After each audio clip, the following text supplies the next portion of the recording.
Hey, hello, this is Zachary from Zachary 3D Prints here on the Friday evening, my time. Welcome. Matt German, hey, how are you doing, sir? Non-fam, good afternoon.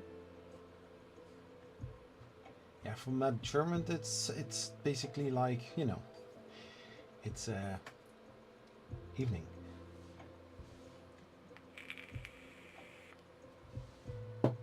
So I just posted on Twitter, I posted on Facebook.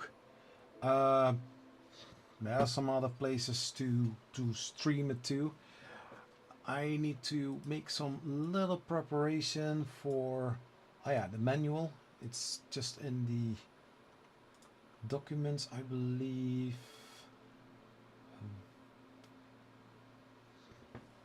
Where was that? Oh yeah. This is a little bit tricky. Why? I'm going to explain in a few minutes.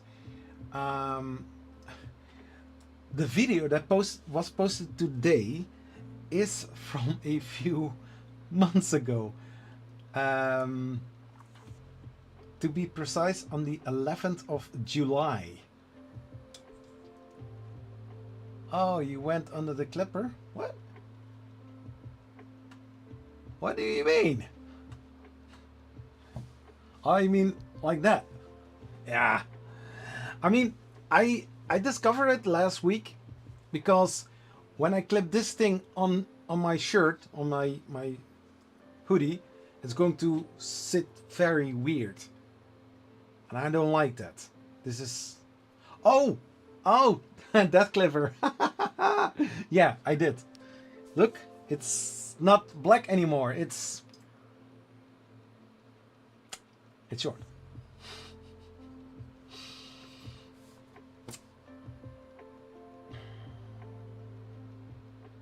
Haircut. Yeah. A fresh haircut. I couldn't wait any longer. Tuesday I thought, like, I said it 2 weeks long that I want to cut my hair. And since my wife didn't respond, I thought, like, okay, then I will DIY it. Because we're guys, we like DIYing. Don't ask why, we just do DIY. It's in our nature. Back in the early days, we were hunting, we were outside the whole time, and if we were not away from home, we were building homes. How weird is that? Once you build a home, you're going outside to hunt so that you could eat. Not be at home, I guess.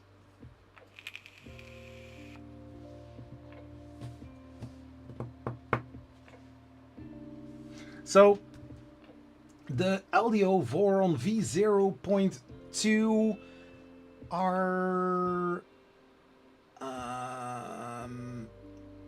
R1 for LDO. It's called S1. I don't know how much difference there is between the two, but I've got the version with some little deviations on the whole build. So this is with the Kirigami bed, so that means not following all the instructions here, but partially flipping over to the LDO side for the Voron V0.2 Kirigami bed, some other things.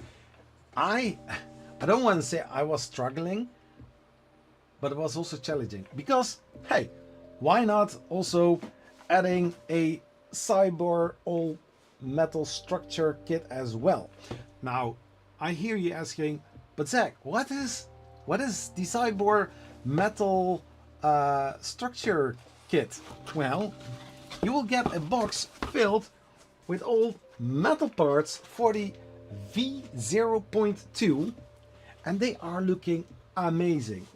But these are only the structural parts, meaning things like the corners or some motor brackets, those screws to, you know, tension the belts by pulling the motor a little bit backwards. Also metal. It is looking nice, and especially in the combination that I have right here. This is the space gray kit from LDO. I asked Jason if he could send me one, and he was saying like, sure, I'm going to check out with the team, and we are going to see if it is possible, yes or no. So Jason from LDO, thank you so much, well appreciated. Um, however, I started the build, and I was thinking like, am I going to do a live stream or am I going to make a video series about that? Well, the video series are not doing that well, and I was thinking like, yeah, but everybody is doing that as a live stream. I don't know if, I mean, from the other time that I built the Voron V0.1, I, I did do live streams. I'm not really sure how many people did watch it. And are people going to watch it afterwards? I don't know. But anyways, I've got those cool parts from the cyborg kit. So sometimes I need to switch over, especially if those pieces are looking nice. But for example here, for the bat, so if you are going to make the bat frame for the heated bat, you have these parts, and they are looking beautiful. And yeah, pretty straightforward. There are also some screws here, because in some ways you need to use a different set of screws. But we still have here some other parts. I don't know where they are for, but we are going to follow the instructions. I hope I have all printed parts, because I was thinking like, there was a moment, and maybe if you saw the video that I posted today, there was a moment that I was working on the print bed frame, or the heated bed frame, and I stopped because I was looking for something, but I couldn't find it. But also I think because it was also late, because I think a whole afternoon and evening I worked on basically the whole thing, and I cut it into smaller parts, like first the frame, then some other part of the frame, then the AB drives, and then the idlers, the belt, and now we are going to continue with the bed. So it can happen that at some moment that I will say like, darn it, I need to figure something out. Hey, Dreamsoids, how are you doing? Great to see you here, man.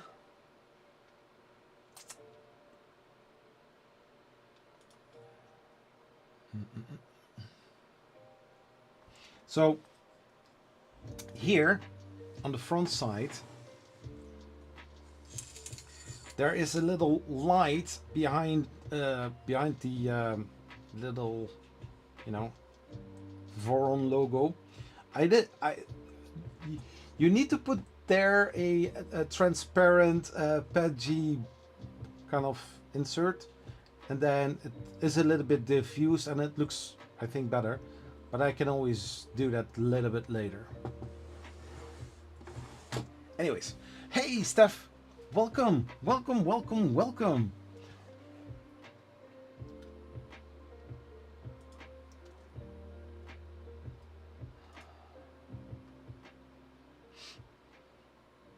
So the the X-axis, decided I could use the company while I cry into Clipper config.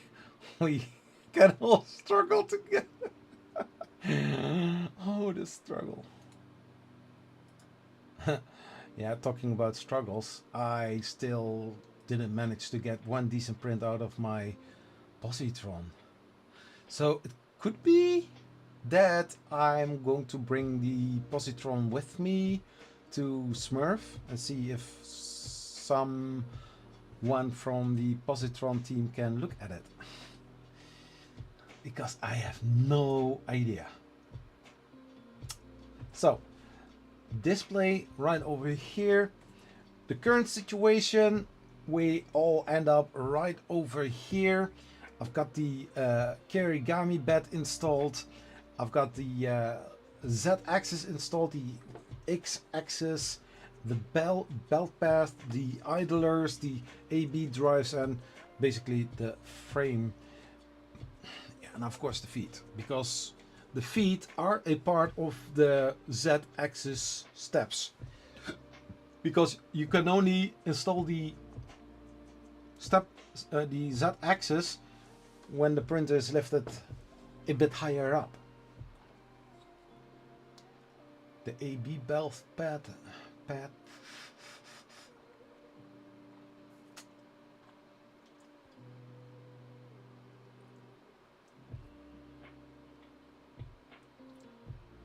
Print bed. So in the video, I don't know, for the people who actually watched the video, you can be honest. If you didn't see it, also fine. I mean, I cannot expect for people watching all my videos or want to look to my face.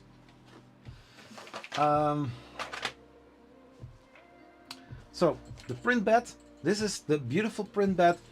I put it in the box, and after the 11th of July, I didn't touch it anymore. Oh.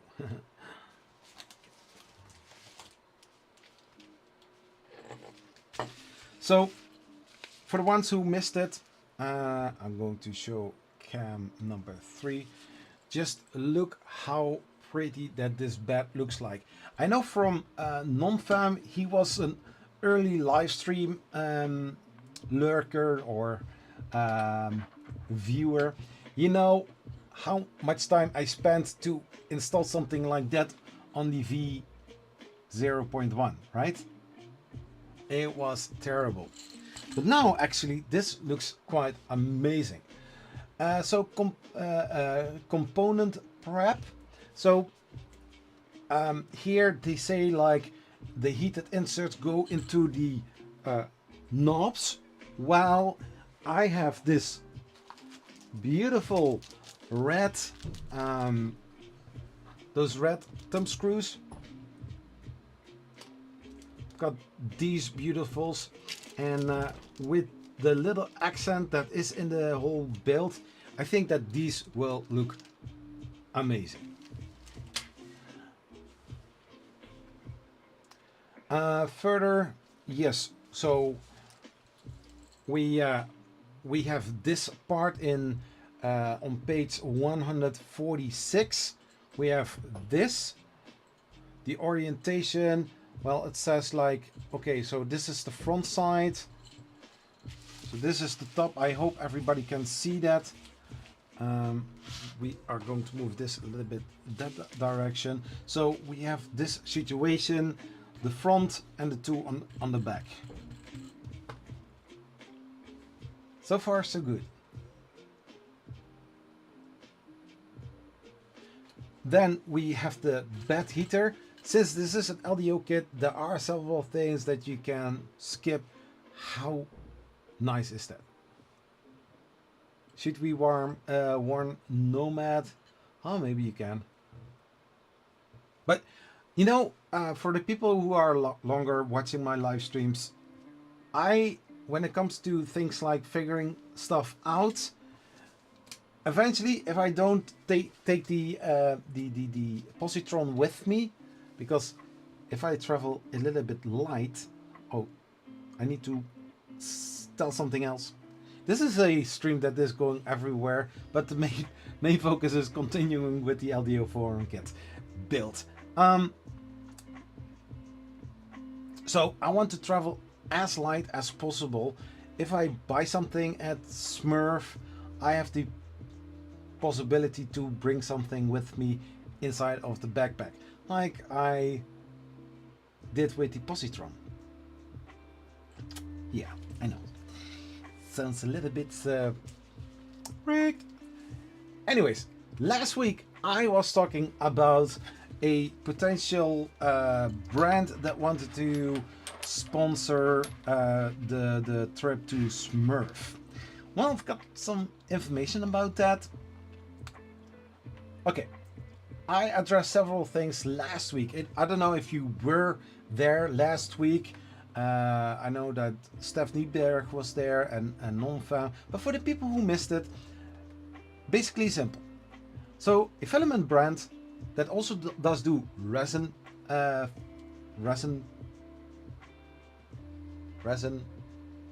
liquids.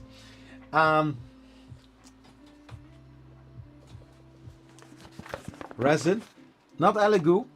Elegoo is nice, but from that brand, I don't know much, as only their filaments. So, like I mentioned, companies are always welcome to ask certain questions like, "Hey, do you want to sponsor or to promote our brand on a rap fest?" Sure, I always want to do that, but take in account if time is short and some people don't have a table, that they need to arrange that. So basically, the concept was like, you have already table. Can we add our products nicely on your table as well? And we are paying you for that. That was basically the whole concept. So the guy who reached out to me, another fellow content creator, he said like, oh, can I send them your email address and then you can find something out and see if it works, yes or no.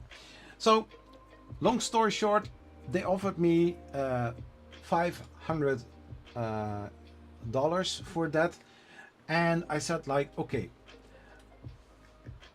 when I go to those rap fest, I go for covering the whole event. So basically, Zach running around on the Saturday and the Sunday, maybe also on the Friday when people are starting to build up the whole event or the venue, the event.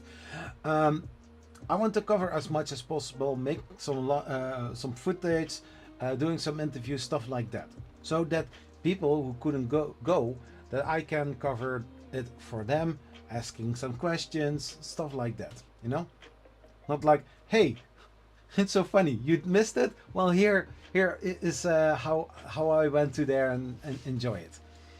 Not something like that. No, I want. I from my point of view, for years I couldn't go to any of those rap fest, and last year I said, this guy is going, no matter what it takes, I'm going. And now I'm going, and I'm planning for next year to go as well. So anyways, so I make money with those videos. I don't know how much it is, but say like in general, like 20 euros, 30 euros. I'm not going to make my money. I'm not going to earn my money back on the trip yet. At this moment, I don't earn it back. But for people who follow me on social medias, you will see me throwing in a lot of those the content from 3D Printopia. It was a lot of fun. So if I cannot do that, and I am bound to a table, I cannot travel light for starters. I need to bring some of the 3D printed things that I did with their filaments or resin, and I want to show off what how well the filament prints. So during the event, I will put a printer on the table and let it print for the whole weekend, and printing some nice stuff that people can take home and show like, oh, this is actually nice filament. Oh, cool, you know, something like that. And people are more drawn to tables where there are things moving. I would guess that. Or if it is interesting enough to watch. So if you're printing something very cool that people later on can take with them for home for free, it's nice. So what I said last week, I want to also show off their filament best possible solution, because I do resin printing, but not that much to know exactly everything about it. So I said like, hey, okay, listen, this is my plan, this is how I do it. And the guy said to me from the company, like, which kind of stuff are you going to put on the table? Only our stuff or also your own stuff? I'm like, it's not that I'm going to stand there with only the stuff from this filament brand. So the guy said, no, then we are sharing the table. So meaning also sharing in the cost. I'm like, okay, wait. So in order to show the filament being printed, I take a printer with me. I take some models with me. So adding to the baggage, the luggage, one backpack as a personal item, I need to have a checked bag as well to take those stuff with me. Also their banner and some other stuff that they want to, you know, give away. I'm like, yeah, so when I don't do it, I travel very light and everything is already paid for. But now some company is coming with a certain offer, which is cool. But it's change of plans. If I was planning to have a table on the event, then I wouldn't mind. And I would say like, hey, I'm traveling anyways with a checked bag to take some other things with me. Then the story was whole different. You can pre-ship your items so you don't need to travel with them, but I get you're there to document, not to display. Yeah, and basically what I'm doing is displaying their stuff. And if I'm bringing my own stuff with me, meaning, hey, we are going to share the cost. I'm like, no, that's not how it works. You want your products being displayed? Fine, cool. But everything that I'm going to do there is already paid for. So now I need to reorganize certain things in order to travel. So bringing extra cost. And I don't have any funds. Yeah, maybe 90 euros on my PayPal account. That's everything.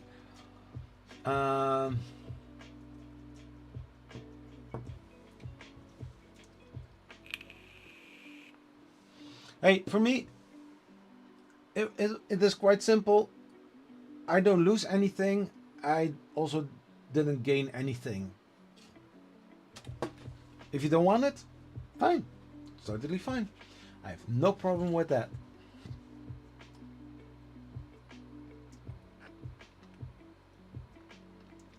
And also a lot of things I explained last week as well. I mean, the best thing to sell products is by using it on a spot that people live can see how it works or how it prints in this case. Feel the texture, feel like, okay, for example, if I would print this one is printed in a very short amount of time. I can put it and display it on the table and people can see how nice the filament prints. I mean, like by saying like, hey, here, you can take with you home. They will see it and they will like, yeah, but this is really nice filament. Maybe I should buy a spool of filament, something like that. You never know what people think at that moment, right?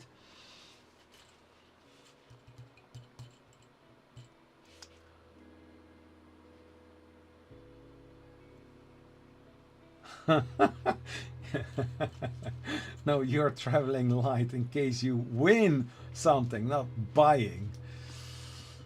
Dreamsoid, that might be right, but you know, like I said to the guy at the booth by the Positron team, the chances are very little that I win something.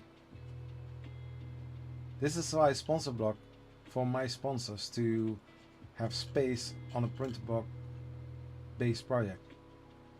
This year it's the print. Yeah, exactly. Yeah, I saw the prices. A display table is like 75 by 75 centimeters, and it's like £100. And we all know a lot of that money is for the Sanjay Mortimer Foundation. So I'm not going to say anything about the prices that they are asking. If I would earn like millions, I would go for a very big stage, a very big booth, like what was it, 5 meter by, I don't know. But my funds are limited, and you know, if I really would like to display my channel, then I would pay £100 for displaying things. But then I'm bound to the table, and I don't want to be bound. Unless, like, for example, if Polymakers asks like, "Oh, yo, Zach, do you want to join the team?" Something like that. You know, you are still bound to the booth more than if they say like, "Here, have money, cover the event and do an interview with us." Something that you arrange with the brand, but not being bound to one space, one place. If you accept, do you have an affiliate link to share at the festival so that people who eventually buy would get? Yeah. I mean, in the end, it is a promotion. So that brand is basically the only one who is profiting from it, not me. I'm basically working for free. Maybe a good relationship, partnership with the brand, but I don't want to be a jackass, but I have to be honest, and I have to say like, hey, listen, if I stand the whole day there, people are going to ask like, what do you do? Not what are you representing? Because at that moment I'm standing there representing the filament brand, not my own brand. But people who will recognize me will know my channel. And so basically I also, under the line, I also want to have some more subscribers, stuff like that. I hope it's not too much asked.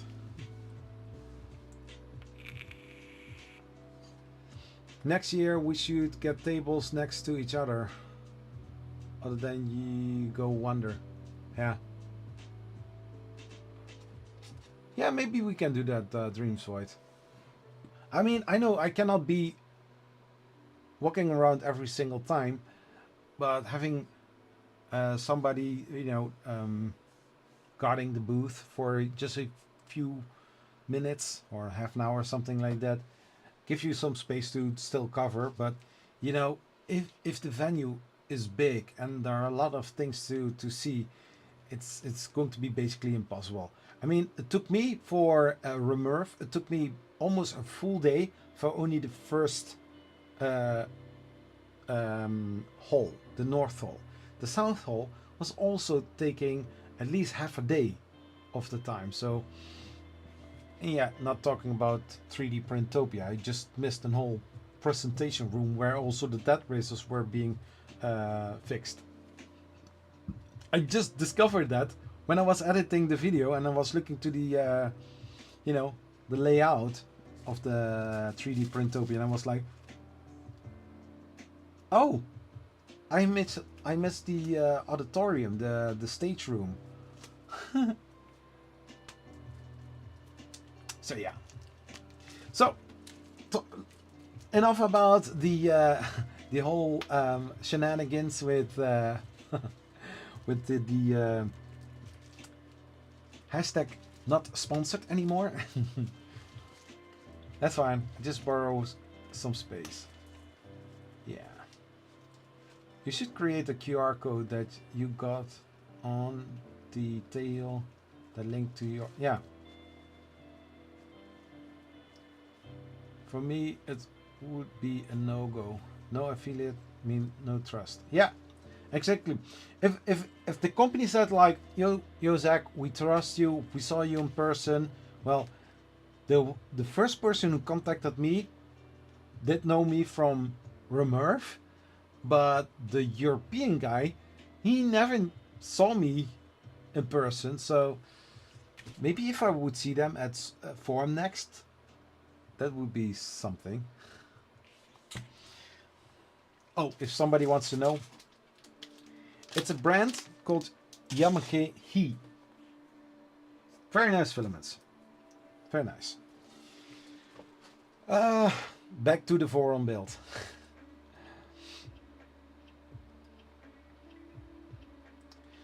So where I dropped off, we are here. Just going to zoom in the page a little bit. So the print bed, currently we are at this stage. We put on the yellow springs, but before that we put a ring, a nut, a ring, and then the yellow spring, and we did do that on all 4 of the corners. So this is the part where we are yet.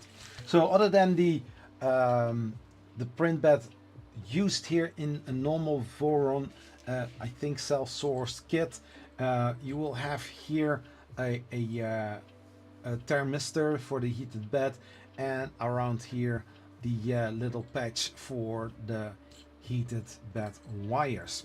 So in my case it looks a little bit different, but oh my gosh, it looks so pretty. Nice work, LDO. So if you are interested in buying a similar kit, I put in the description of this live stream, I put 3 links for the LDO Voron V0.2 S1R1 kit. So here we have then the magnet application. I don't do that yet because I don't know.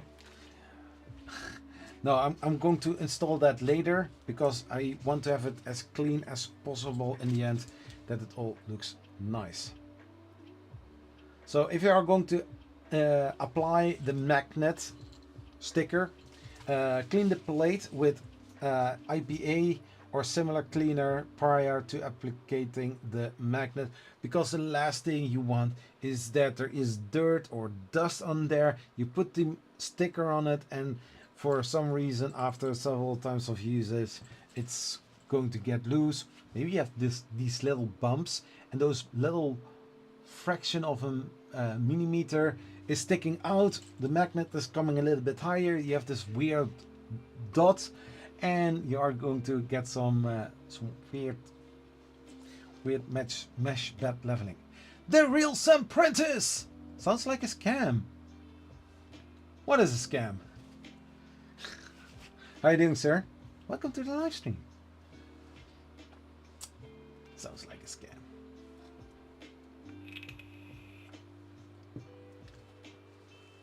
You got that? I was thinking about doing something. Maybe I will leave it to another moment.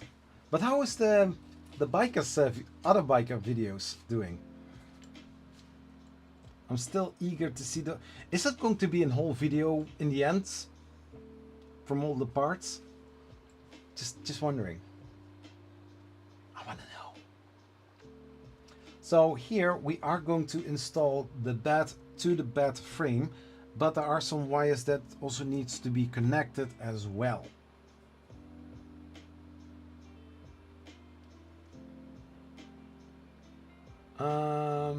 Yo, just share my table at Smurf. I'm not going to be there either. We are working on it. Yes. Oh, cool. You're not going to Smurf?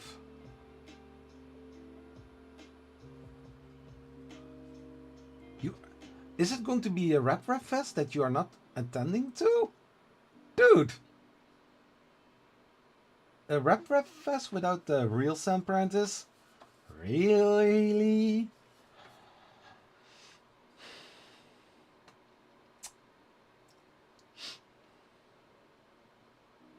Too far for him. Oh yeah, your table is representing you.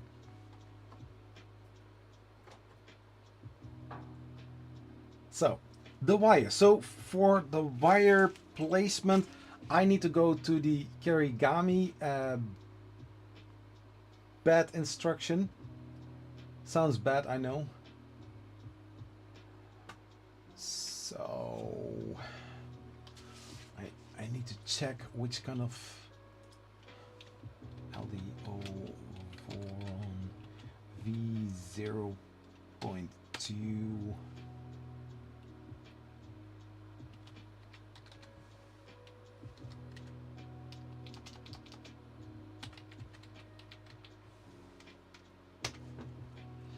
Mm, mm, mm, mm, mm, mm, mm.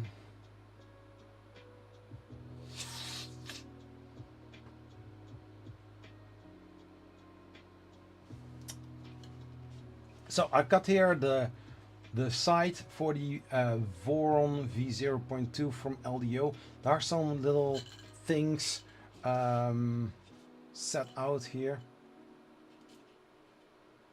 You you also have it that short. Well, if you can arrange, yes, if you can arrange a wig that's, you know, looks a little bit like your hair. I also need something that matches you, right? That would be a blast.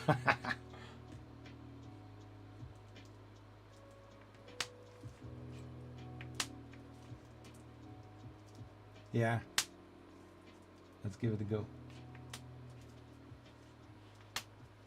Yeah, the printed block death racer. Will it fall apart before it's going to be hit, or is it going to, you know, be the winner? We don't know.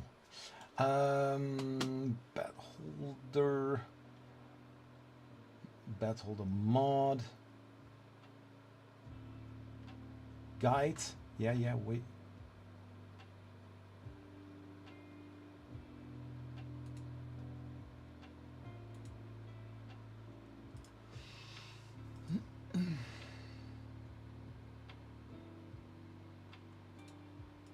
Yeah, there are going to be a lot of links. So somewhere we have also a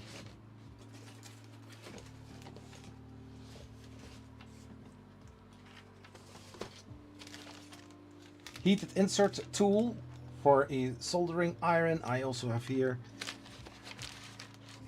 So we got here a cable chain link. So that one we also going to need.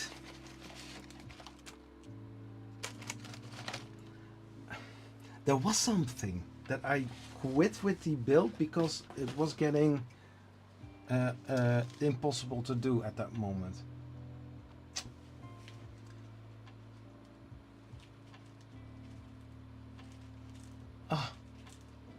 Oh my gosh, yeah. So Prusa party on the Tuesday, that is what I thought, Sam.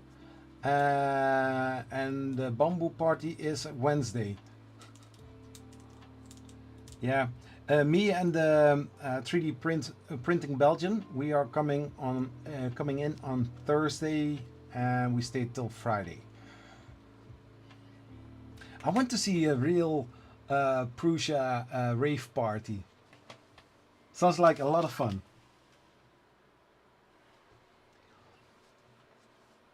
So we have this. We added to the Kirigami bed. We added the little link. Oh shit! Yeah, that's yeah.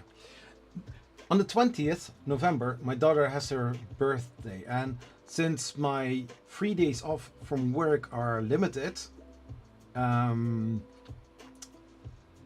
also some other things, we are going for just only 2 days. I mean, it's not the price of the, you know, the tickets for Formnext, but there are the other things.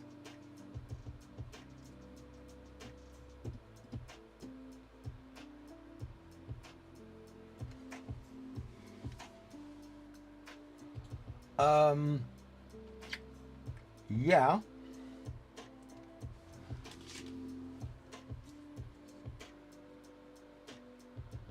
So I see here,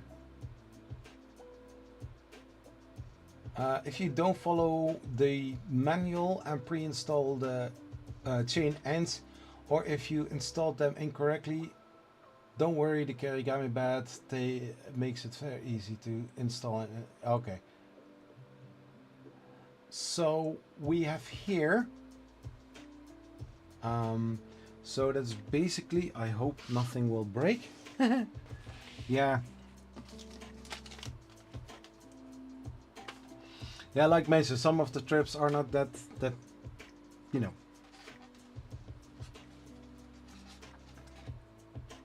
Try not to beg for money with company, so I need to check for within the coming weeks for which kind of events I'm going to attend to. But things like Forum Next, close by, don't need to go by airplane. But things with airplane, cars and stuff like that, I need to see. Okay, so if I'm looking to the picture, I see that they flipped it on this side. They flipped it on this side because you see here the stepper motor. So here we have a little part of the cover because we only put one plate in the frame. So we have here a little screw and then here a brass insert. So that would be this side here. There should be a little hexagon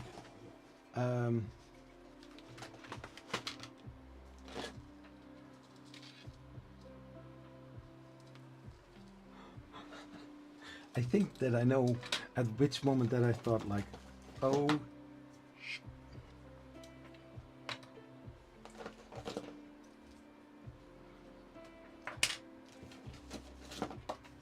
I hope I have the part printed.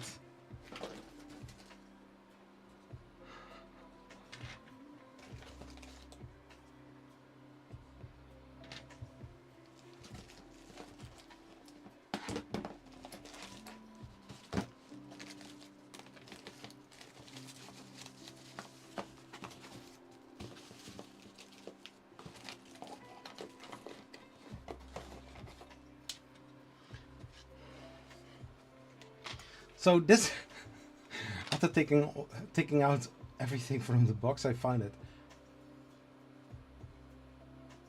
nice. My wiring didn't explode my BL Touch this time around. Oh, nice. So this is the part that they mentioned right over here. So this is going to be installed right like this, and then your basically the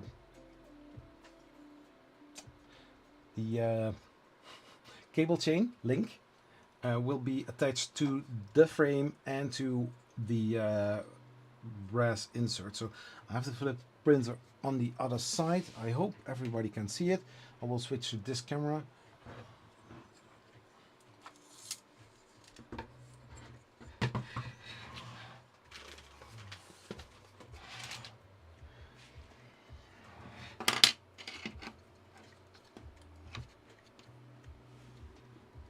But the fun part is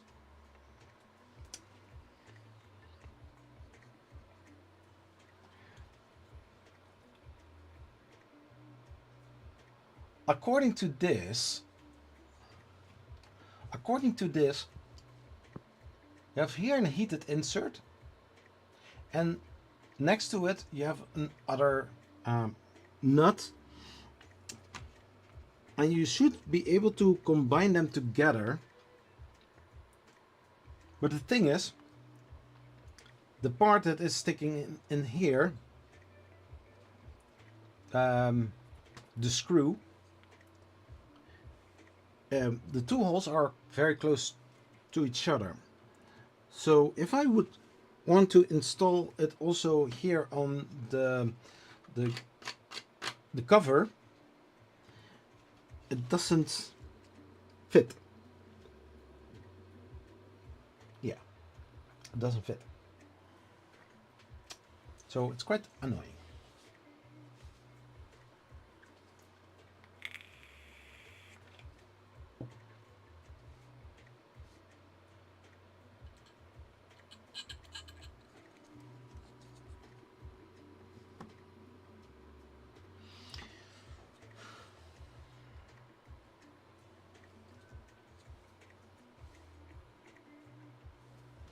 So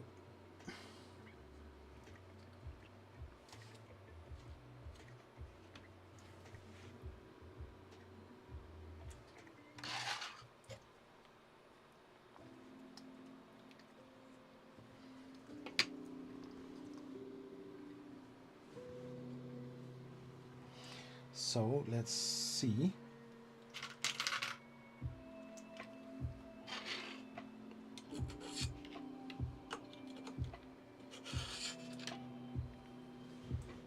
So we have 4 nuts inside of the rail. So I need to make sure that 2 of them are going to sit in the right place. So first we screw the screw a little bit in. Hey, there is Kunst und Krempel. How are you doing, Alpha Prince?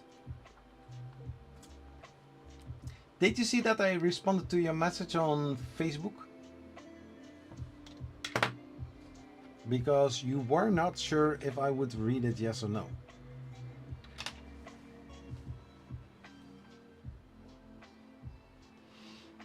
So,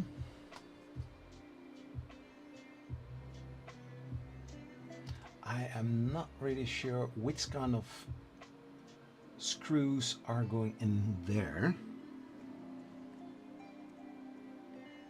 But if I need to guess it, yeah, that's a downside. Hey, Sam, if you're ever going to build a Voron, I don't know if you are having enough time to do that, but just in case you are going to do that, make sure to have all your screws organized and other fasteners. That would be so much easier.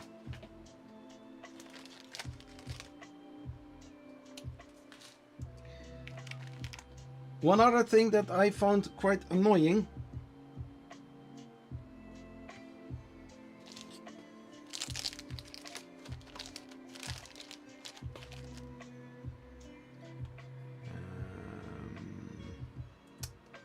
where do I have a... So this kind of coupler I have also on the Voron, and it's supposed to go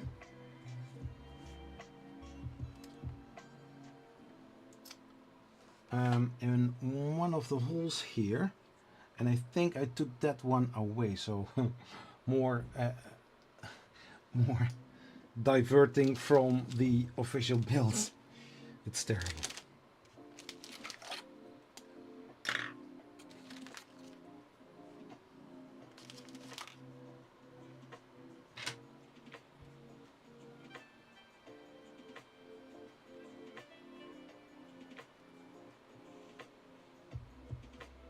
My daughter is laughing about me. She heard your Dutch accent the moment I turned on my volume. Greetings to you, daughter. Beep, beep, beep. I have people to do that for me now. Like deposit. I cannot really say that I built the Voron because people also build it for me. So I need to check which kind of screw that I need to put in there. So I've got for the LDO, I've got for the heated bed also some thumb nuts. But if we are going to compare those two, which one are looking nicer in the end? I think this one looks the best, right? Just saying.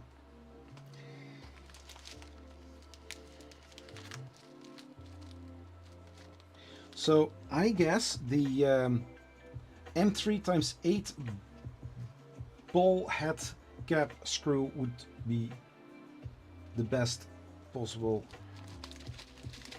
for that. So I take two out. I'm going to just try and see how far that it sticks out. So this is sticking out pretty far.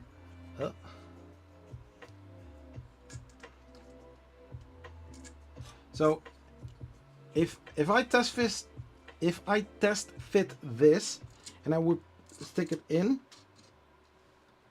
I still have room between the bottom of this frame part and you know, it's rubbing against it, so it's not 3D noob here. What's the company you are building today? So this is a 3D printer. It is a Core XY 3D printer. It has a faster print speed, stuff like that, and it's called a Voron. A Voron is in name from people who came up with this idea, who spent a lot of time and efforts in it to make a fast 3D printer that you can build yourself. You can gather all the parts by different kind of places like AliExpress or maybe Amazon or other places, or you can buy a whole kit. It costs a little bit more money, but then you have all the parts that you are going to need. The only thing that you need to do is printing the parts that are in the manual as well.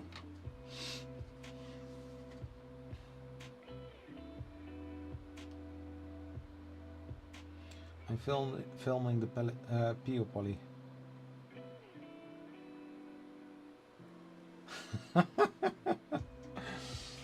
Oh Sam, thank you so much. I'm always thinking about you too, man. So for that reason, I really would like to see you again, because I miss you. But you know, within a few days we will see, right? Or maybe you are going to avoid me.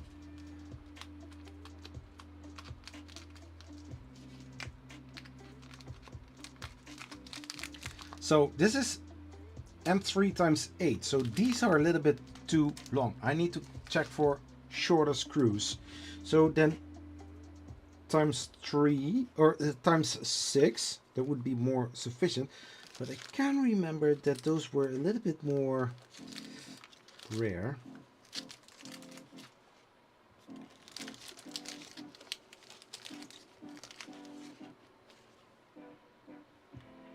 Some heated inserts. I don't know where those heated inserts are for. 35 lug nuts.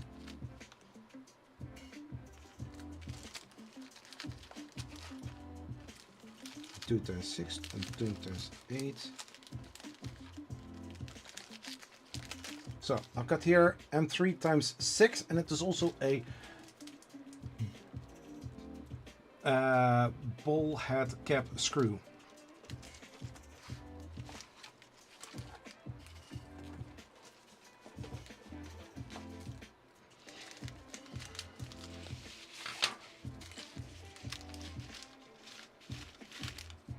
So if I put now in here, this is the right one. So if I put it now in here,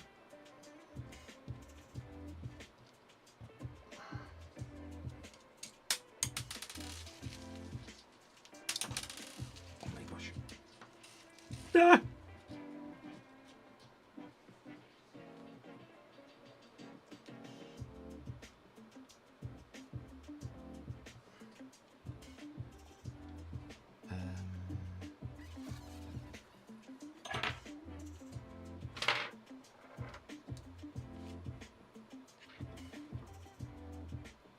So this is the bigger one.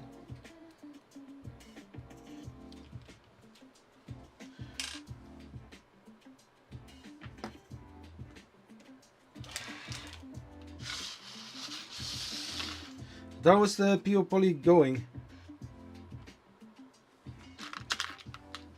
Sam.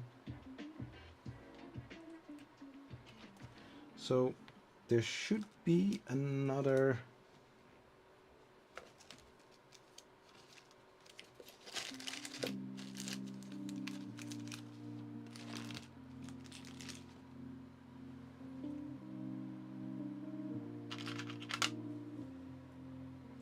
Yeah, then I'm going for this option.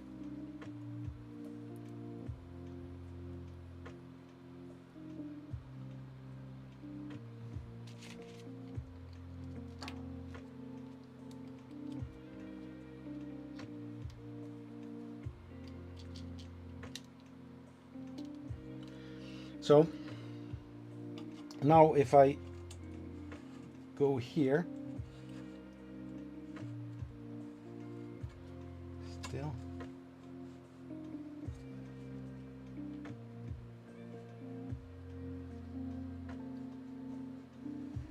Yeah, that should be fine. It's great. I'm really enjoying working with it at the moment. Nice. It's not a beginner printer, but it's just a great project. Yeah. I mean, from the things that I've seen for that one, amazing.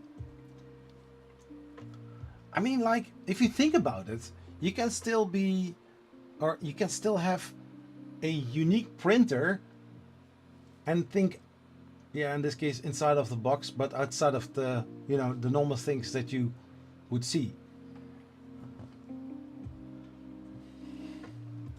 So, then I take this screw. Oh yeah, here on the bottom. I hope you can see it. And if not, well, I'm sorry.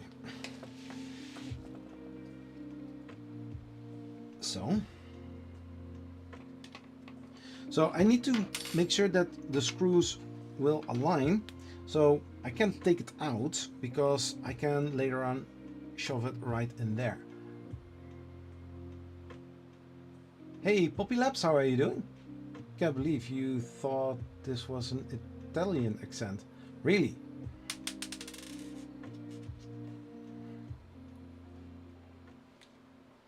So let me check.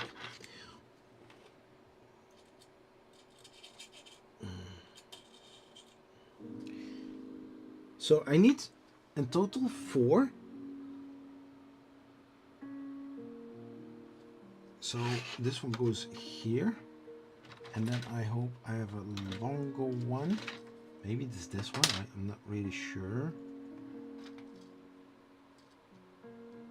So this is from a different side.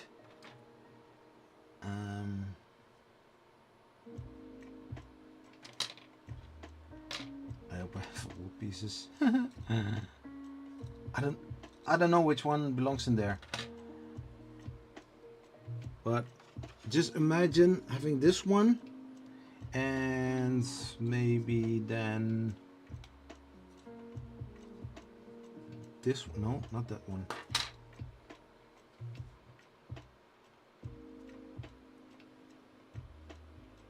Oh, good, thanks. Editing photos of my prints. Oh, nice. Bad time, my daughter. Oh. No family fight, please.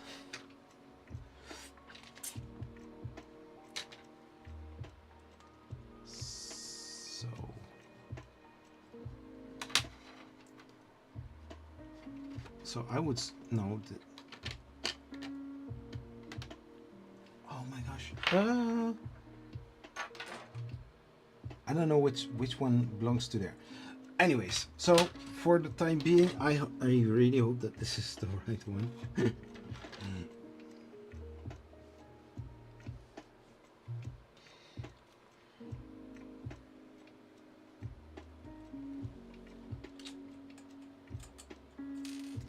No. I have a better solution.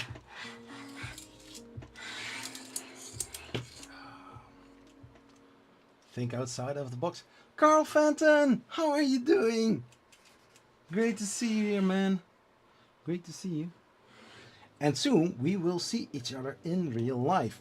And I hope we will catch each other.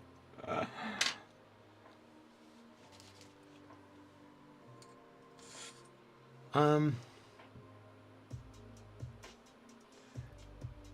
old is your daughter that she needs to go to bed? And editing pictures of her prints? But mom.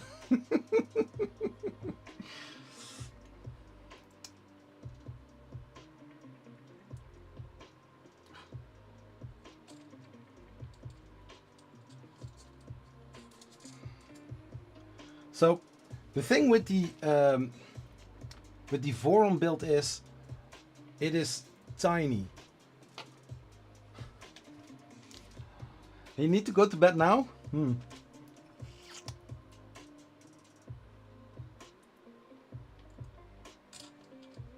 Nope.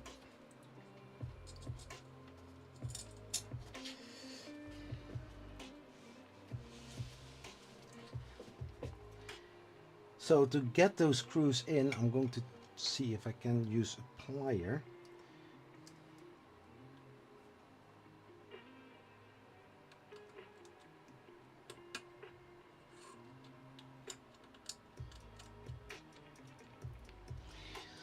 And it works.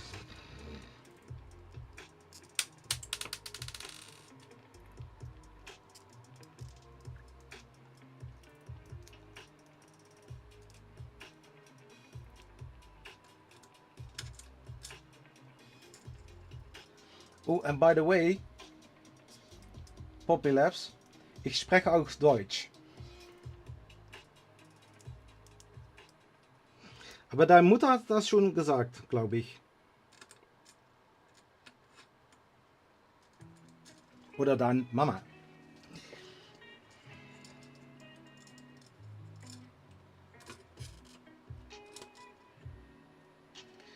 Houston, we have a little challenge here.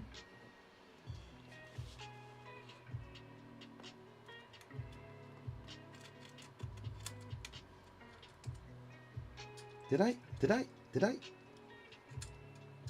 Yes. Oh yes. Ah.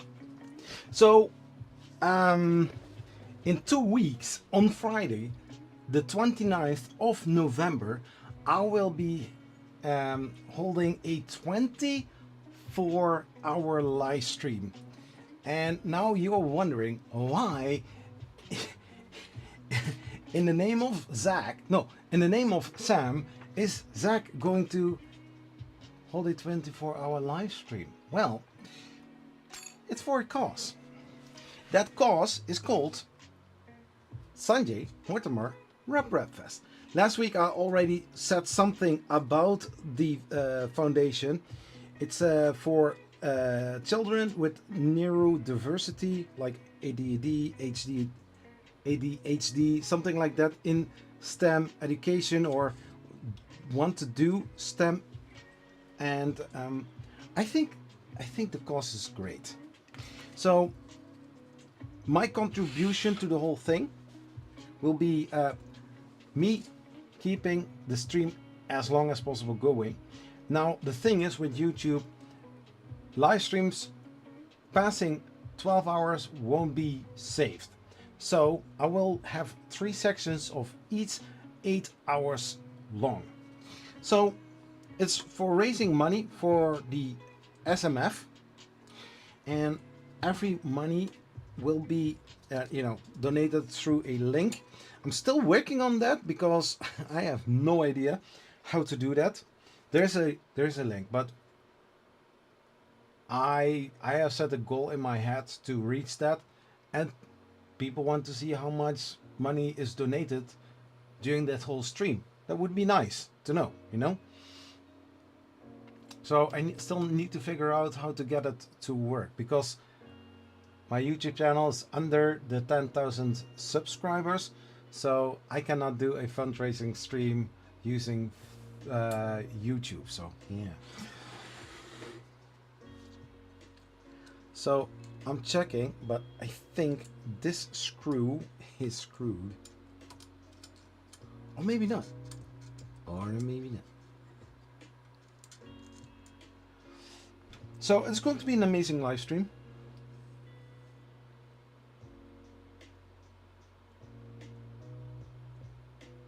Oh, you told everything about me. Woo. That's nice. What doesn't she know?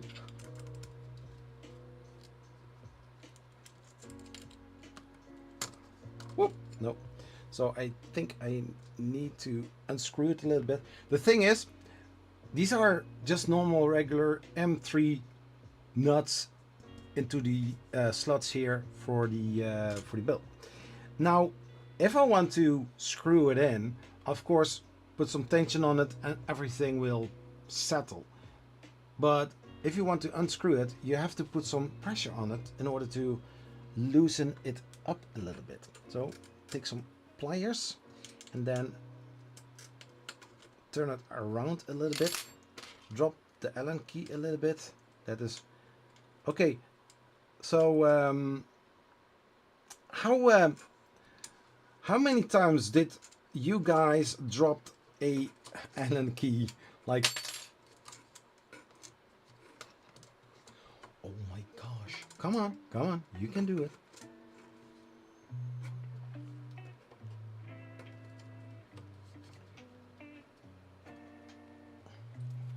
So basically, if I hold the pressure on there and screw it a little bit higher, then it would automatically fit. Probably. Oh.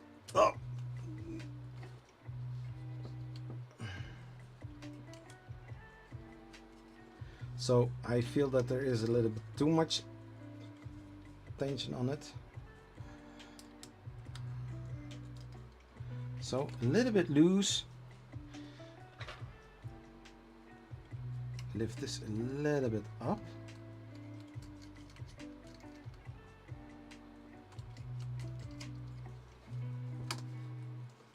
So, okay, so this part looks nice.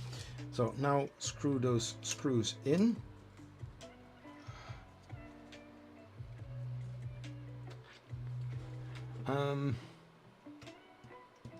We will visit then. Do you know how many HDD kits?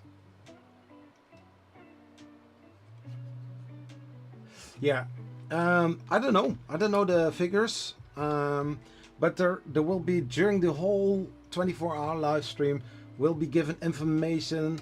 I try to see if I can get also some parts of the site, and you know, all money, not donating by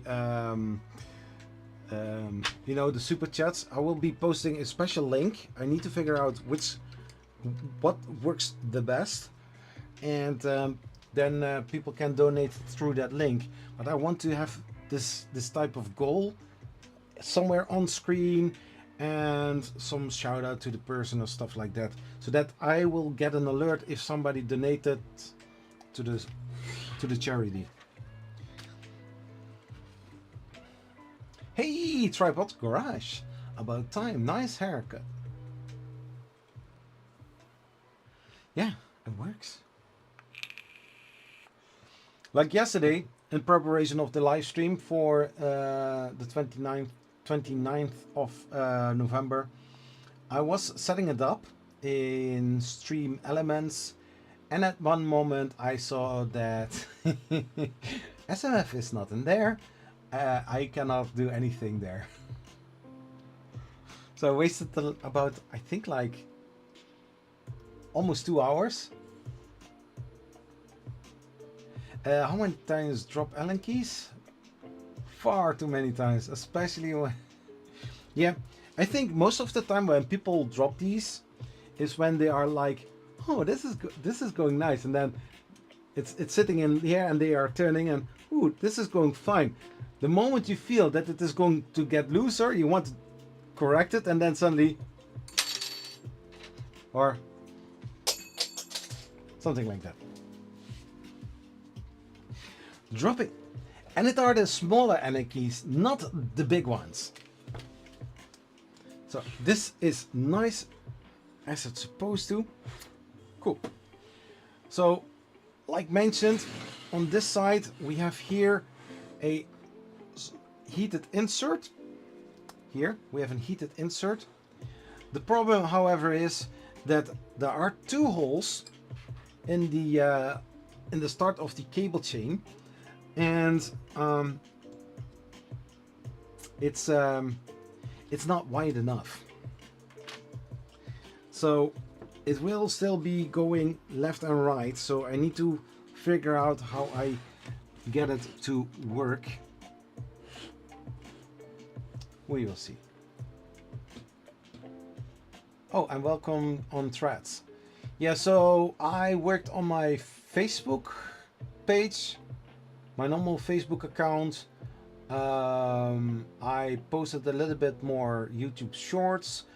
I also were more active on Blue Sky, and also started since today on Threads, because I was reading the news and I saw that people are more and more leaving X because of you know, some reasons. I will stick on Twitter, the old Twitter name, not X. And I'm also on Blue Sky. I'm on Threads. I am on Instagram. I'm not so very active, but on Twitter I'm very active. But I'm trying to pick up Facebook back again, so you will see more and more. So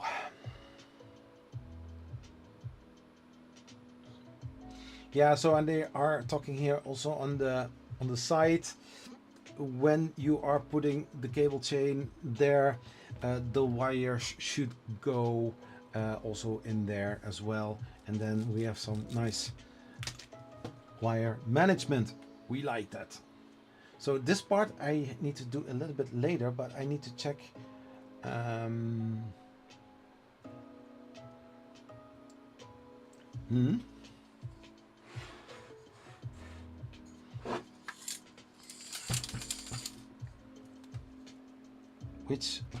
which one is that?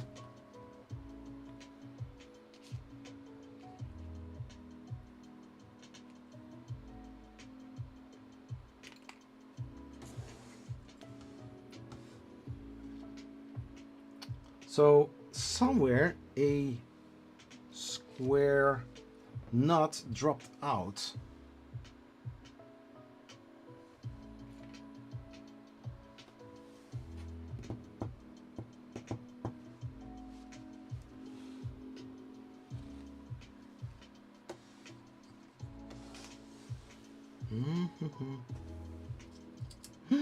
Oh, I see. So put it on the front, then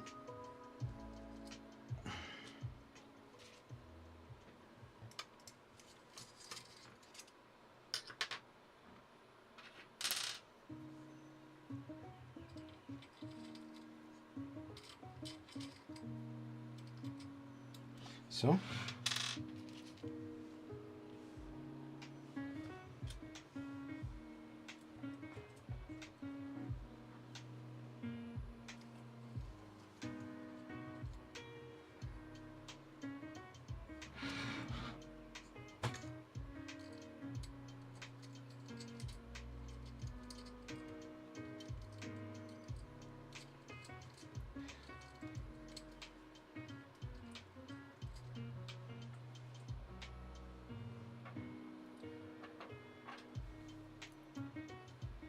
Yeah, I can imagine that tripod.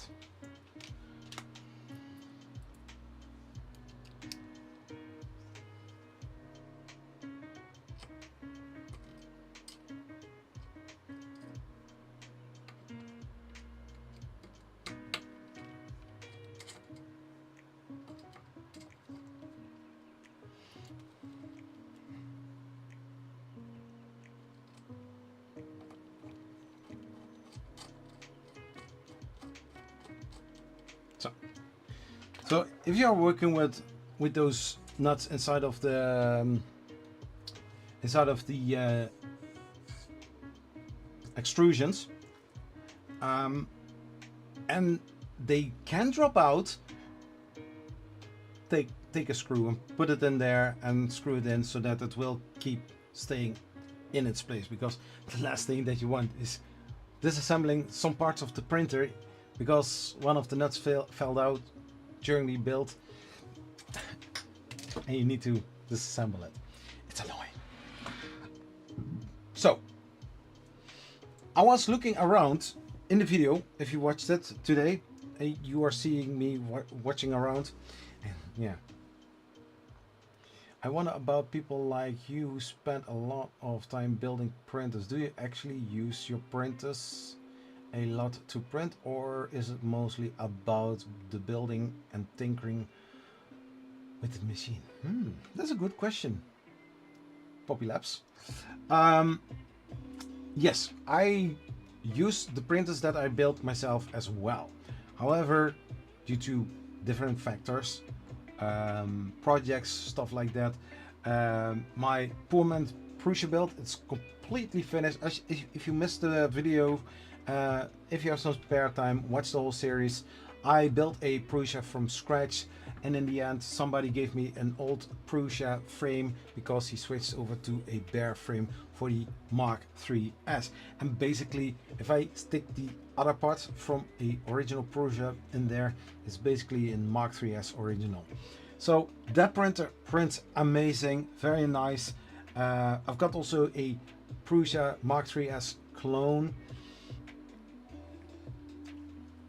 And then I started putting the parts from my first Mark II from Prusa, not original of course, just clone. I start switching parts, and then I thought like, oh, I've got this frame, I've got this, I've got that. If I now start throwing stuff over, I basically make from one printer into a newer versions, and the parts that I take that are old, when I put them together, I will have from one printer, I've got now 2 printers. So yeah, do I use printers that I built myself, or did I modify? Yes, I use them. Some of the printers, because of my space, it's like 3 meters long and 2 meters wide. I'm just feeling like a stewardess in an airplane. Due to limited space, I've got more printers, but then on the attic, and basically in this room I've got 22, maybe 23 printers. I lost count. I always count almost every week or every single time when I'm doing live streams how many printers that I have in this room. And basically that one is not a 3D printer. For the people who were in the live stream last week, it's a fridge.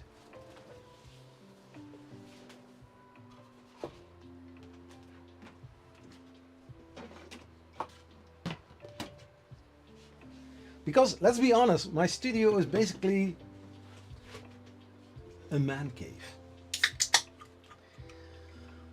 So yes, tomorrow I'm going to fill the fridge up again, because here, whoop, here.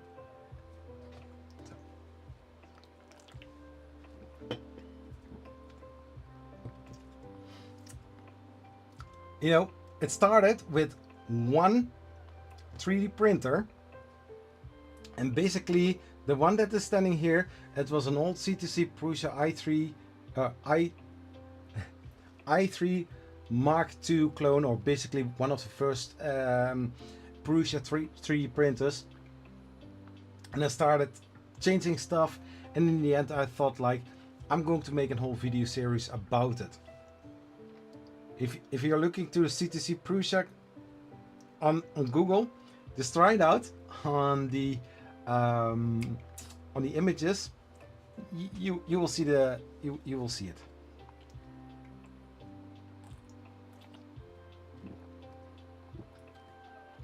On Formnext is a company with food filament.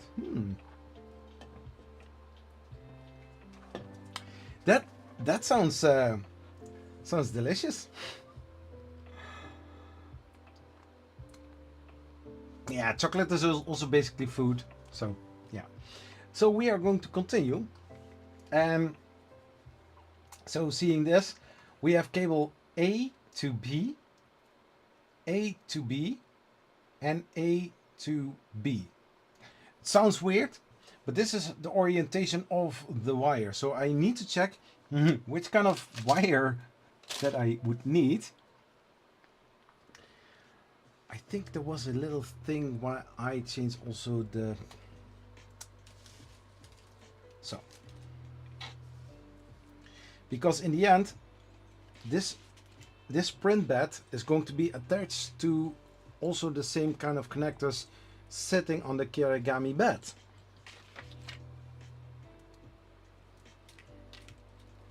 So this is a wire or a connector with, this is a JXT connector, and it has 3 wires going out. If you have an electric drill, try to see if you can, you know, twist the whole wire into a nice strain that will keep together, because this is like So if you get a wire like this, if you are going to build a 3D printer from a kit, and you see something like this, yeah, with the little metal things on it, that means this should go somewhere in and then at your connector on the other side. Makes sense, right? So inside of the box is this little guy. Why do I think this camera is this little connector?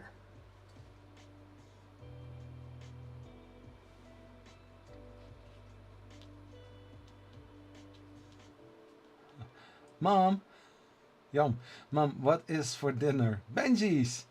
Oh well, you can actually buy a chocolate 3D printer and print some. Am I going to give ideas, Poppy Labs? You can buy a chocolate 3D printer called the Cocoa Press. I would say it is kind of niche kind of thing, or you know, if you have filled prints, don't bother it. You can just eat them. If you have some supports, you can eat them.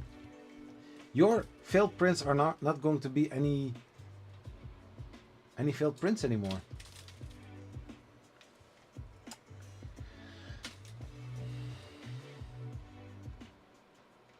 So this cable chain has two different sides. The round side on this side, yeah, this is round, and the other one has a little edge here, 90-degree edge. So if we are look to our image here, so this side is the A side and this is the B side. Hold up, come on, breakfast cereals are extruded and we have foaming filaments. So I will put this right like that. There should be one connector, the bottom one, that looks like it is going to be for the heated bed. But I need to see where that one is, because I don't have any wires here. So I need to look for all the wires. So I hope I will find them quickly, or else it's getting very annoying, bro.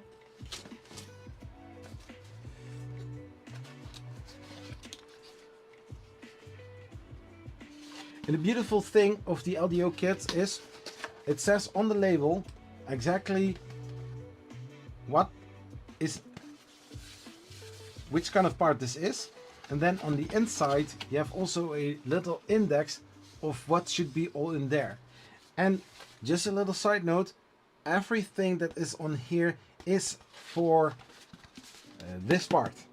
So if you need, for example, like an end stop, this end stop is for the motion system of the Kirigami bed, not for something else.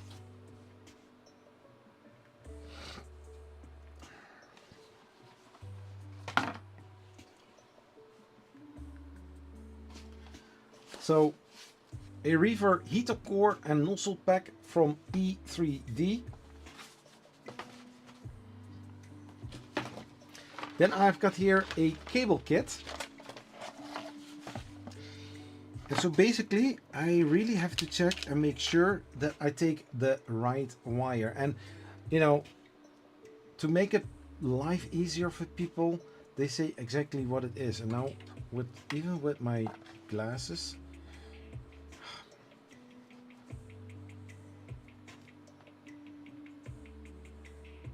so this says to main PCB, and this is for, okay, so this one is not for, because I'm working with the Pico board.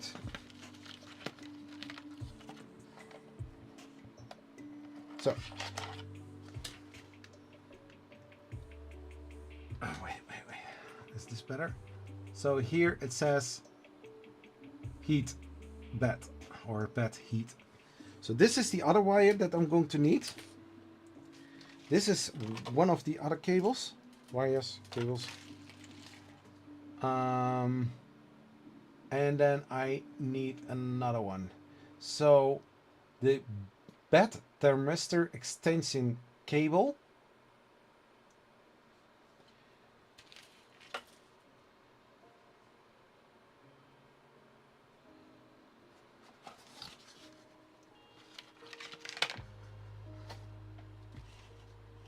And this wire. So in total I need 3 wires. One is the bed thermistor wire, so the wire over here. I think this one. Then the second one is the bed heater extension cable. That is this one. This one. It is also pre-crimped with the ferrules. Ferrules.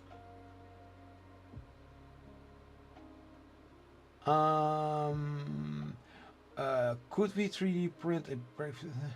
We have the pancake robot. Yeah, that's correct. I don't have it.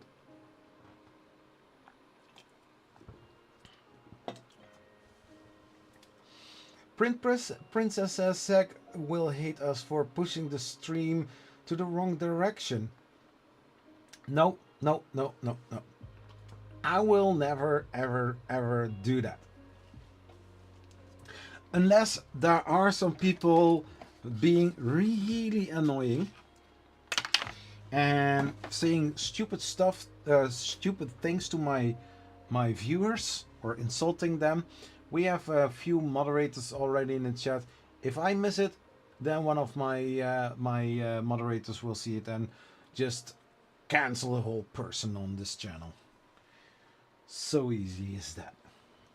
So this wire I don't need, because if you look at it, one side has some forks and the other one has some ferrules. So that means that this one goes into a screw socket or screw terminal, and the other one goes in the PCB, I believe.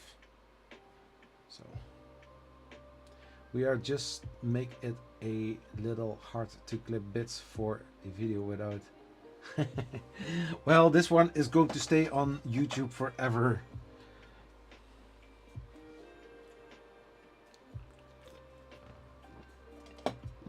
So, and also here, the nice they put a nice bag around the wire so that you know exactly where this belongs to. So, the cable chain. This is side A and this is side B. So what we are going to do, I hope people can see this. They say exactly how it goes in. So this one with the connector already there goes on the A side. So like this.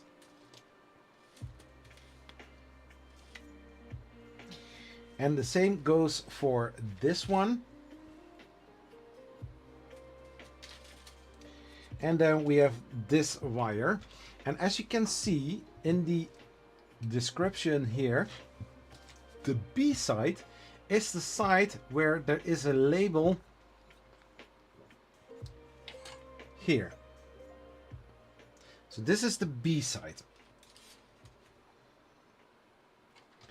And the fun part is, I see a little trend, because the wires here are loose from the heater, the bed heater, and so that would mean that, oh my gosh.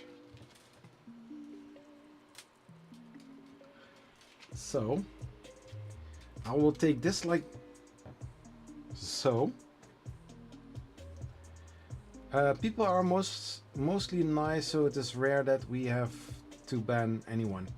Yeah, how many times did that happen in the past?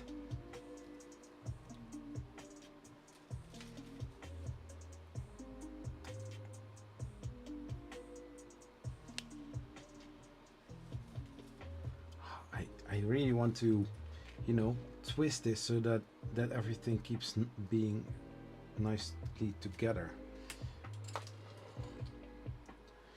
because the wires are annoying me.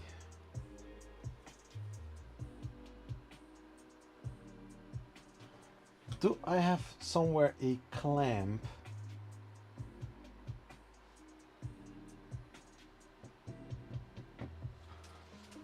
Yeah, I've got a clamp.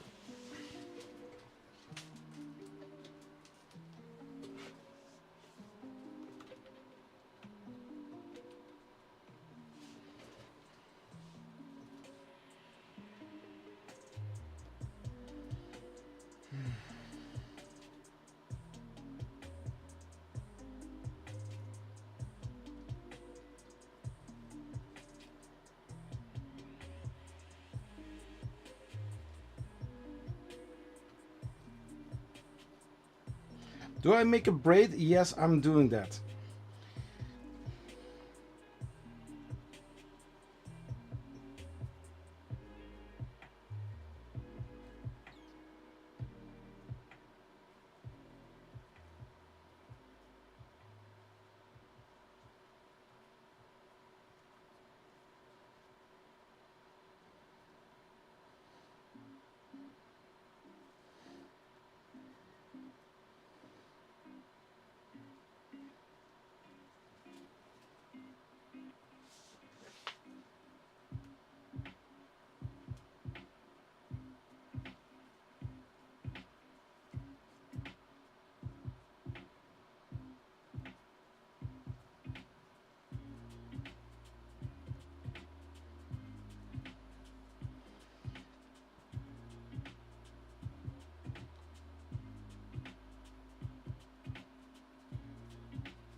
How's chat doing?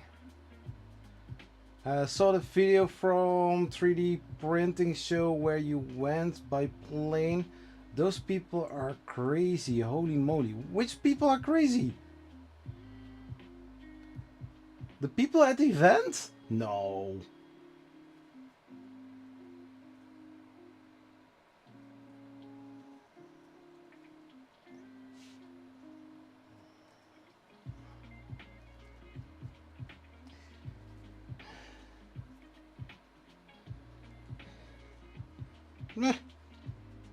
Nope.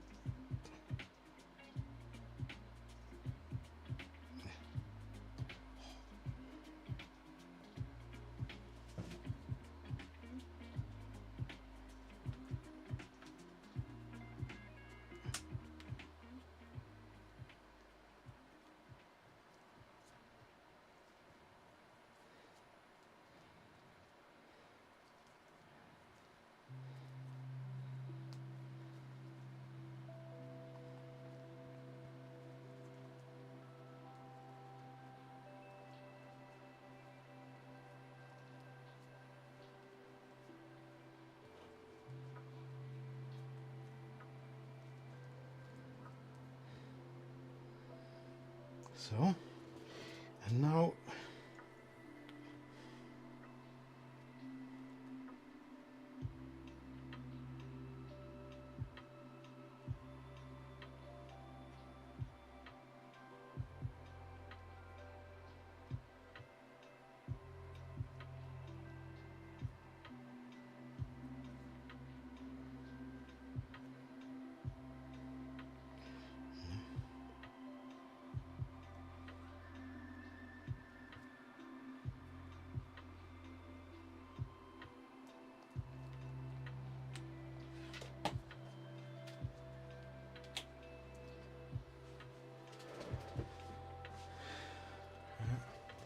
I'm not totally happy with this result.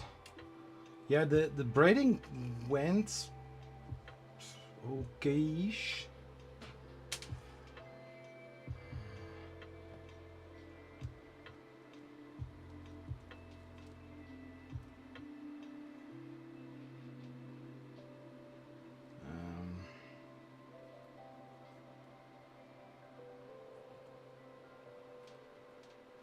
If I would do something like this, oh, yeah, I have to be careful because the wires.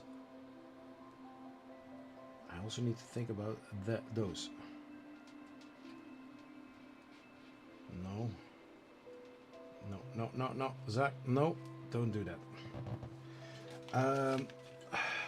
Do I have some zip ties somewhere?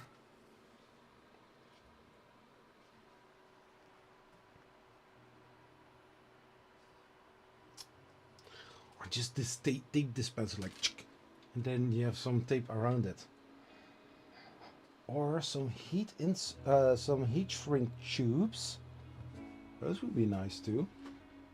I know that it came with also a little bag of zip ties, but you know, like always, when you need it, where is it?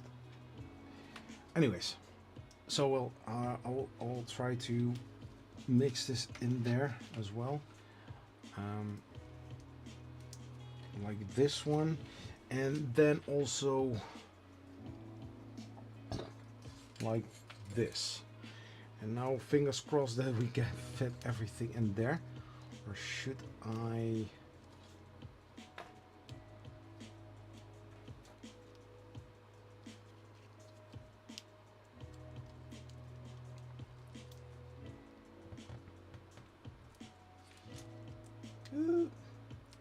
There went the zip tie.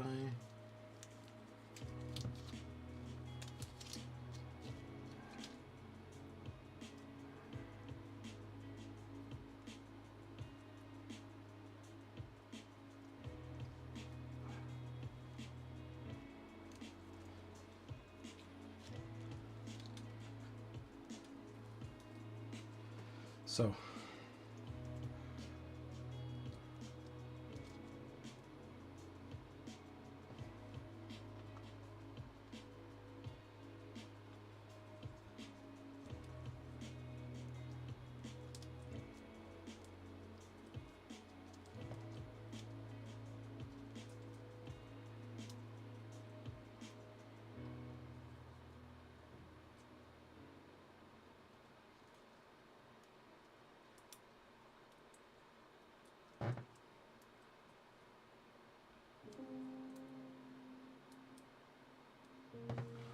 I saw you touching. Oh, that. Henrik. Yeah, he's cool. Also German. I don't want to say we are close friends, but every single time when we see each other, we have a lot of fun together.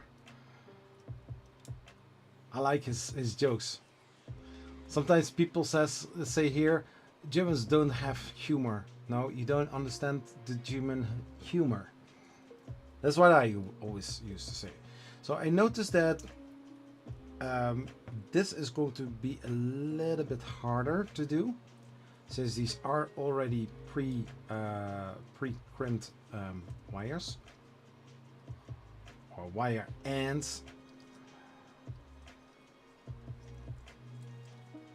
Oh, then you heard also my bad German joke, right? It's like German techno.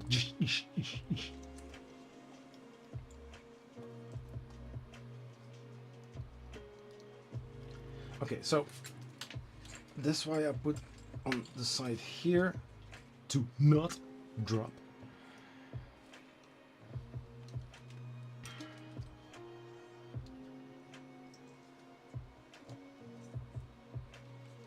Yeah, so it's getting stuck here.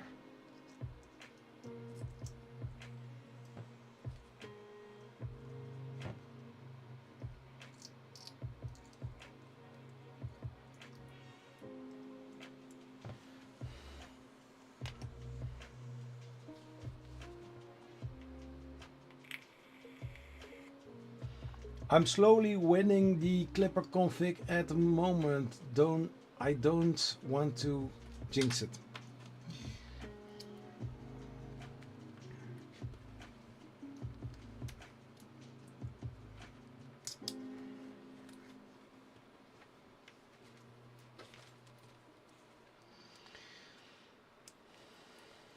You know, if I may say something about Clipper and configuring Clipper, now I'm going to sound very cheap, but it ain't that hard, bro.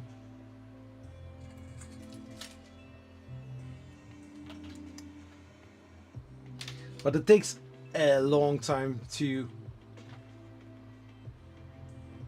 No, some people in the Netherlands are saying that.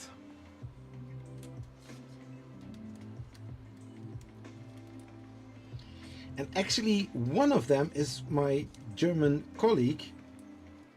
Very nice lady, coming from, also living in the same area as me. Oh yeah.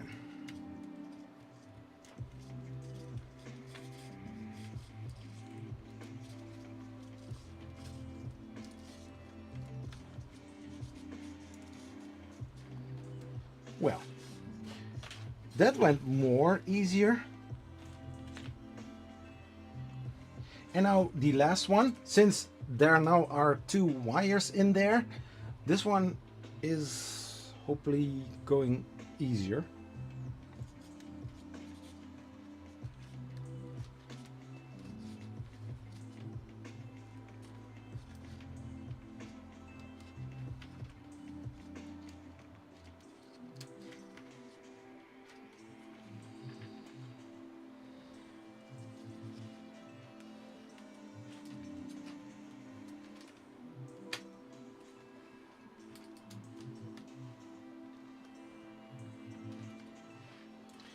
Oh.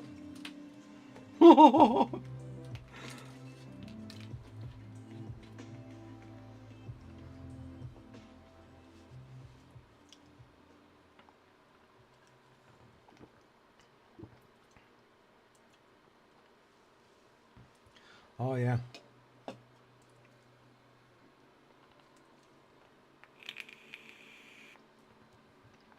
Yeah. Did you ever saw my live streams that I try to put a clipper on a Easy 3D X1? I had a lot of success, but then I tried to configure geared motors with a, what was it, 23:1 gear ratio and then 64:1 gear ratio, something like that. I don't even remember. But where, oh where is my... Oh wait, hold your horses. I've got a beautiful idea.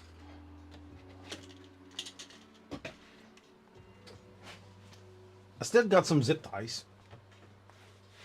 I have the GitHub repo for Clipper for the E3K7. Oh, they do have one?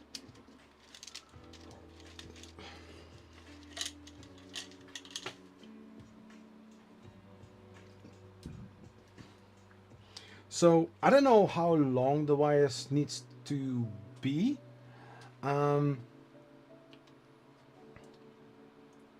So note that we have labeled the ends of the cables and the cable chain with A and B. Our goal is to run the cables through so that all A ends of the cables are at the A end of the cable chain and vice versa. We recommend running the cable in this order. The bed heater extension cable. I did. Then the NeoPixel cable. That is the braided wire. That was the second one. And then the bed thermistor extension cable. I did exactly without reading it. I don't want to say that I'm profi, but hey, logical thinking.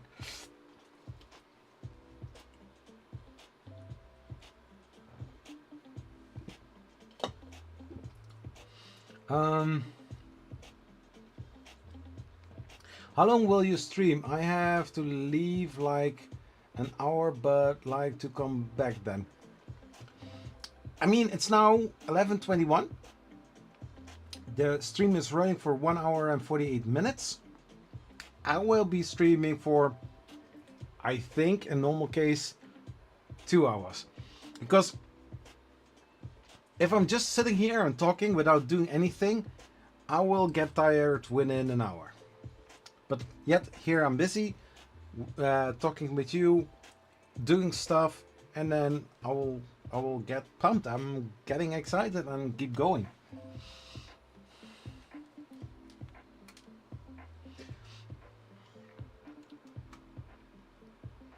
So then we need to install the connectors. So we have the 3 for the NeoPixel, this one.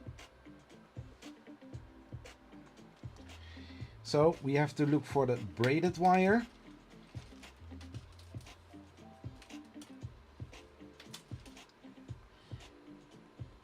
It's like a little palm tree. Aww. So we have a white, we have a red, and we have a black wire. So there is just one possibility that it can go in if you follow this order. Black, red, white. Black, white, red.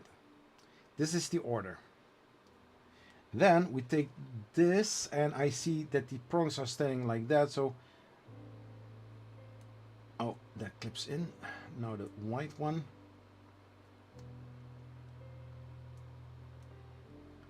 Oh, such a satisfying click.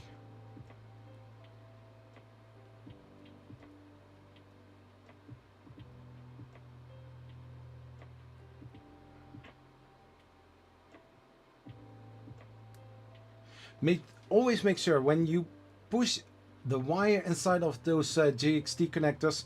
This is, by the way, the JST XH.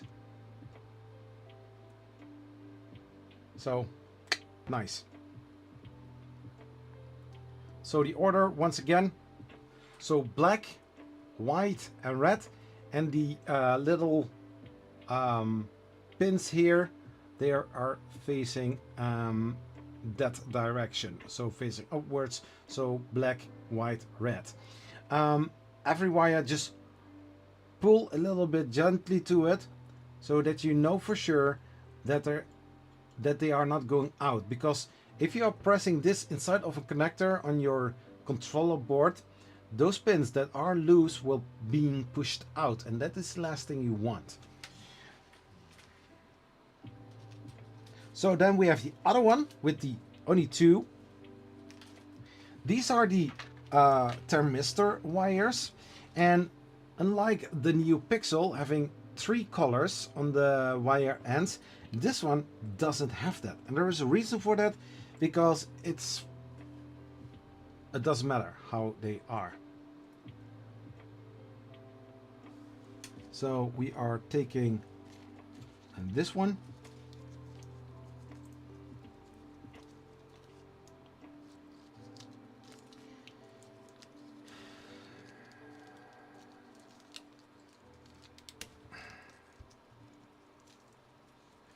So print process will be back in 30 minutes. Okay, see you later then.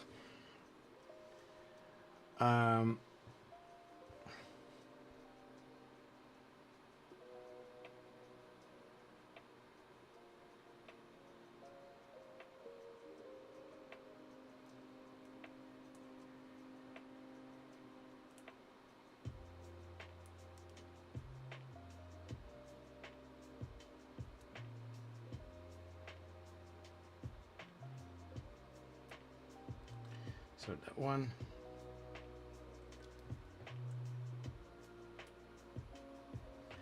So.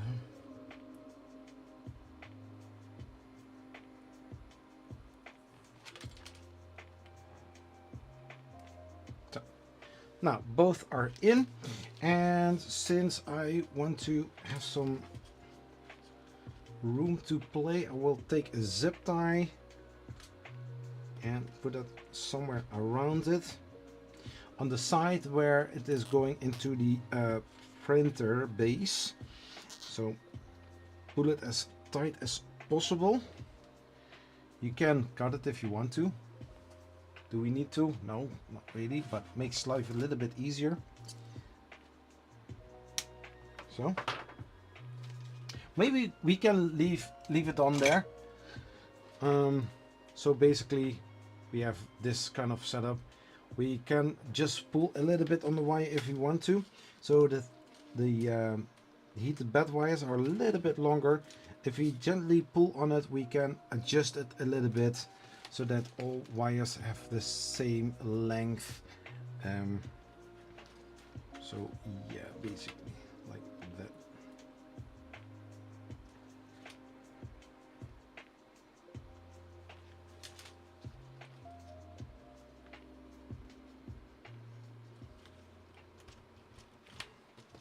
So yeah, basically.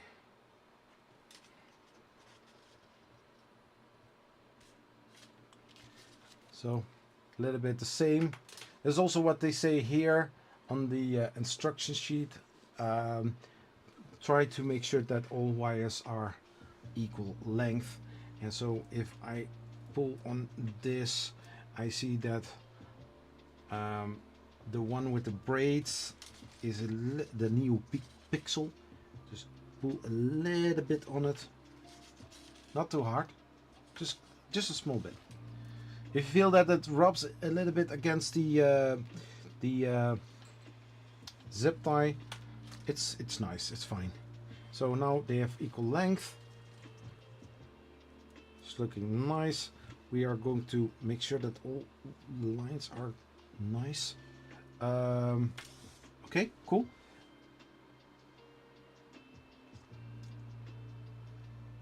So we are going to flip the printer like that. And so what we are going to do, we are going to move the print bed up. And since there is a backlash nut on the lead screw, that would mean that it takes no effort in pushing it upwards. So that would mean that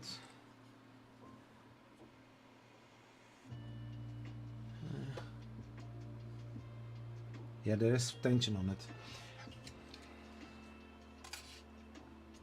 So now we are going to see this picture right over here.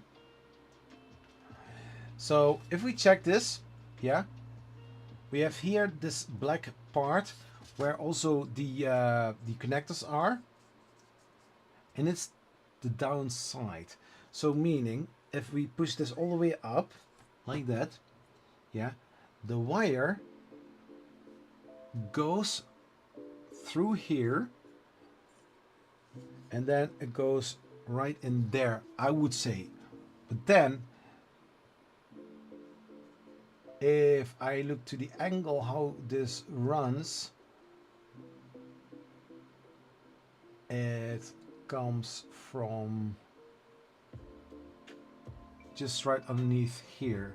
So which wire is running here?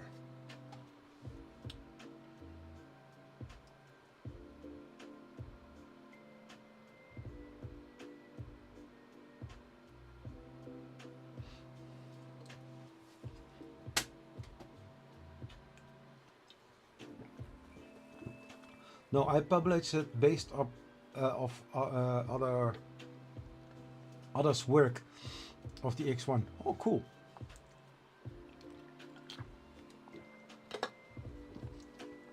Which kind of gear ratios did you have for the K7?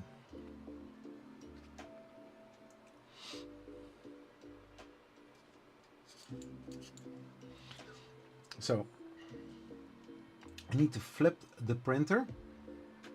So this is the part that you won't see. I'm sorry.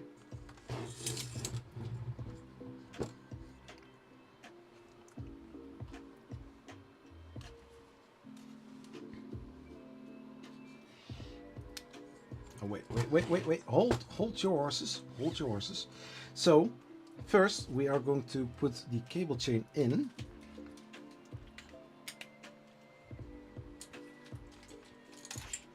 Let's get real funny.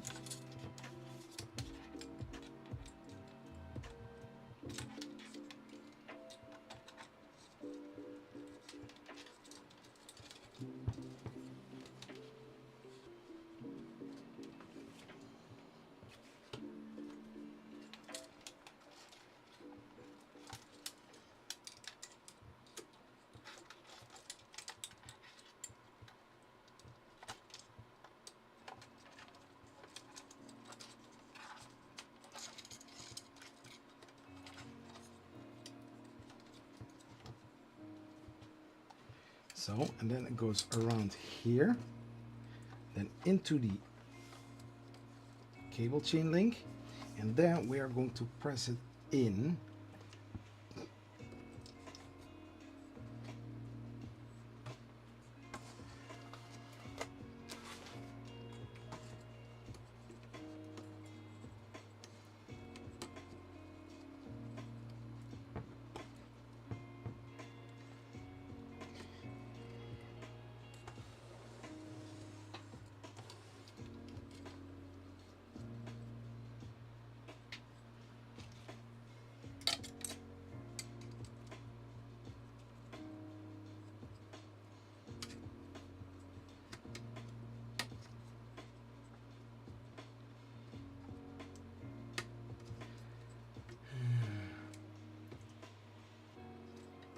Somebody is still in chat. 3 likes, only 3 likes, people.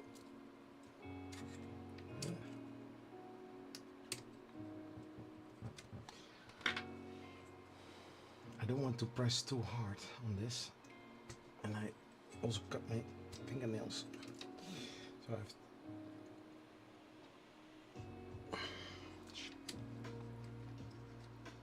tried to get it in. Get it?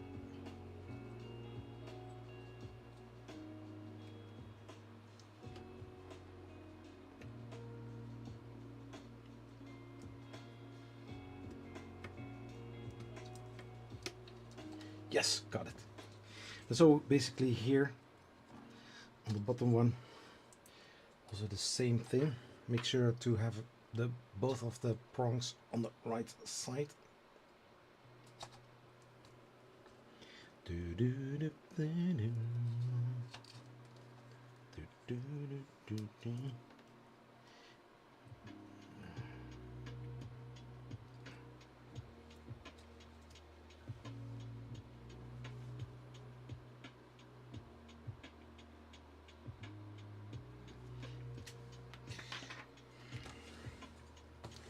Let's see if I succeed like this.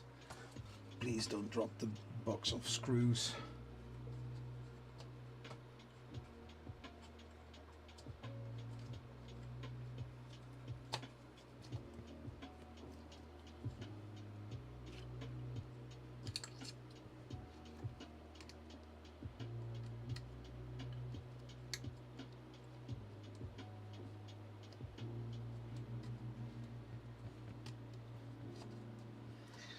Oh my gosh, go on.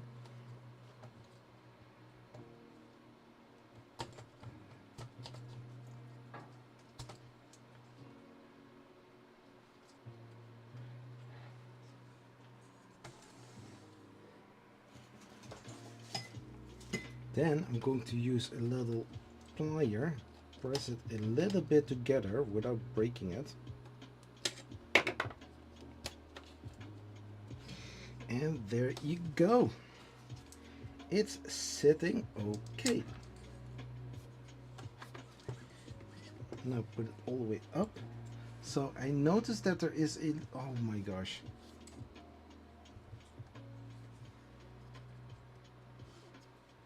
So I had to take one shackle out, but I see that this is getting a little bit close here. So there is a little bit tension coming on to it. So I need to add a chain link in there. Where is the rest?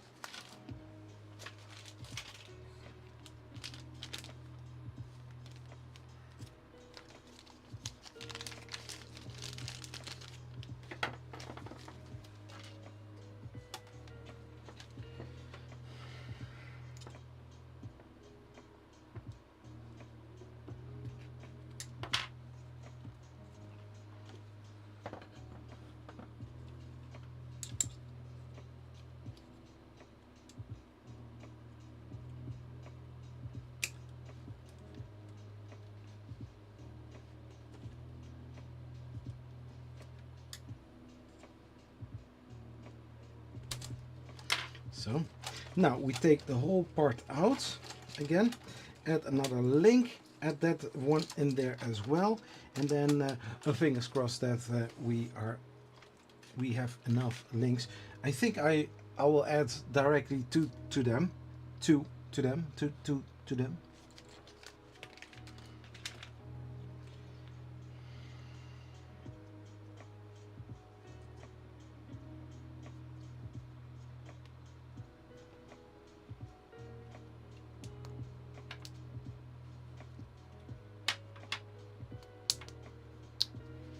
So now check how this is.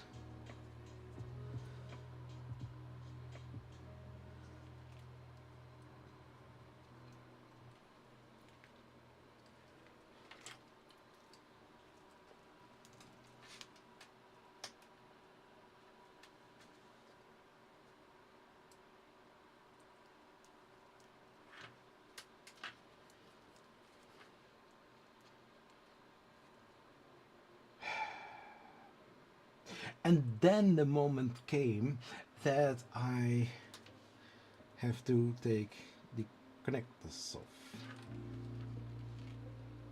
No.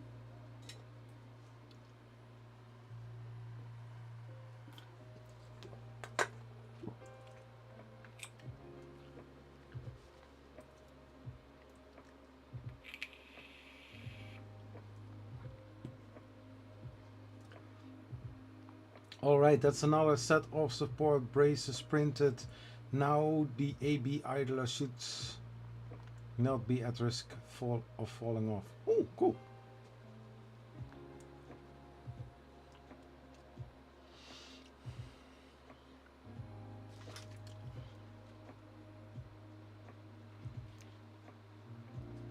Yeah, so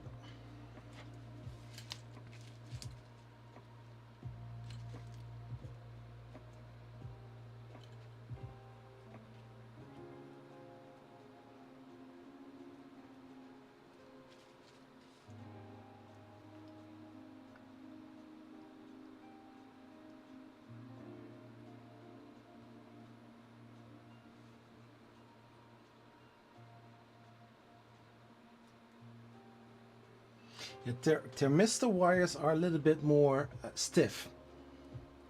So if there is a little twist in it, that twist is hard to get out.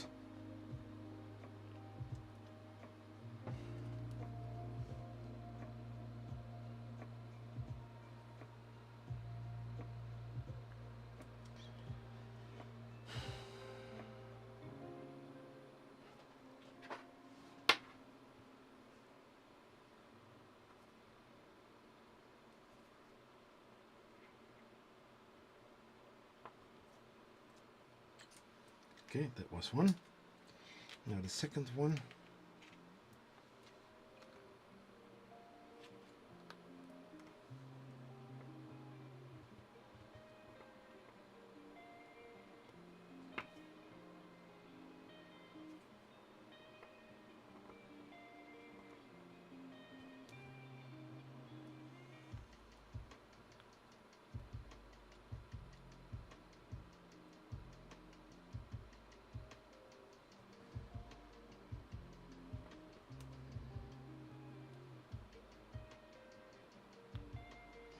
Yeah, never press too hard on it because you don't want to bend the little springy tips too far downwards, or else you need to make a little adjustment in order to get them out.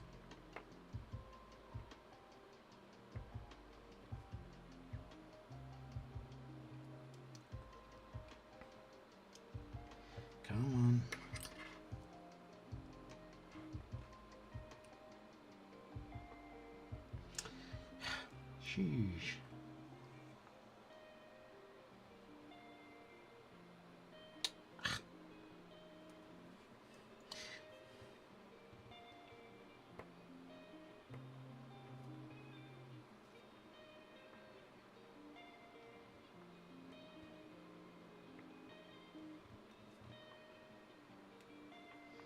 Okay, the middle one is out already.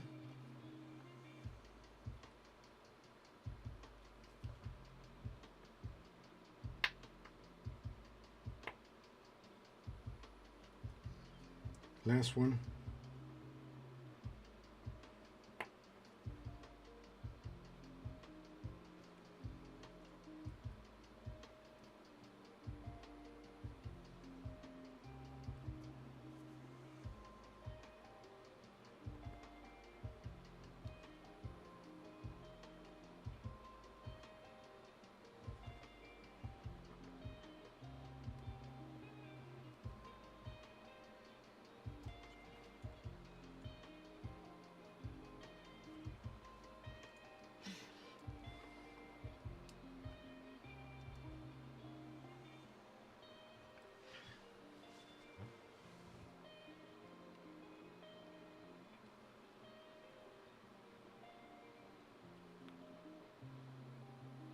Come on.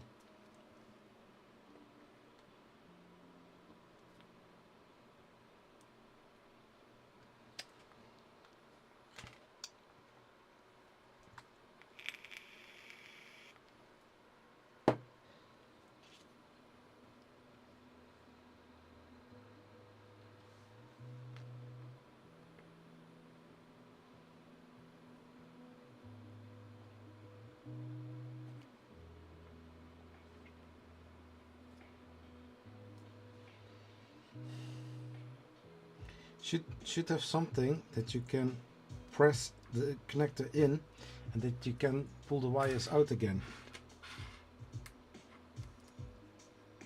You know what I mean? Dreams Void?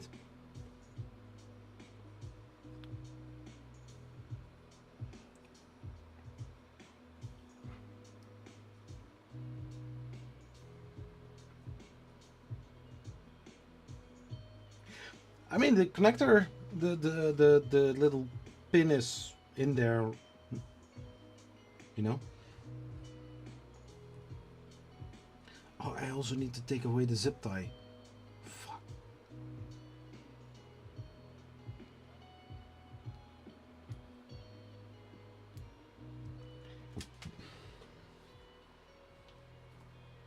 Hey chat, how are you doing?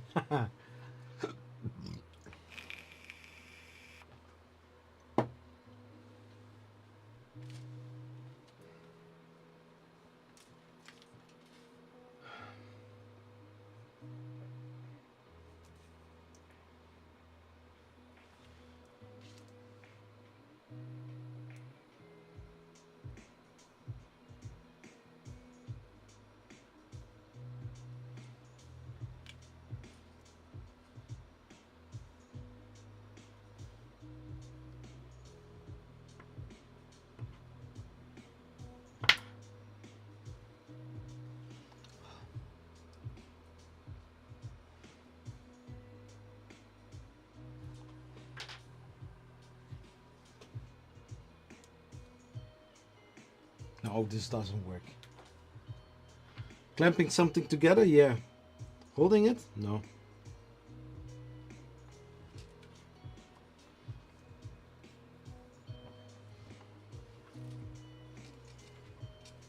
Yeah, and those pieces you won't see in...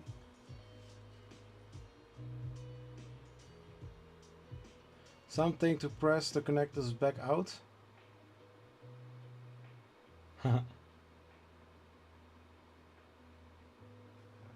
Yeah, no.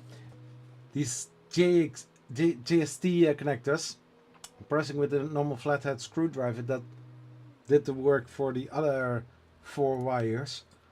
But for this one, it doesn't seem to be working.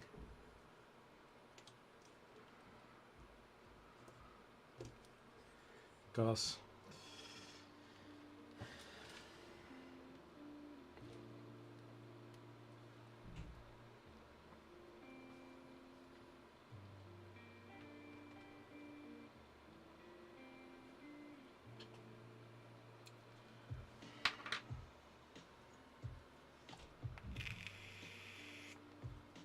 Yeah, fine tip tweezers, but I don't really have those.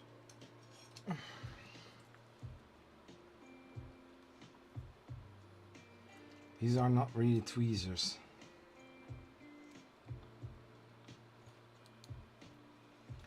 And basically they are not working fine. I need to design something in Fusion in order to do that.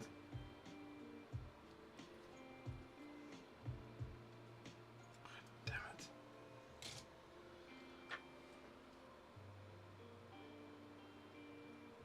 Oh yeah, no, it is fitting inside even, you know, inside of the connector.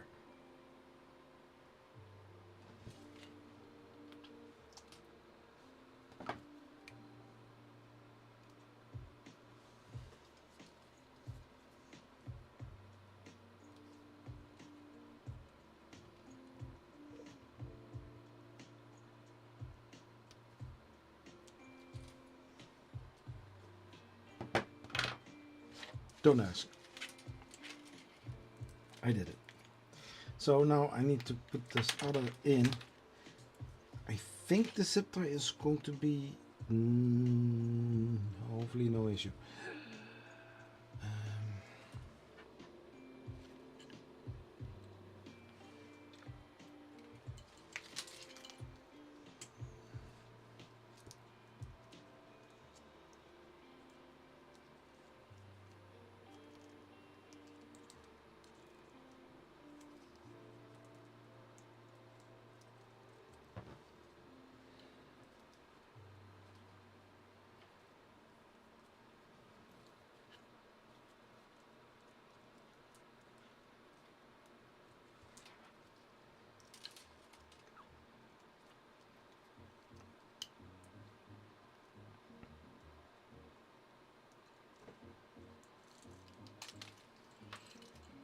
Go over the zip tie.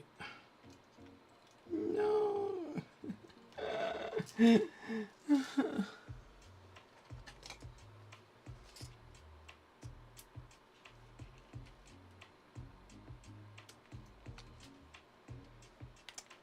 Recipe zip tie.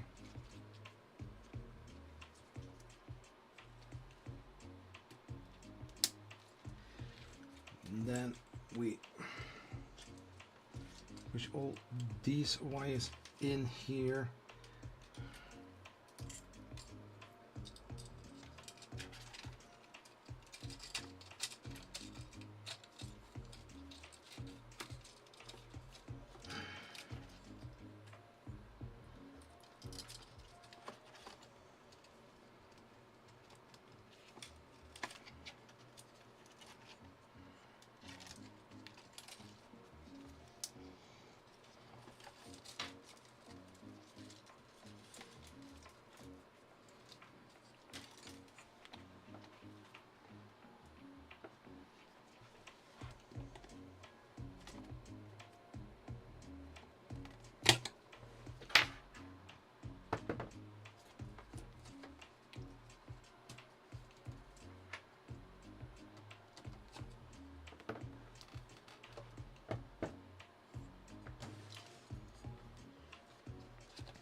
So,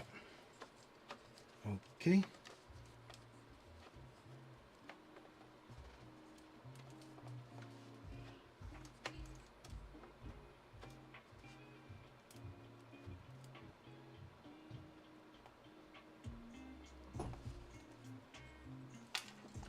Now I'm going to put this on the front, on the front, whatever. So.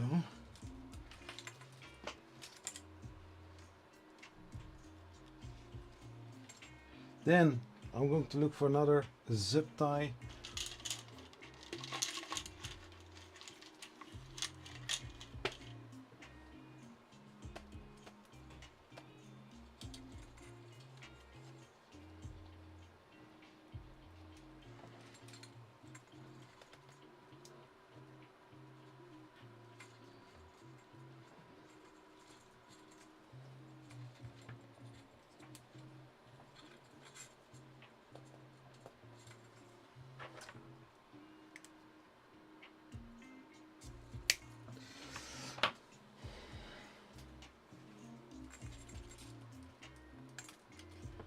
So here are the thermistor wires.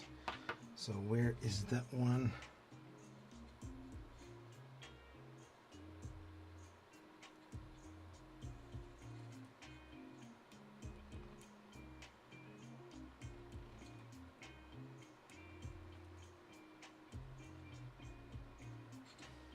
And just like mentioned, pull on it to see if it all works. So black, white and red.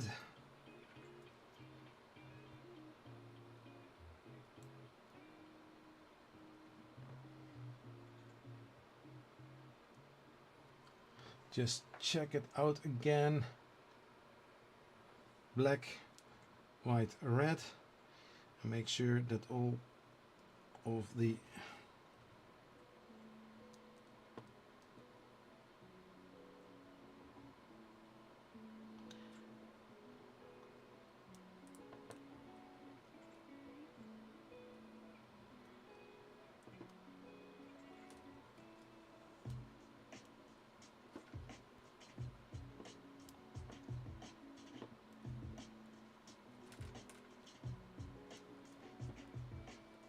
so that is that. Right, next steps of clipper config, get dual Z motors running in the battery rather than being tied together. So that part is done. So what I'm going to do now is bend this wire like that, so that if I'm going to move the printer around, that the whole thing is not in a way. And the best way to do that, my friends of zip tie.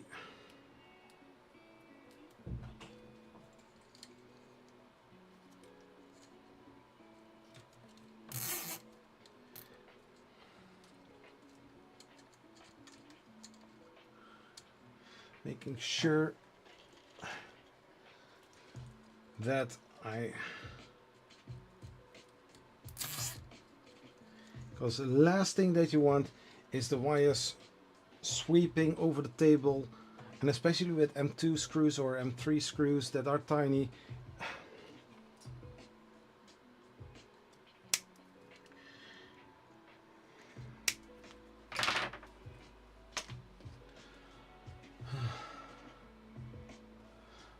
So okay, now we are going to check if this all works pretty neat. Let's move the bed up. So a little bit flex. Got here some wires sticking out. So I've got here one. I don't know which one is going there. It doesn't really say that. Although I see one wire here in the instruction. It looks like a 3-wire kind of thing, and that runs to the front to the NeoPixel. So there's one cable with 3 wires on it, and that runs all the way to the front. So it goes somewhere. I don't know where this little part is for here. You know, like this one here. I don't know where that is. I don't know. I really don't. Anyways, we will find out. If I'm looking to hear the instructions, I see a clear underside of the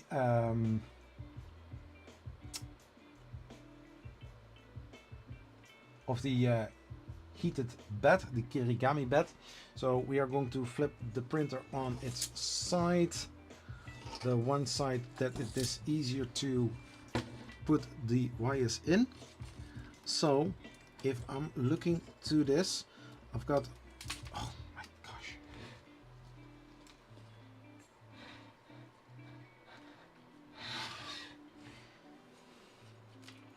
so this is the 3-wire, and that one goes,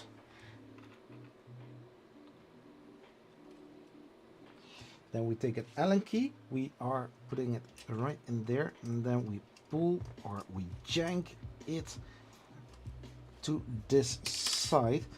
I'm not really sure how and what, but this seems to be working just fine. Yeah, so it's already nice. So I've got two here for the heated, but you don't see anything, right? And nobody says something. Ah, back on track. Hello, how are you doing? Welcome back. So I've got two black wires here, and I cannot really tell which one is plus and which one is minus. Does the instruction say anything about it? So installing the cable chain to the Kirigami to the Kirigami frame, we can now attach the chain to the pre-installed chain and on the Kirigami. Next, we will install the cable ends to their respective locations. Refer to the pictures below. Yeah. So we have to, and we don't see anything like if red is red, and it doesn't say. I do have two black wires. So now one is going to the left outside and inner side.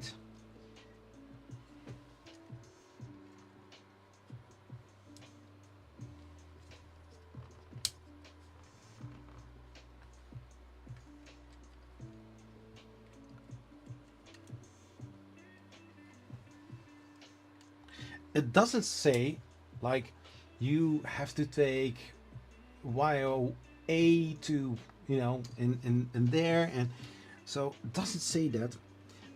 So as you can see, the wire is pretty loose, but I can still pull a little bit on this end in order to get some of the wires next correctly. And then we have here this JSXT connector. That is the thermistor connector.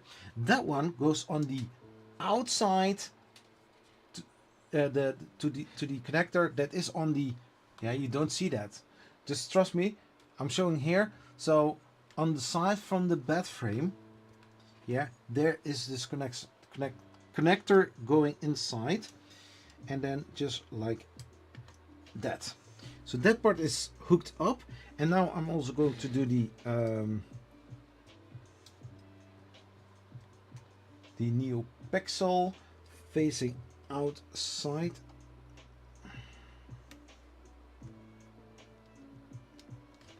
So now I have to wire the wires. I need to wire the wires correctly. So making sure that everything is nice tucked away. I see that this wire makes a little bit of a weird angle. I don't want to have that. So I need to pull this out.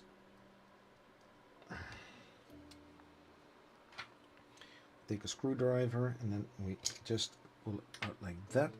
So instead of going over this route, I don't know why, if the picture shows me this, yeah, that I need to use that over there. So I'm going to do it like this and use this side so that the wire runs nicely through this little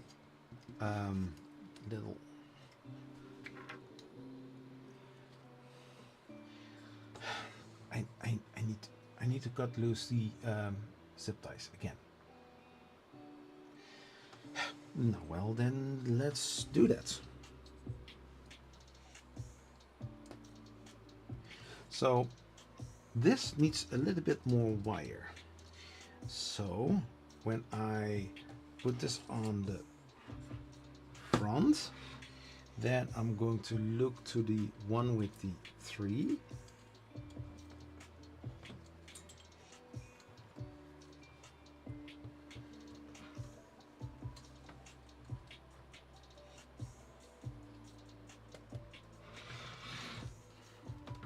Yeah, once it isn't there, it's a little bit harder to do.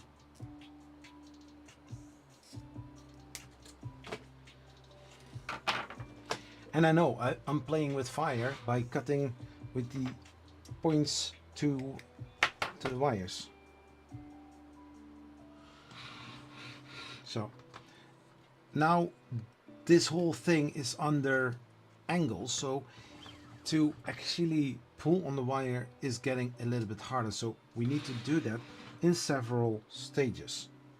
So I'm taking my small Allen key. No, I'm taking the screwdriver. And then I'm going to hold this wire here, and then I'm going to pull it like this, and then hopefully the wire comes a little bit loose. It happens just like I wanted.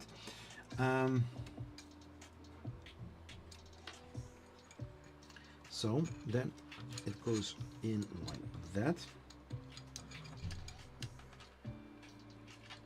Yeah, I know you don't see a lot, but trust me, I'm following the instructions.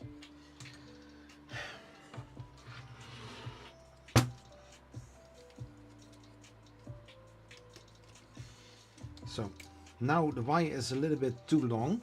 Now we can just pull on this, making sure that it is not too long. But according to the instructions, it should go, I should attach it with a zip tie here, so that it's never being pulled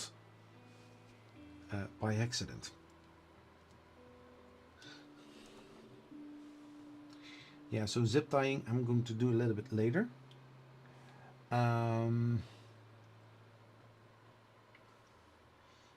It's kind of weird.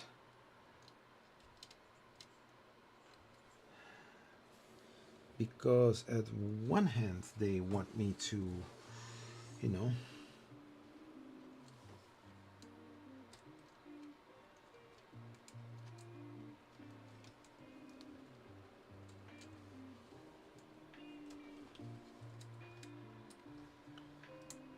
so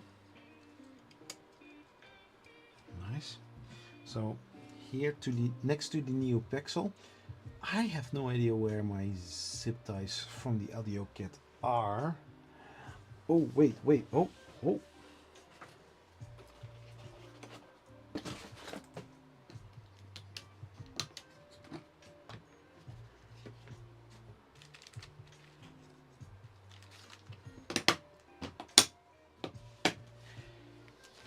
This is a zip tie kit for the positron. Now I assume that the positron doesn't need so many zip ties. Right?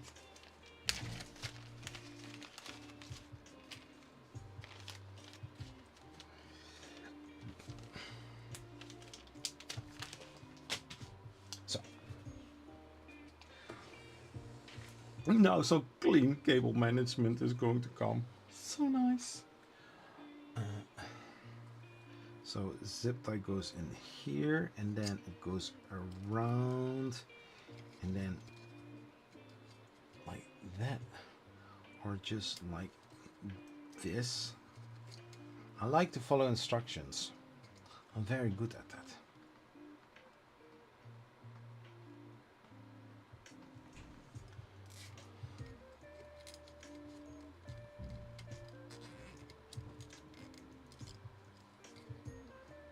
A little bit of slack, that there's a little bit space in there. Yeah, you don't see that again.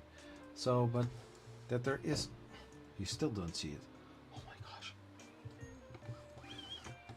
Do you see it now?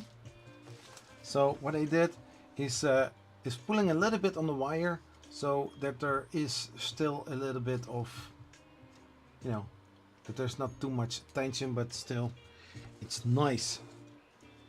And then pulling on it a second time. So then cutting. So the first zip tie, well, actually, so I want to make sure that the wire here on the back side is not going to get in the way. I don't see anything about zip tying this. I do feel a little hole here. I don't know if that is an actual hole. Oh.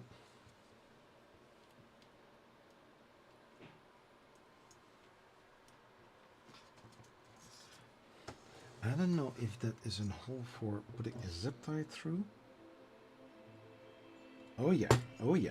Oh wait, hold your horses.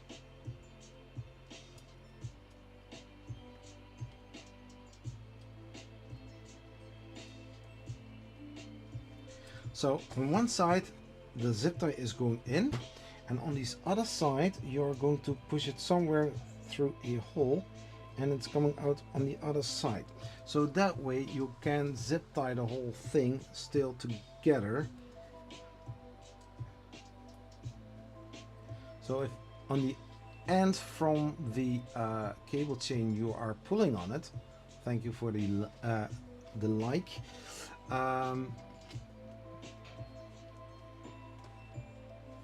So when you pull on it, the wire is not getting away. So nice tucked away, and that rhymes.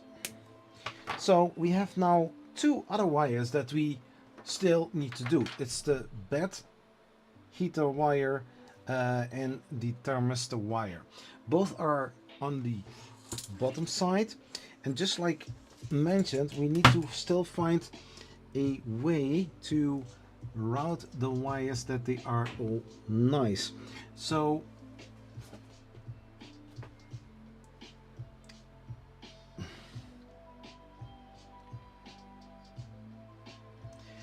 if I'm going to follow the same, just a second.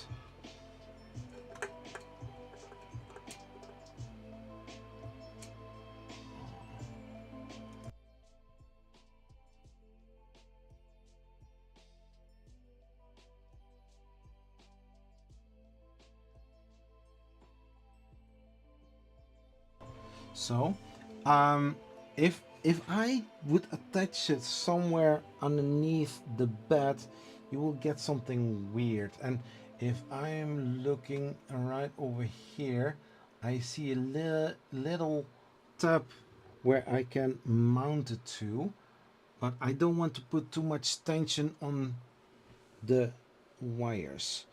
So making sure that both wires have equal length, then I'm going to take the other one, and everything we can push right back into the cable chain, and then, you know, making sure that everything is nice.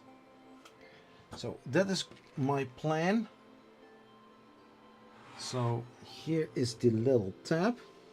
So I'm pushing a zip tie right through here, and then I'm pushing it directly through the other side.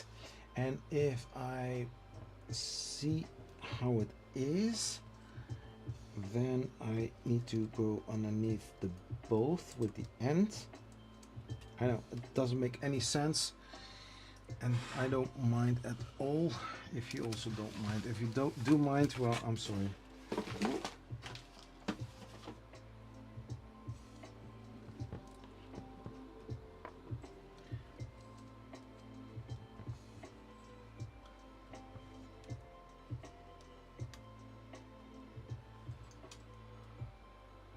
Back on track.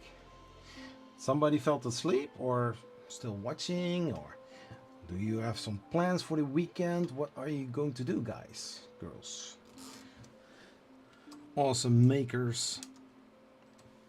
So now the zip tie is there. I'm not going to pull the zip tie yet. I want to make sure that all wires are tight. So we have the thermistor wire, and we have the thicker bed wires, and I'm going to just pull on it and see what is going to happen.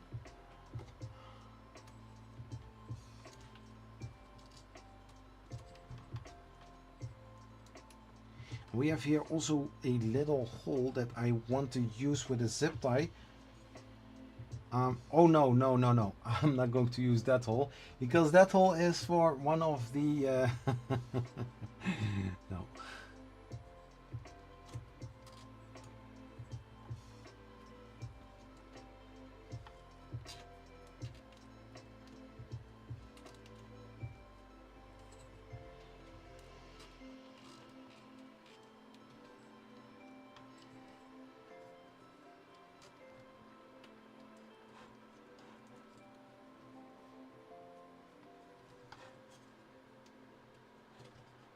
Not asleep, enjoying the company.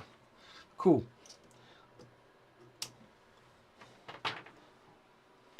On some parts of the world, somebody is working in the early hours in the evening on a 3D printer called the printer block. And he is now configuring Clipper so that when he is getting to Smurf this year, that the printer block printer is printing amazing. Long live the printer blocker! Printer block printer! Printer block! Print a block printer! Wow. And it just hit me. So, and now we can just pull on the wires, making sure that everything is nice and snug. So what we can do, we have zip ties plenty. Now the new pixel wire is zip tied. It's a little bit loose, but there's still some slack. The wires for the heated bed and the thermistor are also there, so that's fine. Those are zip tied to the print bed. Long life.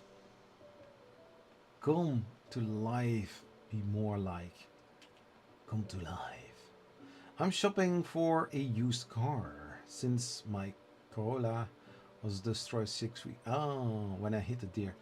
You know what I would say? Oh dear.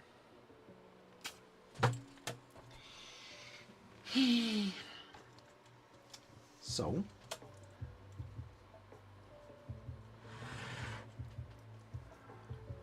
now a tricky part comes.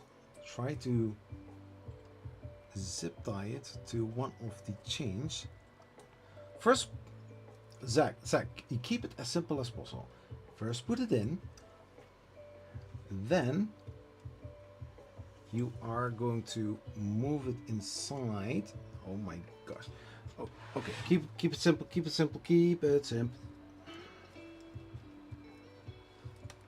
Just take the wires. Zip tie it.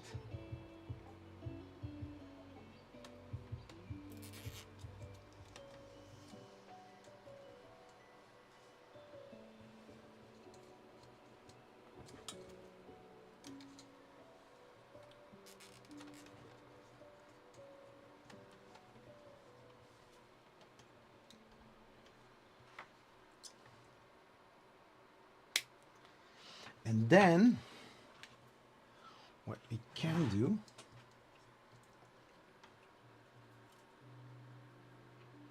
I don't know if I can do that. I'm a MacGyver when it comes to zip tie, duct tape, and W40. You know, shall I tell a little secret? I never ever saw MacGyver. Did the deer file a lawsuit? No, he didn't.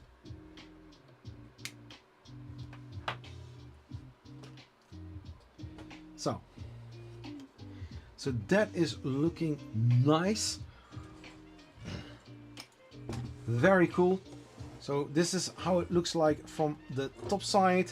So here we have the NeoPixel wire for boom, boom, boom, the light, and here on the back side we have, of course, underneath the two heater wires for the bed, and here the thermistor. So nice. So now we can continue scrolling, and it says here to add this connector to it and these two, but they don't really say which kind of order this needs to go.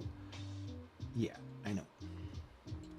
So first we put the bed on top of here, and we screw it with the screws that I'm going to use, like mentioned, these.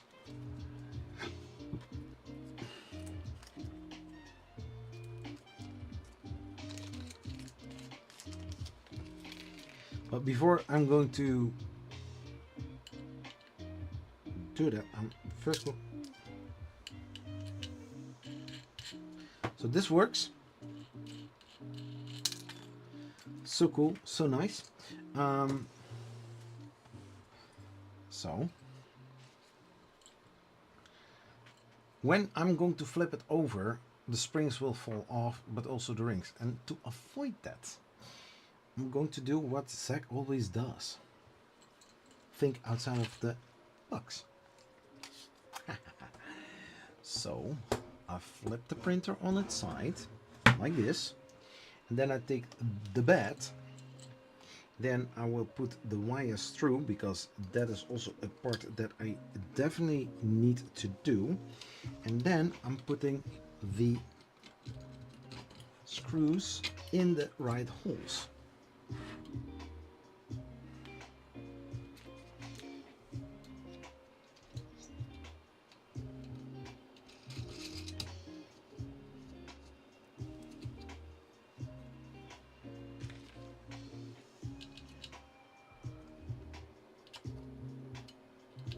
Oh, I see a point that I'm going to get problems with.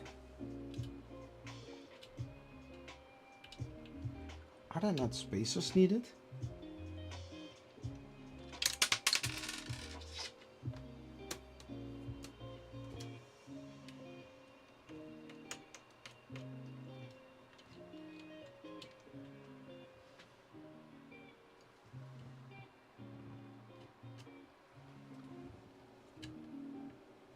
Oh.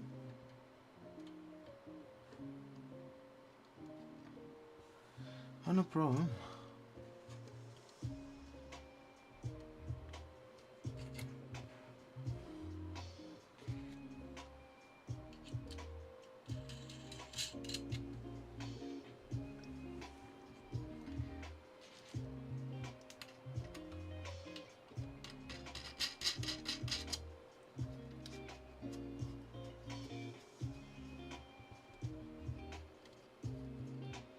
Oh, I don't like this.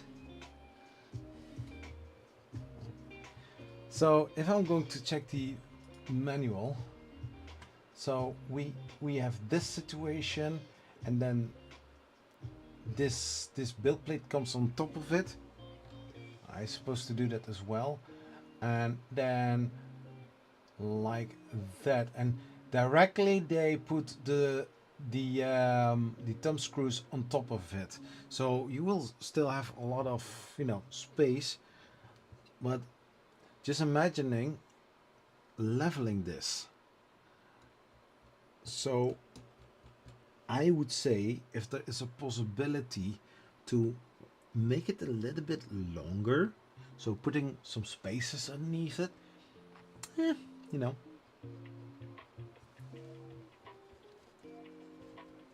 So, but anyways, stop complaining, Zach. Because I'm not Zach the complainer, I'm Zach the builder. Zach the builder, can we make it? I don't know if you can make it, can we?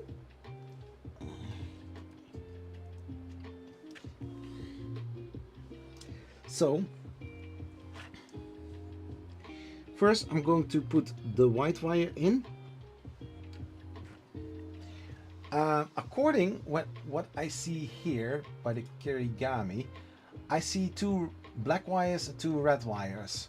So from the PCB, it comes on the outside, or on the most left side, and for the second one on the most right hand side.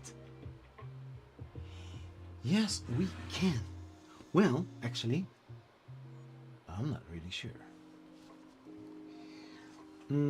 Okay, we have that all the way in.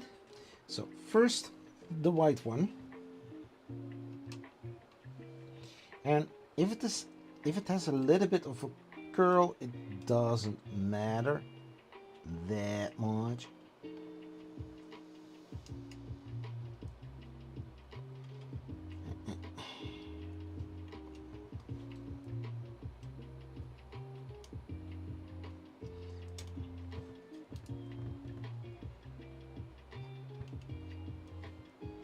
And then the other one goes in the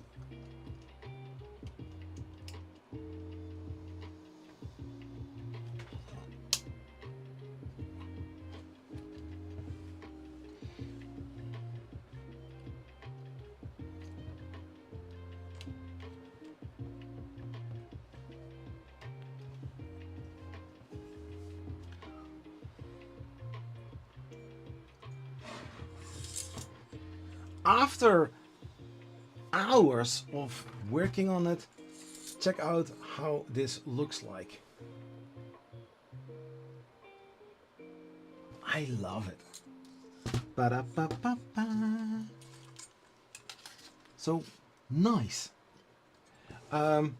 Yeah, so that was the printed bed. I noticed that some of the screws were not tight, so I'm going to tighten them first, making sure that it is perfect.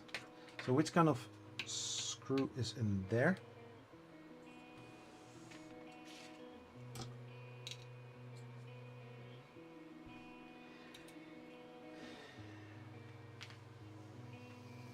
A little plier.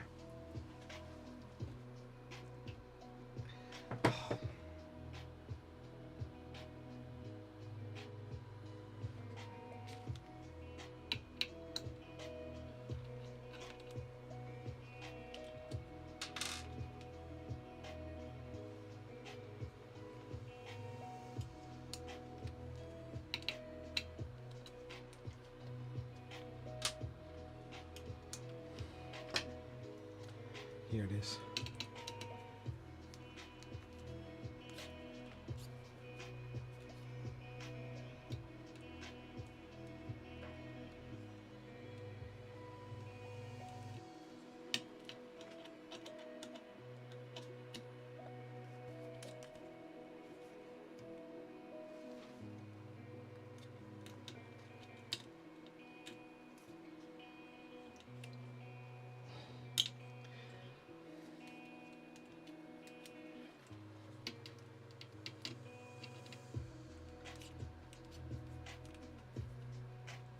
Yeah, the fun part is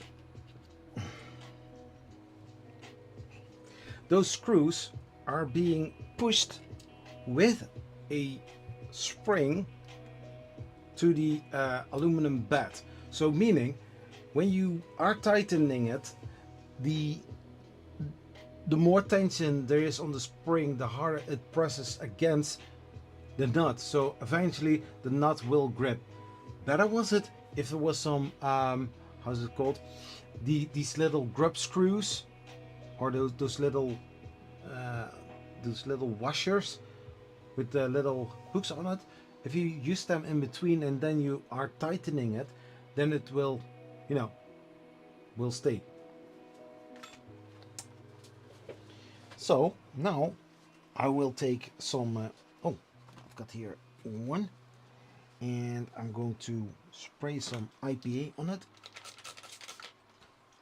Some alcohol. I was thinking actually about it to buy some beer, but I didn't want to go.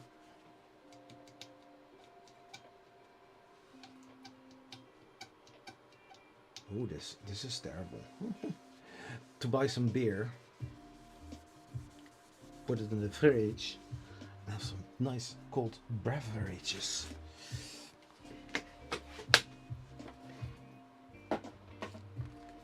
So I know. So I've got those leveling knobs, and I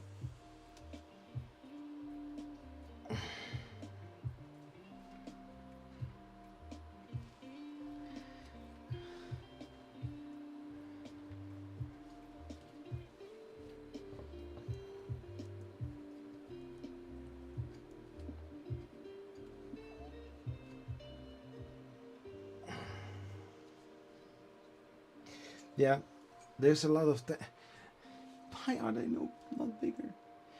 I need to have bigger knobs, so I will look for it some other time. Till that time we use this. I don't know why it is so flush against the bed. Maybe I missed something.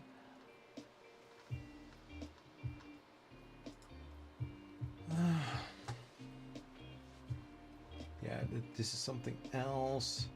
The wiring. You know, I don't want to sound really weird, so I'm not going to say it, but I like some wiring.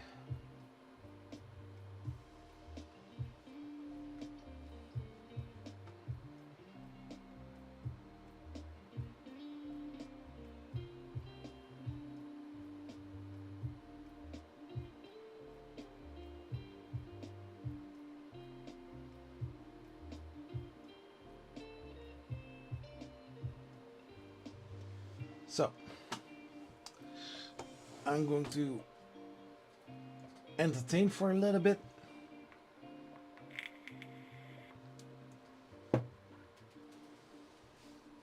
Just a second.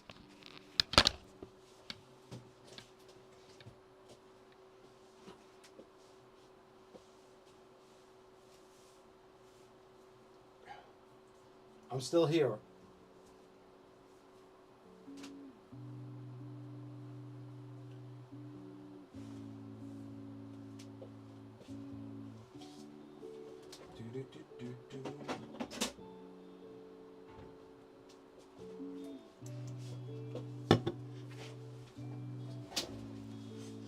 Why are we here?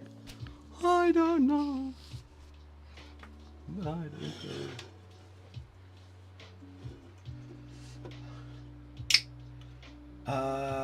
Fair enough. Wait. Is wiring same strange hobby? Yeah. You can see who has passion with wires and who doesn't.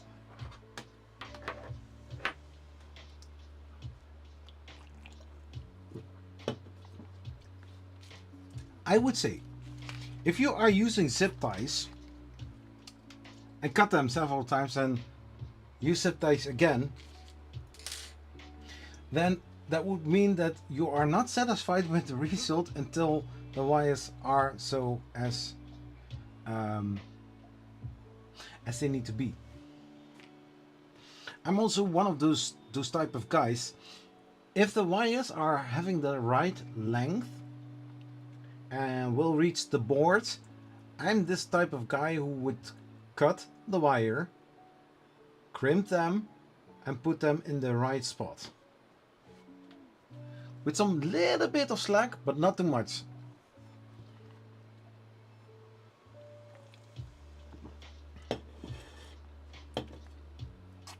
If I see some server network kind of situation where people are making from a whole mess a very nice, pleasing looking server room, I can watch that and be very satisfied. You need that Red Bull sponsorship already. Yeah.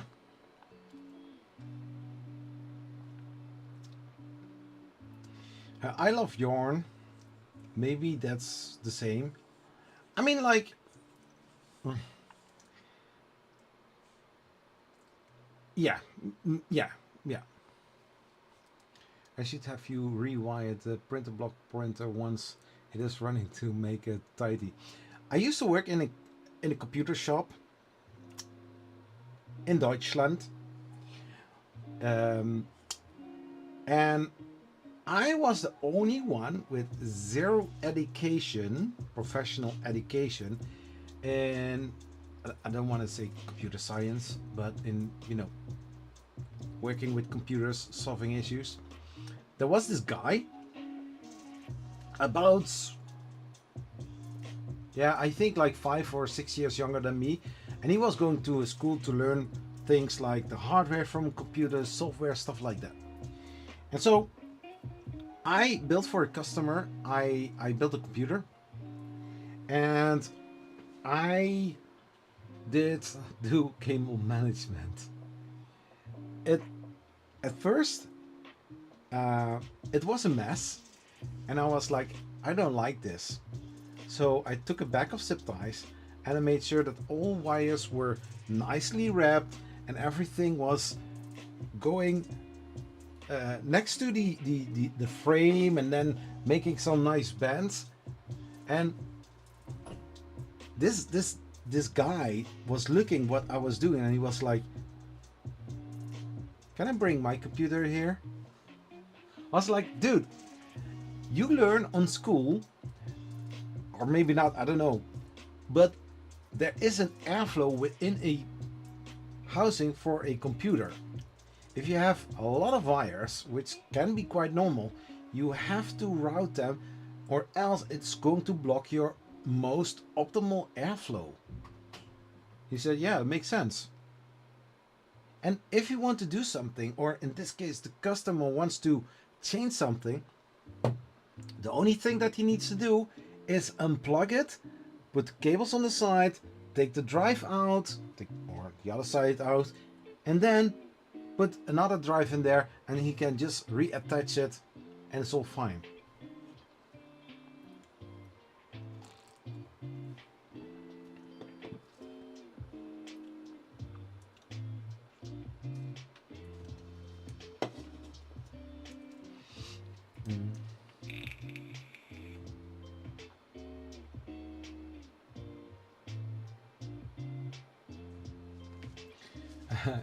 Case airflow isn't that picky.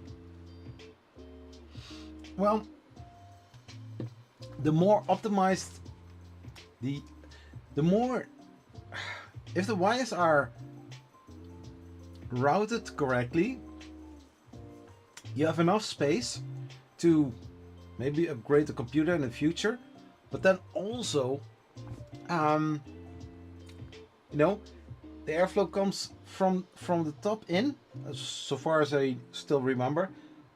Comes from the bottom in and goes out to the back or so. I don't know anymore. It's been a while. I was also a guy that runs a water cooled system, and I'm not talking about the nowadays water cooled PCs. No, 24 years ago. Paul or Tyson? Oh, Kafoka Designs, how are you doing? And if the wires are really tight together, yeah, you cannot have any dust issues there. I think basically it's not possible, and especially if you have those fancy cable wraps in yellow or in neo green or maybe purple or pink, if you don't would like that, it's all fine. But Paul or Tyson, you mean like the boxing game of the century? I don't know. Not watching the fight now. I cannot really say that I'm against violence. Yet I do like to play GTA as well. Well, basically fooling around, just doing random stuff because, you know, I did a lot.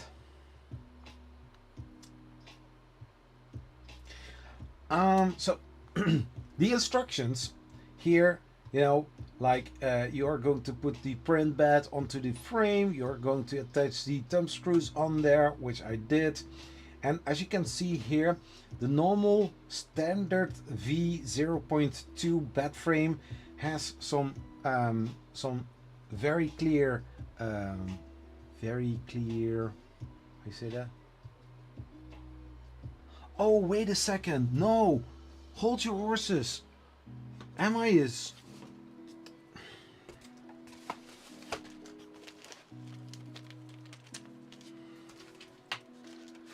Of course.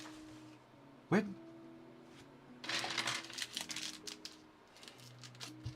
Yeah, so I do want to use the red ones because they look fancy. But the problem is, these stand off more than the normal ones that you would print. So I need to have... Oh. No, I'm not. So I'm not watching the fight.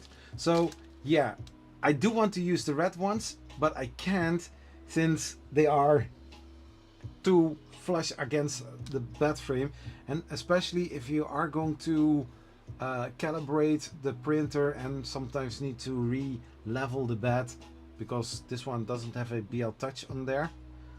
Maybe I want to do that. I don't know if I can do that.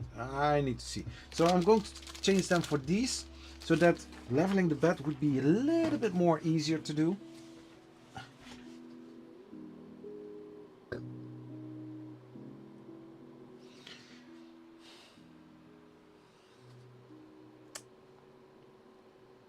To like that.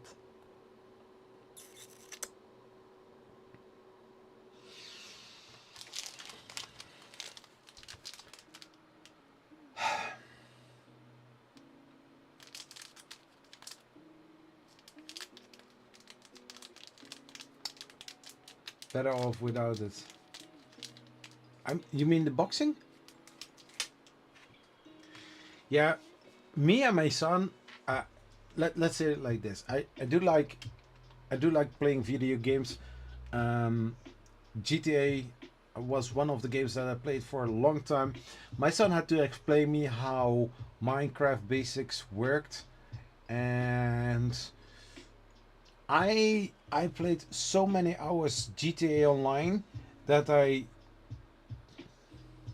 with little efforts, earn money. I don't like to do the heist because they are always with other people that you have to do, or maybe having long duration hours of setup. I don't like to do that.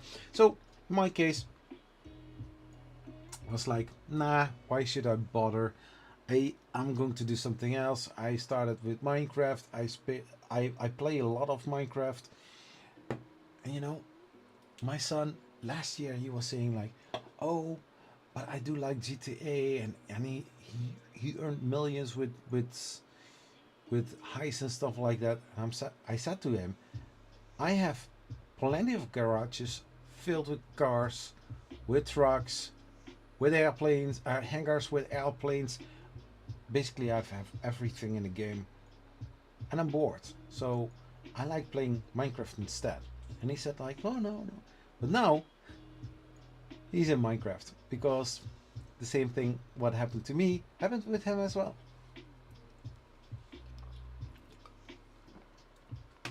And let's be honest, if you like playing video games, depending on which type of game,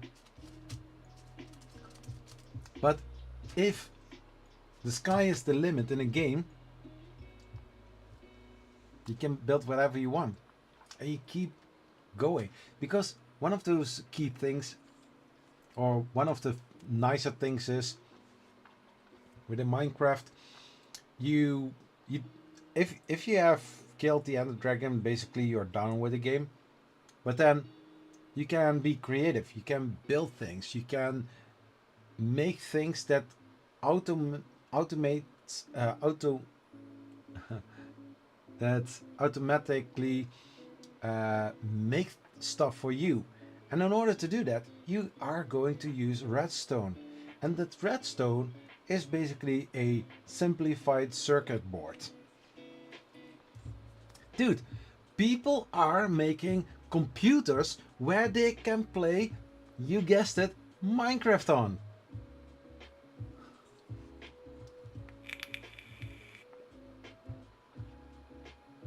Print a block on my video game. Yeah.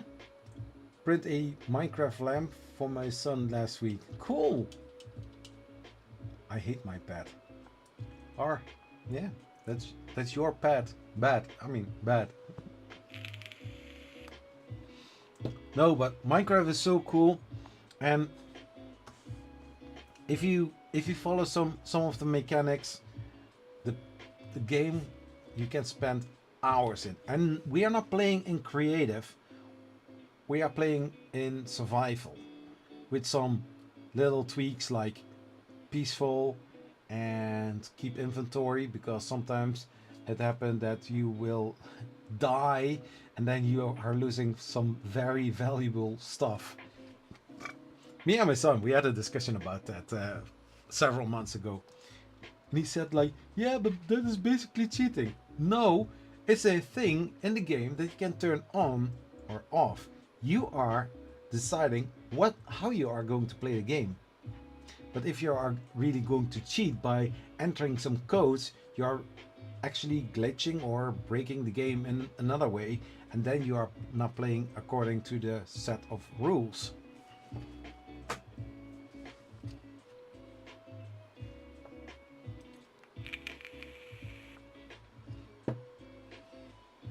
So yeah, I can use those thumb screws, these, but like I said, yeah, even though it is a little bit more annoying to to turn around.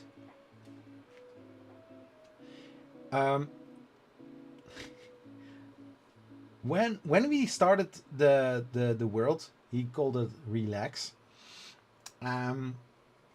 We were both building on a huge base. A very big round with a lot of with some beacons. Some beacons you can get if you set up a beacon, you can build very quickly something if you configure it in a certain way, and within a radius you can do that. Now there are some colors that you can get.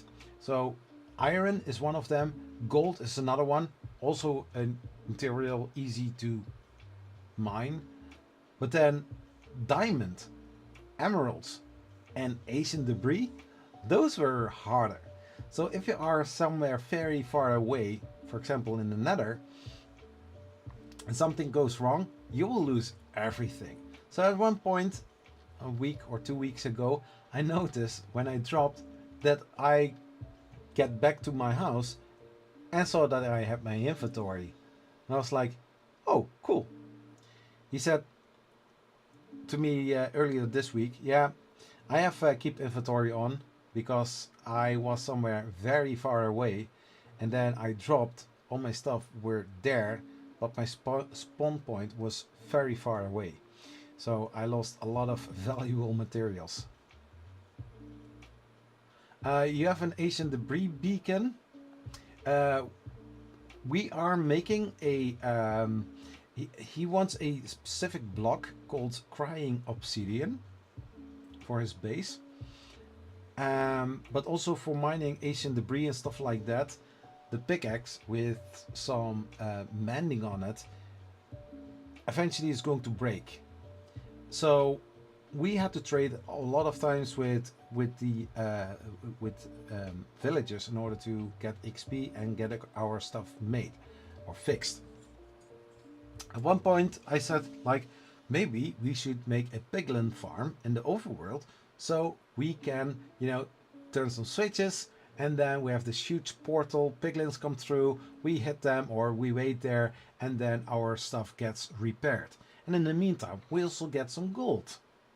And now for crying obsidian, to get that, there's only two ways. One is going to all the broken portals and look for Asian crying obsidian, and the other one is trading with piglins.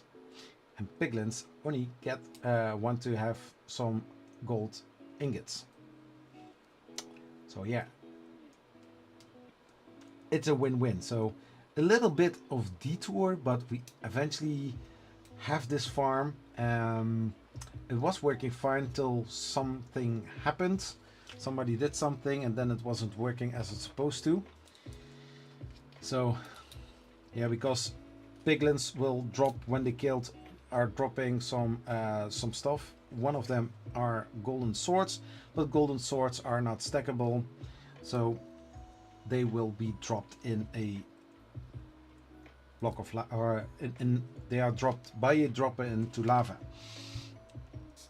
So somebody made some changes to it, not me, but somebody else, and yeah, eventually it wasn't working. It was all messed up, and I said, like, yeah, but that is the thing. You have to study the whole tutorial somebody did in order to get it to work. So in the end, before the stream started, we checked it out. Now it is working again as it's supposed to. But yeah, you cannot have an Asian debris. The thing is, okay, diamonds you get by mining diamond ore with a looting, I think looting 3 on your pickaxe, you will get the maximum amount of diamonds. But in order to get a netherite beacon, first you need to mine for Asian debris on level -59 in the nether. Then you get some scraps from those Asian debris. Those scraps you have to mix together with gold in order to make those ingots. And each block of the netherite beacon are 9 ingots of netherite. So it will cost a lot of time in order to get the whole beacon done.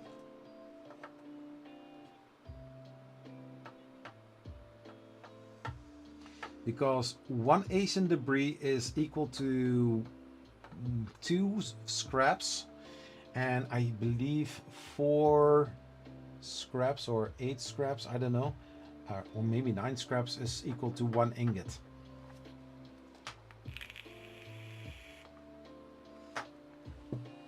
And I think the lowest part of the beacon base is like 5 times 5, 25 blocks.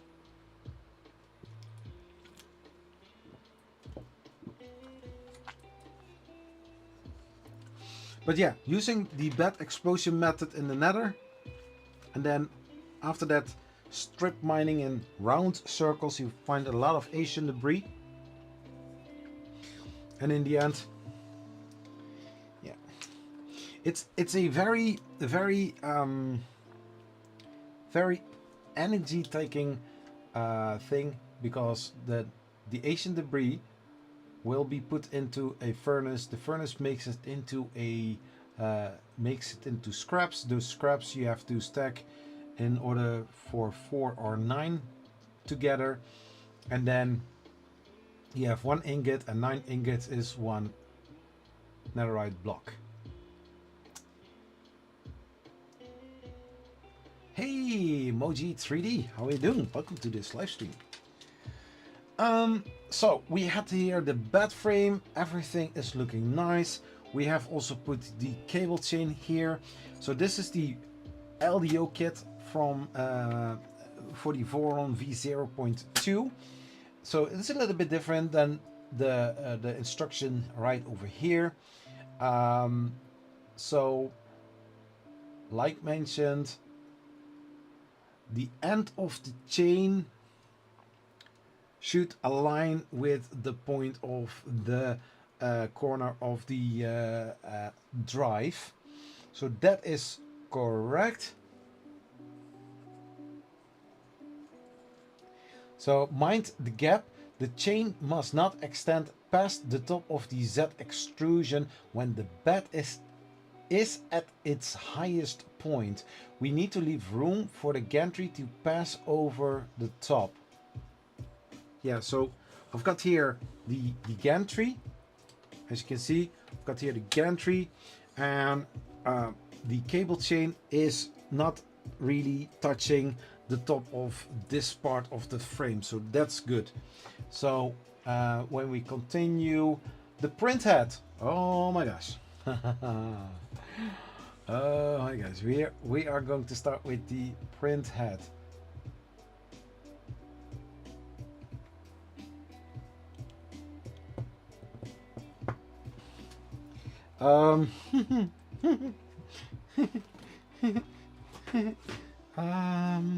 Yeah.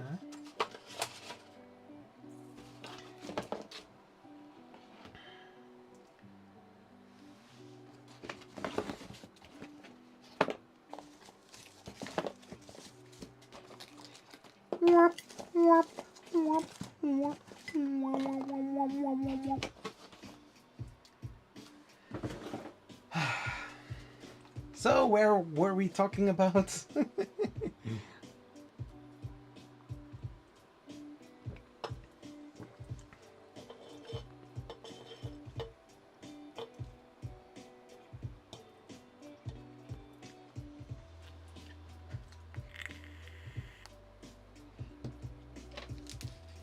Yeah, so I cannot continue.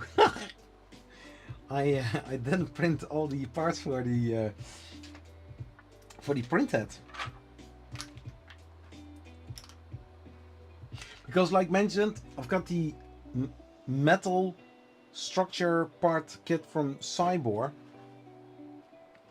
It's for the frame, not for the print head and stuff like that. So yeah, it's something I really need to yeah, you know the drill.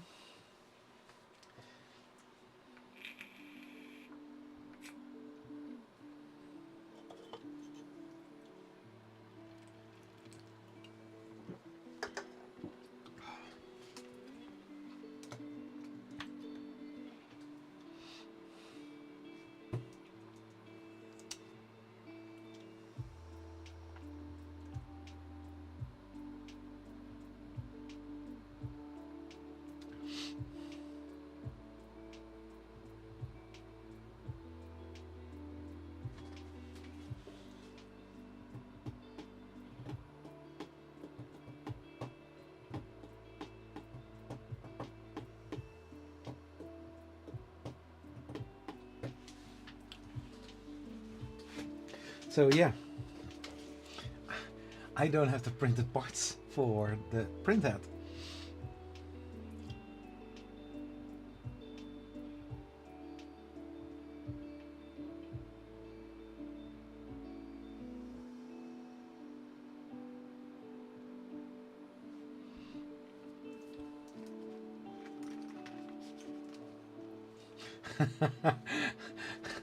You know you want to print something.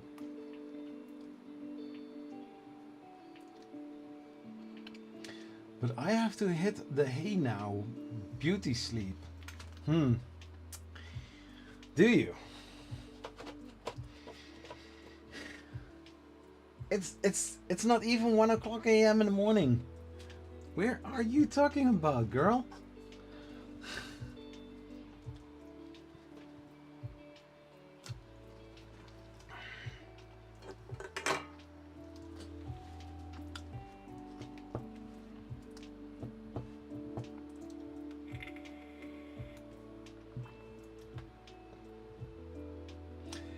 That is a thing that I don't really do. First of all, I have to look for, if possible, ABS filament. I know that the last time I printed with the X+3 ABS and I ripped parts of the PEI coating or the print bed coating of the bed. It was terrible. So it's going to be the Creality K1 to print the ABS parts.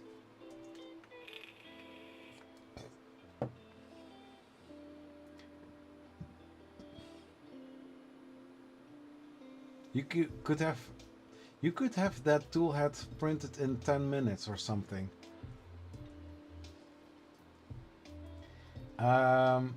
Yeah, I need to go for the right one.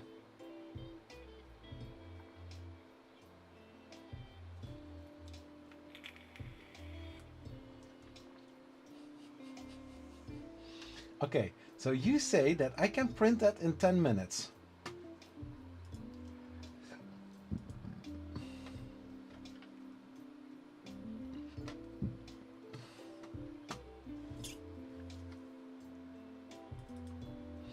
Then I'm going to take my most favorite printer.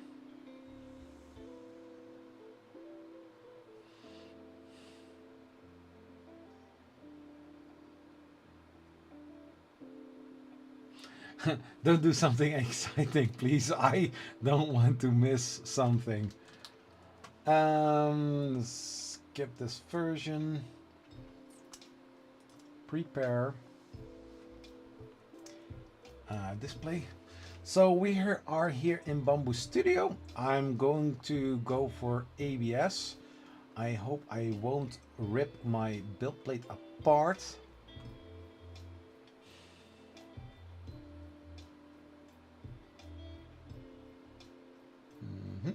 So I have a certain way of naming things.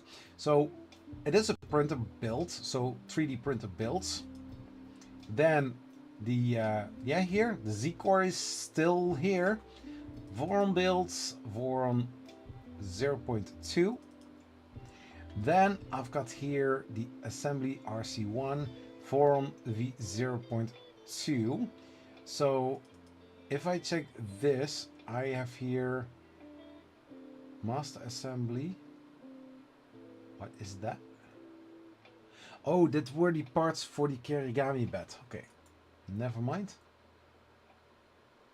So I want to see how models will look like. So I click here on extra large icons. It is Windows, so it will show the models, how they look like. So these are some of the parts, but for the tool head, I need to go here to the Voron 0.2 STL. Also here I will do exactly the same thing, and then go here for, here you have the multi-body STLs. So where you can print in colors. So tool heads, and then also here, going large icons, Bowden, hot end mounts, stealth burner, mini stealth burner. I don't know which version that I have. Dude, which version do I have?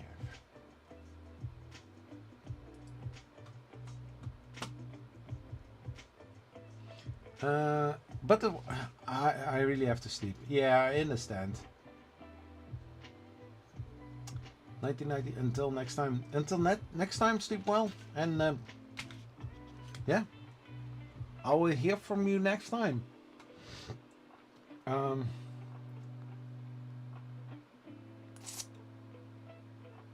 Yeah, we were talking about the print speed. So for Bowden, if we set it all on the icons, you can see what it is. So hot end mounts, fan saver standard,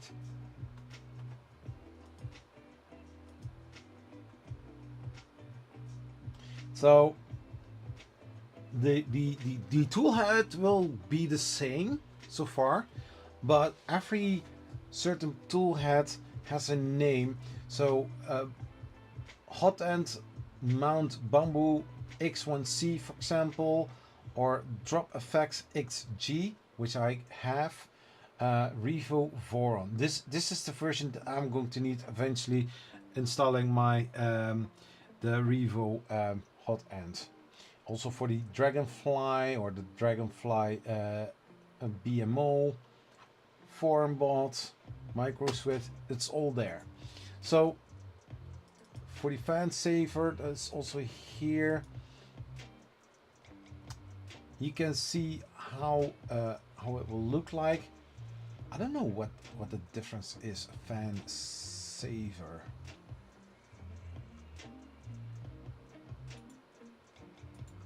So stealth burner. Here we click on large icons again. Wait till everything is loaded. So these are all the parts that I'm going to need for the standard. So you say like 10 minutes. So everything with an A in brackets means these are parts where you have the possibility to print them in accent color. You don't have to, but you can. So we are taking this one, for example, open.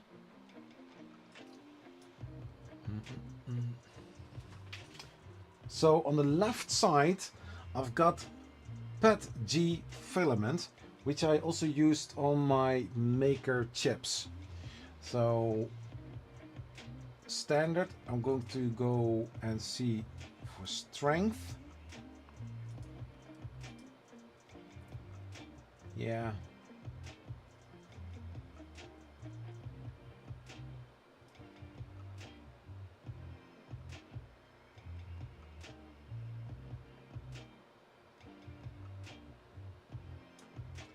I don't know. I just going to slice plate and we will see how long it will take. So total print time 1 hour and 39 minutes. So I'm not going to print it today.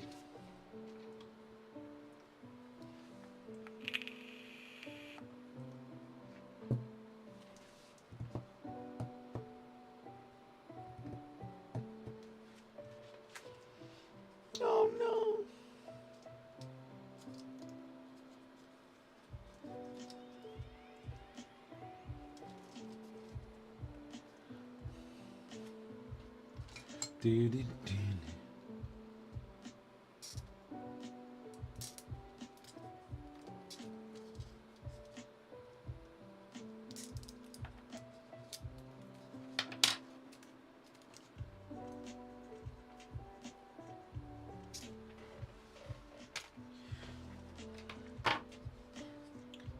So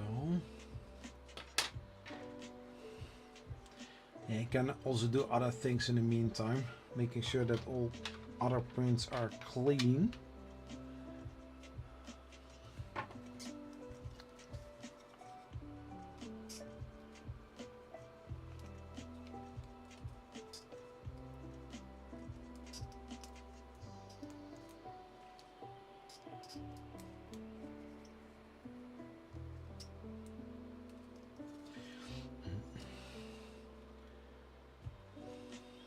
But I like how this looks like. It looks like carbon fiber. This is also ABS, and it is printed nicely, just how I like it.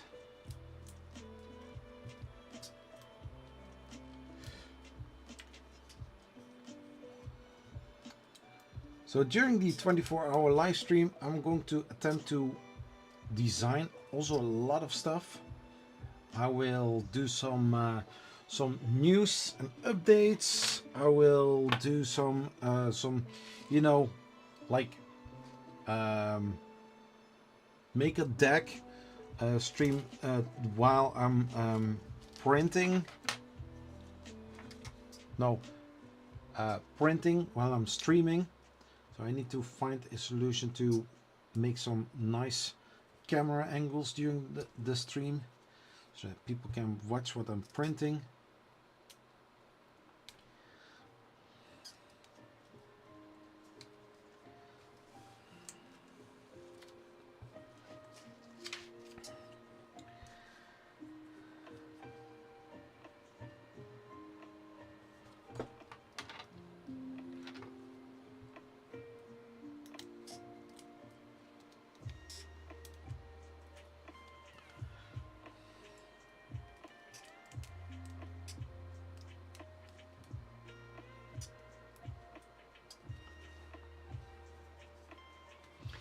This is also nice.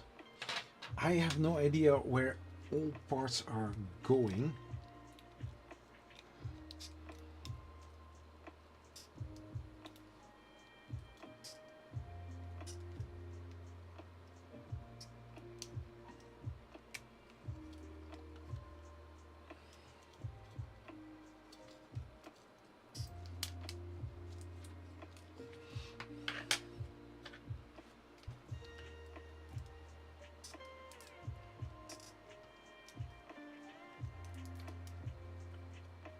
At this moment, 7 people watching, 6 likes. I'm streaming for 3 hours and 34 minutes. It's looking very nice. 0 dropped frames. Perfect. I know it is terrible that I didn't print the print head and other stuff. But hey, next week I will not be streaming. Sweet replacement carriage idlers are finished now too. Cool. I never said which part would be. Yeah. Oh, dude. Yeah.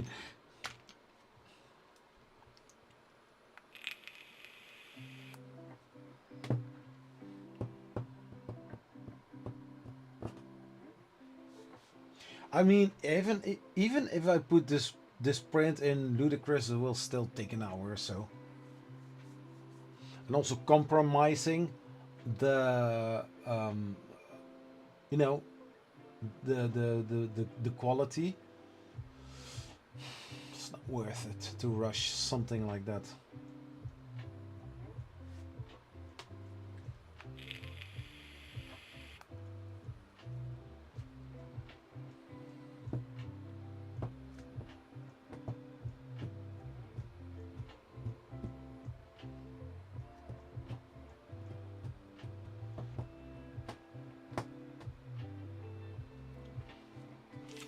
And a little fun fact, the Bambu Labs P1S and the K1 were not turned on after I came back from 3D Printopia. They are still off. the only printer that is on is this one, the V3 Plus from Creality.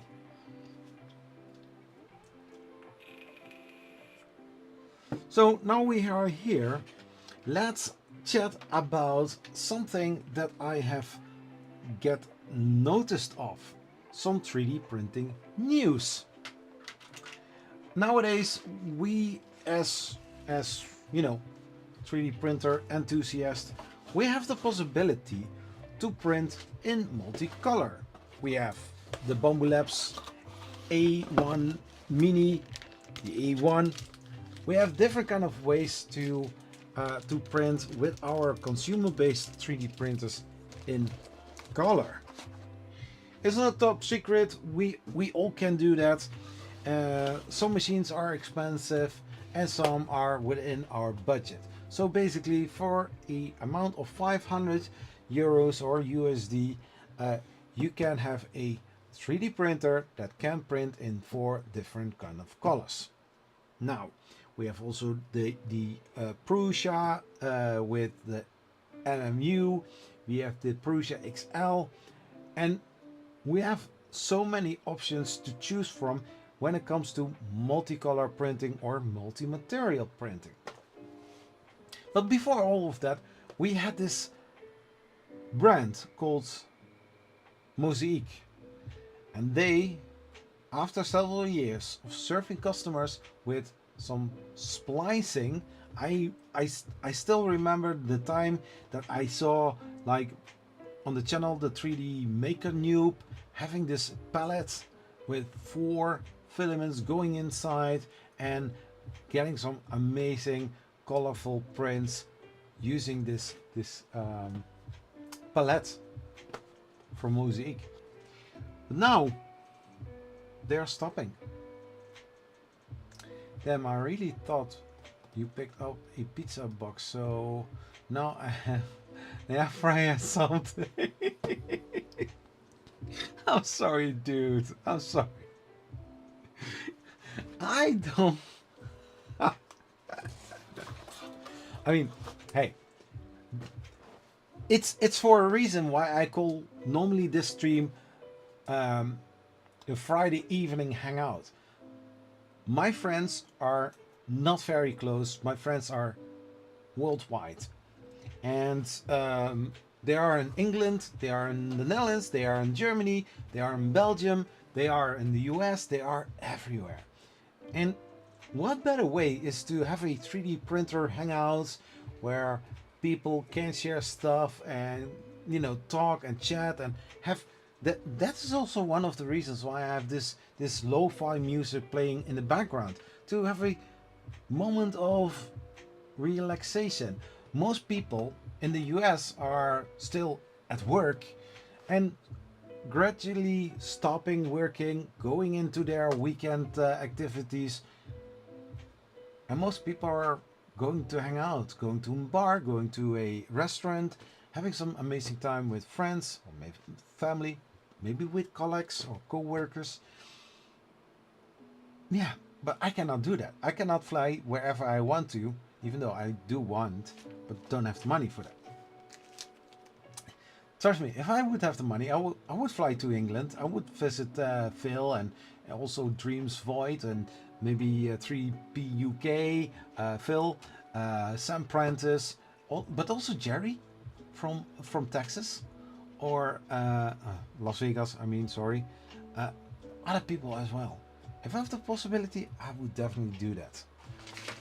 But yeah. So yeah, it's for me a place that I can be with my friends, even though it's not really face to face. You see me, I see your name. Some of that I have seen, like Moji 3D, Non-Fam I have seen, Dreams Void I have seen. There are so many people that I've seen in real life. You guys are amazing. I hope also one day to meet Steph as well, PC from Fleet as well, and some other people. Even this 63-year-old grandma that recently got a 3D printer and now is into 3D printing. Just amazing. I mean, this is basically one big 3D printing cafe.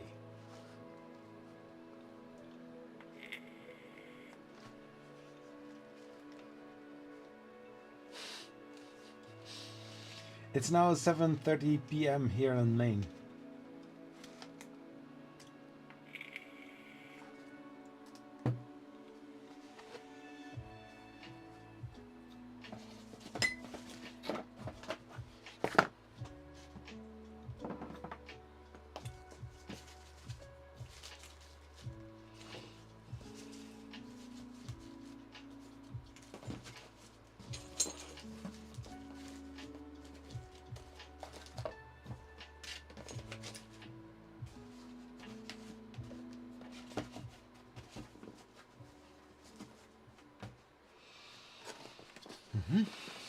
Cable kit. Do I have some more cables? Yeah.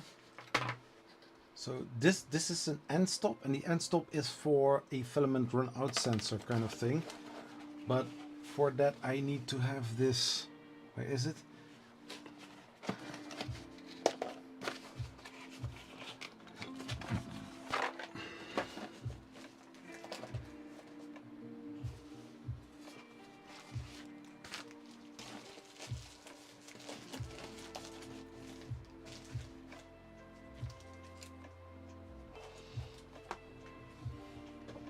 I'm waiting for the fight with Mike Tyson.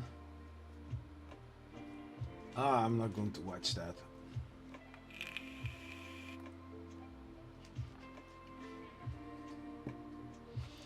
Yeah, but it seems that Jake Paul isn't also too bad.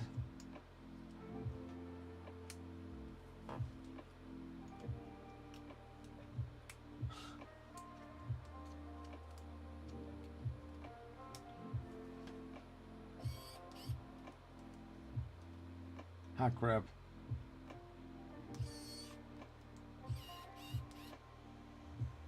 Was enough on reprinting X carrots idlers. Oh,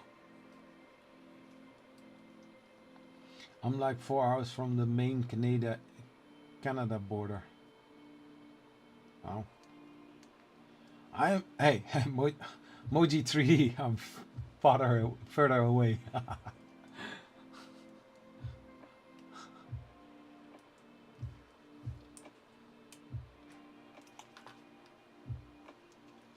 Congrats. What did I missing? The belts are rubber. Ooh.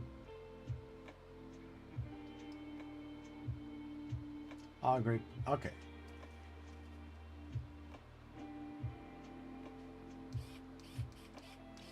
I mean, like, the only thing that I know from Jake Paul that he does do a lot of things on social media. That he used to have a YouTube channel. He's also pulling up with Jimmy from Mr. Beast and some other people on YouTube. Yeah, what shall I say about it?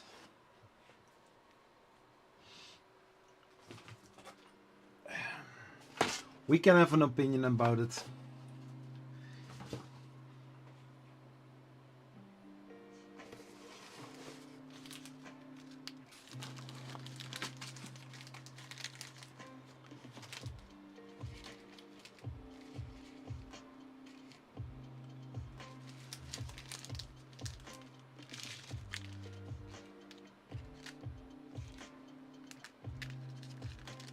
Yeah, so if you could see, I have used some you know some bubble envelopes to put, because it is white. I put the screws in there so that they will keep on the place in place, because last thing you want is that things are moving.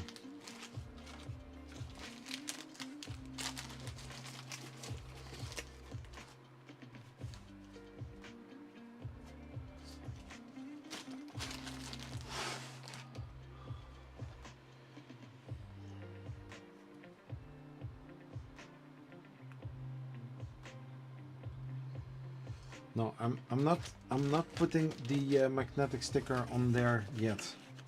I really want to make sure that everything is tight, because there are some nuts that I still want to hold, and then make those screws even tighter.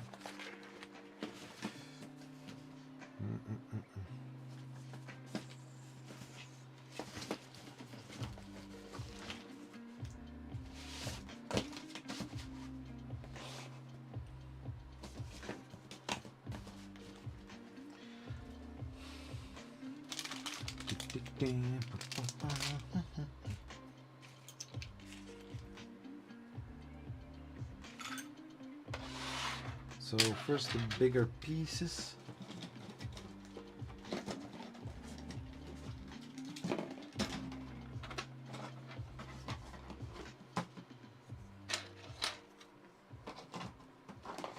So yeah, I don't know who's going to win. We will hear.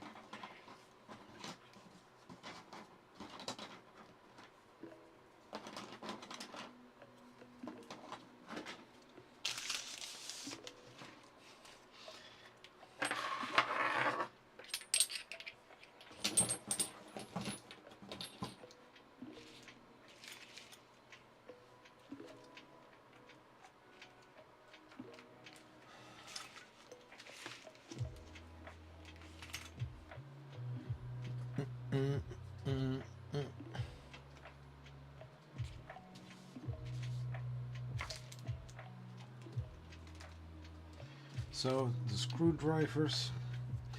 Yeah, so the tools that came with the positron, they threw all away. So yeah, I'm happy that I have those.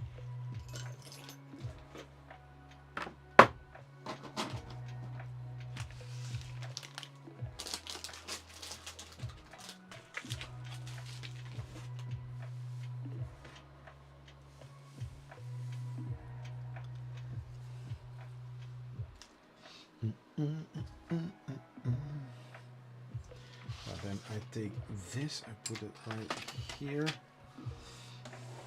Now, this looks nice so far. Now it starts to look like a real printer. So basically, if you would ask me, I actually put only in this one.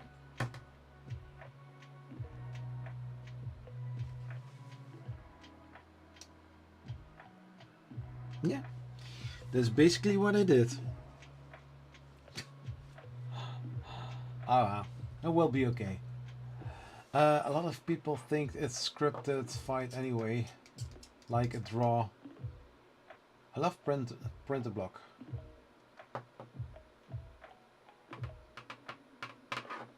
Nonfam said maybe it would be less than 4 hours if if the Concorde was still flying. Oh yeah, fix it, move to modern instead of reprinting. Oh, smart move. Love a printer block.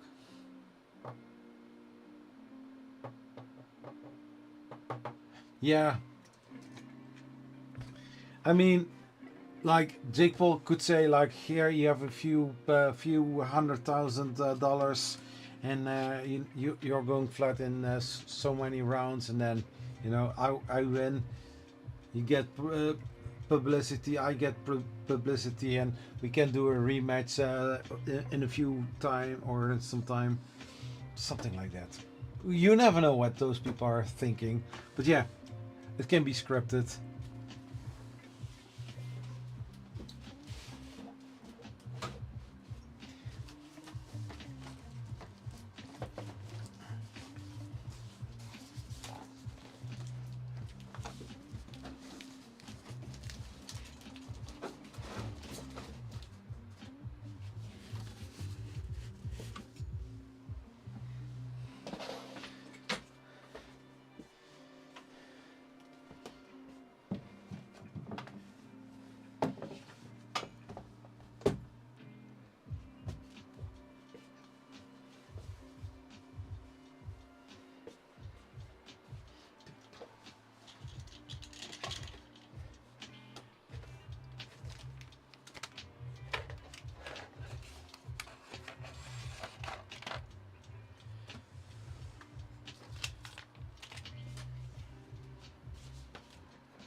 Let's see. I know nothing. The dude is 58. He's retired. Leave him alone. Who is retired? I still need to work. I'm not retired.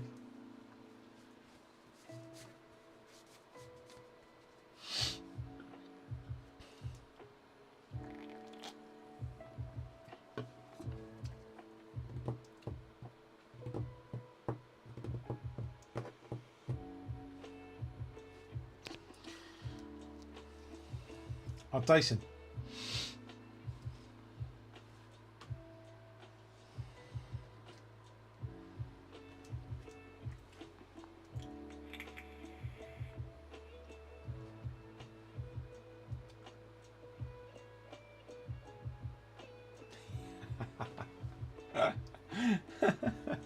Nicely said, non-fam.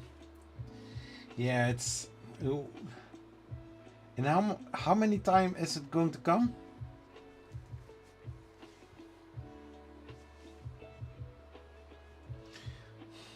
Anyone picking up the FlashForge 85X?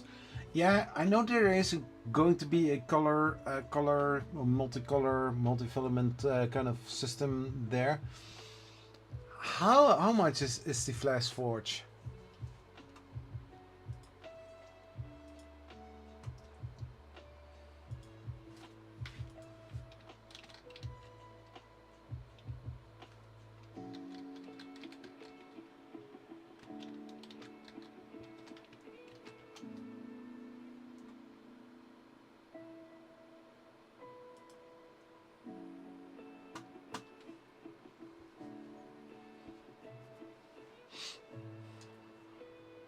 That's not much.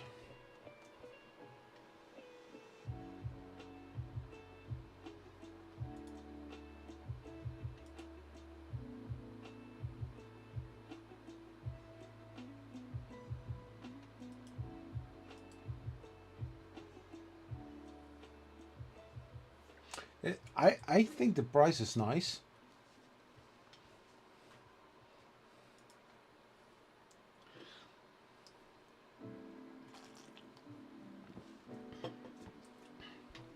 Your first step into easy 4-color printing. TPU 4-color print TPU?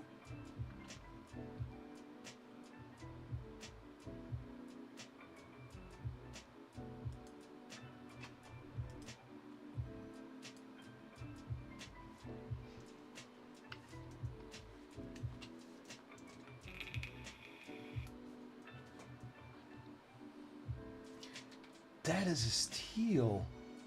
Wait a second.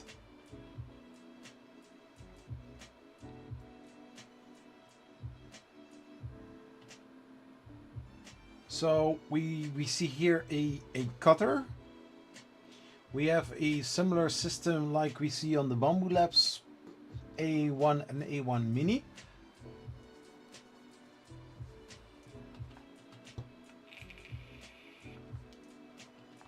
Oh, chunkers. Oh my gosh. That looks massive. But I mean, like, if you think about it, this is simple. This is a cool setup.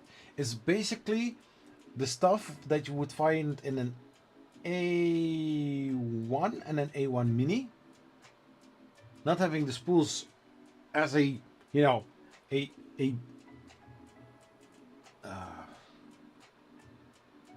like like wheels on a little, how's it called? I don't know the name, but now it's more like this, but there's no buffer here, so I'm really wondering how it. So first it goes in, but what happens if it retracts? I wonder how that will look like, because is it automatically going to wind back up?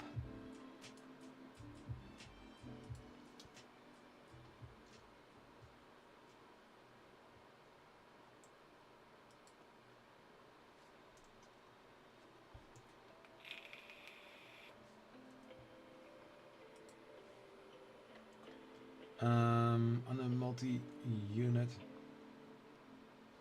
So this looks really decent, but I really hope there is a little, you know, little spring inside that when the filament is you know, being pulled backwards, that the filament is rolled up back to the buffers are in the box. I really would like to see that, because you cannot pull out the filament and then you know, because what sometimes happens if the spool is not working along with the retraction, then it's going to unwind and probably the filament is getting between the spool and the machine, and then it's going to get pulled, and what is going to happen is basically a snowball effect. So you really don't want to have that.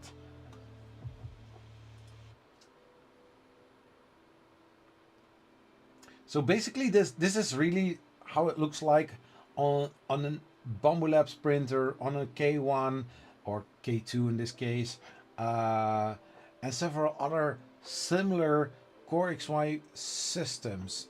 However, I do like it what I see on the side, but on the other hand, no, I think that's cool. Big leveling knobs? Really? The other thing I've heard is retracts a little. Yeah, I think something like a buffer would be nice. So group control. Oh, this is nice.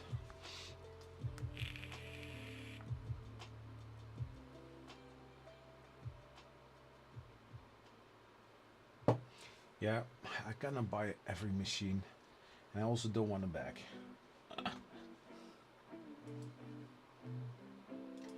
Flash Maker and Orca Flashforge app. Orca Flashforge app.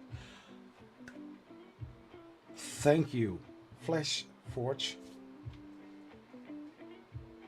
So that means they run it on Orca Slicer. So I think the Flash Maker for the app and the Orca Flashforge. No, I need to see this.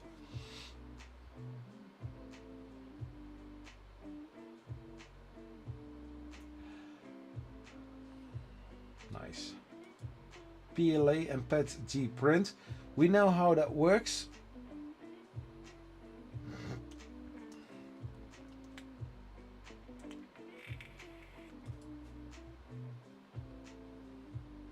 Four-color TPU printing. Wow.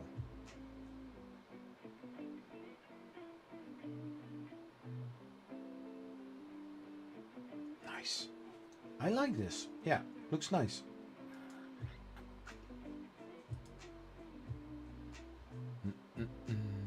Customize with IFS.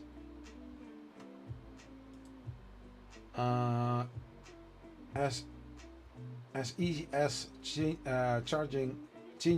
a phone case, add a DIY IFS casing to your, yeah.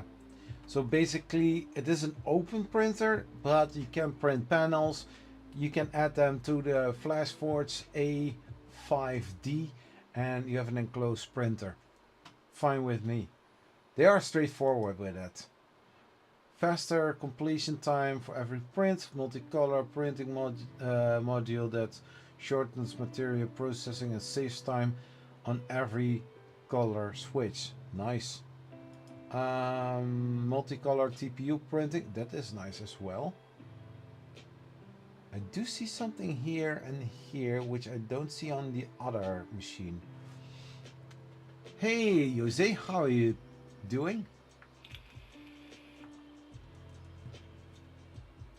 Good to see you, sir. For from customer goods to industrial products, multicolor TPU printing supports a wide range of applications such as toys, models, and tool handles.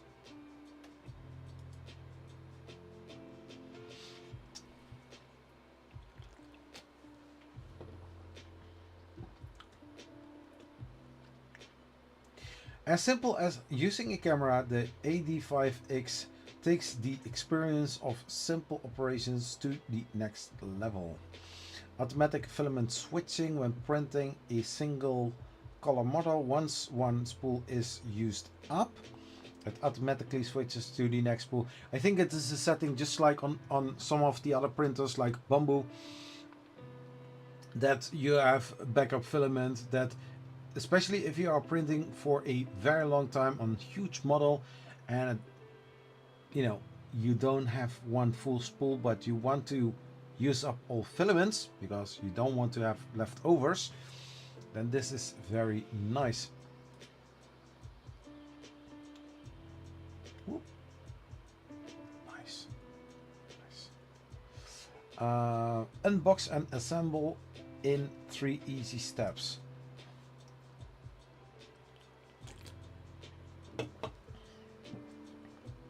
Nice. Power outage recovery 99% resume print success rate. Yeah, and that is why you see on those type of printers more and more PI spring steel sheets of Tector PI spring steel sheets instead of glass, because if a 3D printer has a power outage, it can recover, but the glass will release the model, so it will pop off, and then eventually you have a failed print because your model is going everywhere. The nozzle design has been adjusted from the 5M series, ensuring performance while reducing cost by 30%. Nice. Yeah, also a magnetic, also a, yeah, basically a very similar as on the Bamboo Labs. Rapid printing, no more long waits. Max print speed is 600 millimeters. It's basically the half of the Afelson S1. I don't know what the S1 Pro is going to do to print times or print speeds. I hope 1400 millimeters per second. Acceleration is 20,000. Nice. Multicolored PLA model, a castle. Very nice. This is printed in 33.9 hours instead of the 42.8 hours. It says here others, but they don't say compared to which kind of multicolor 3D printer. A Bamboo Labs 3D printer? A Prusa 3D printer? Which kind of printer are they comparing it to?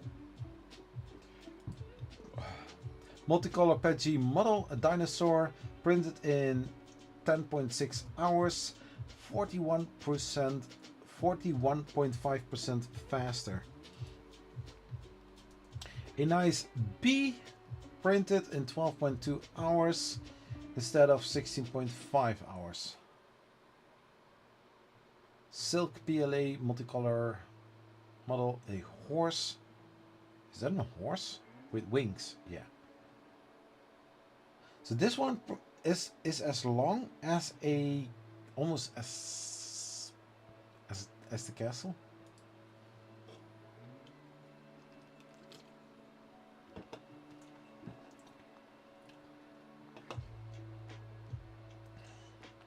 Precision that you can trust, that you can trust, quality you can see.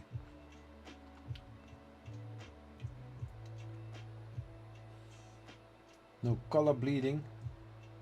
Wow.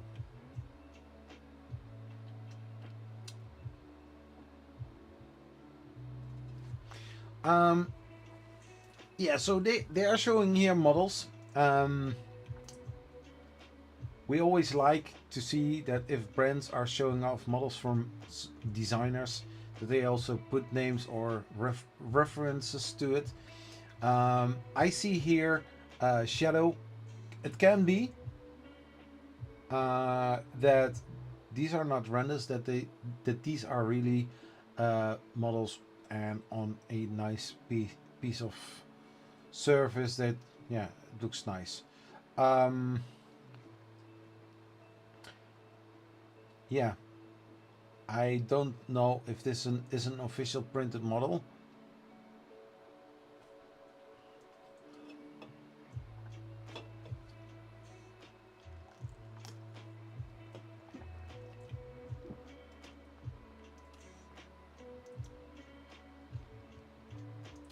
Compact design.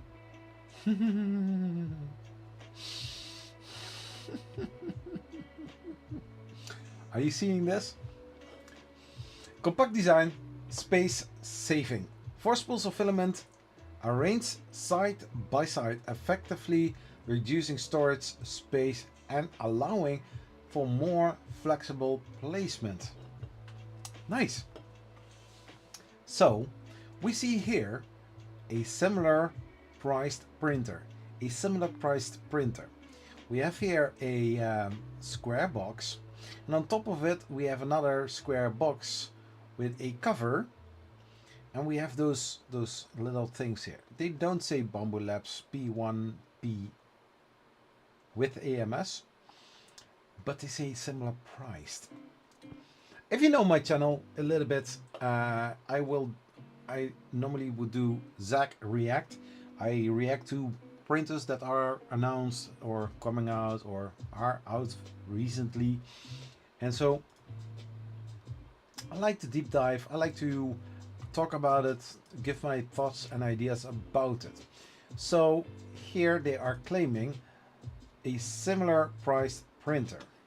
The price of this 3D printer without the discount, because that is what I'm looking to.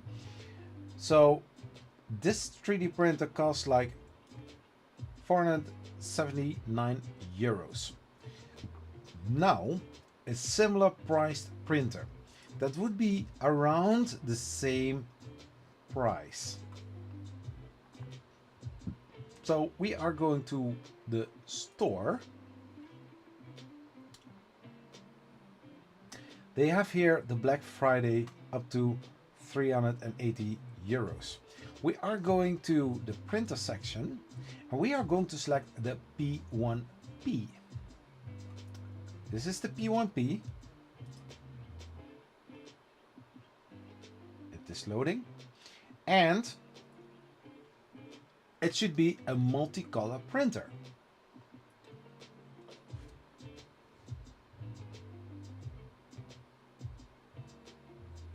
Options.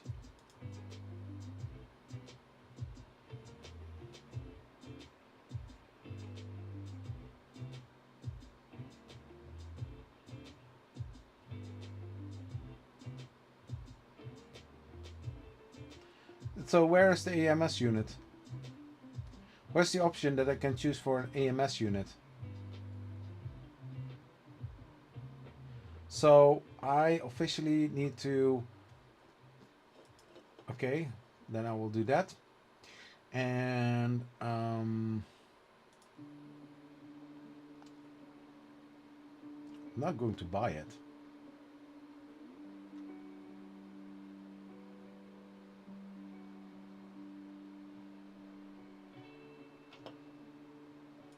I don't have the P1P, so... And the AMS.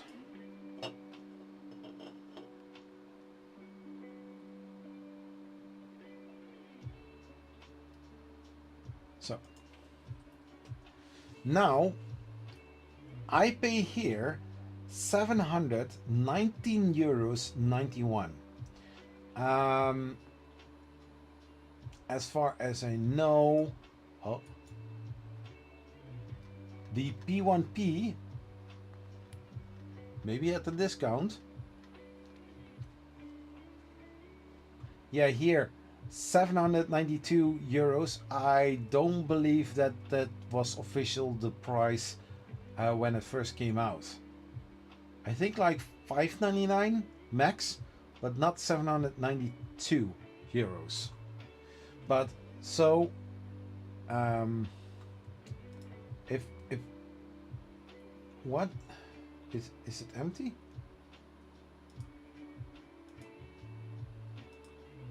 Oh, okay. Yeah, fine. No problem. So I'm almost paying 800 euros for the combination. Hey, Hendrik. How are you doing? So here we have the AD5X for 479 euros. 4-color TPU printing fast. So this is a complete set.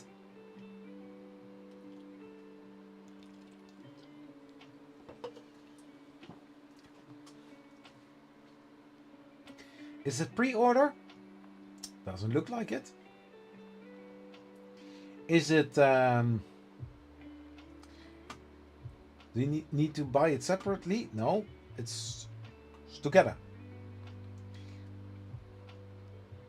So if we are looking to this similar priced printer, no, not even close, because the P1P is 456 euros and this one is like 30 euros more, but this one is included the multicolor unit.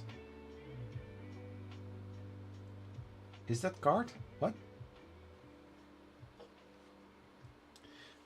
Winkelwagen, yeah, it's a card.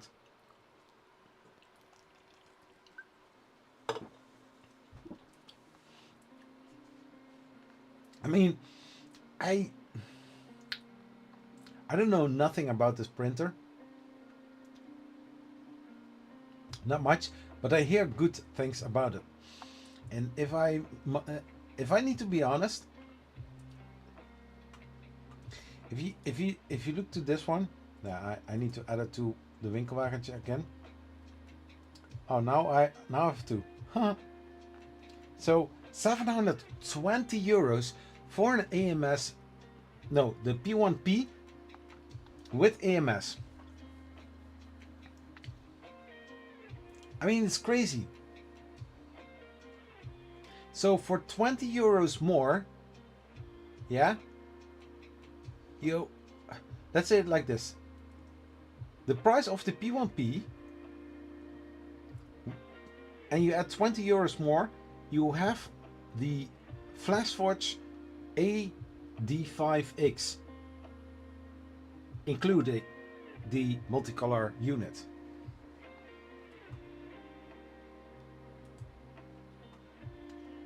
And the print size, the print volume of this one,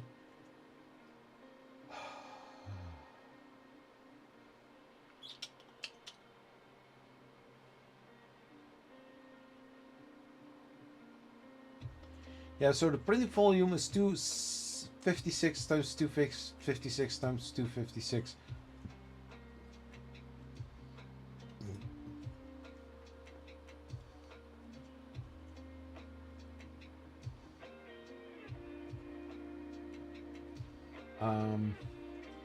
Yeah, so this print volume is a little bit less, but I mean, like, hey, come on, this is cool.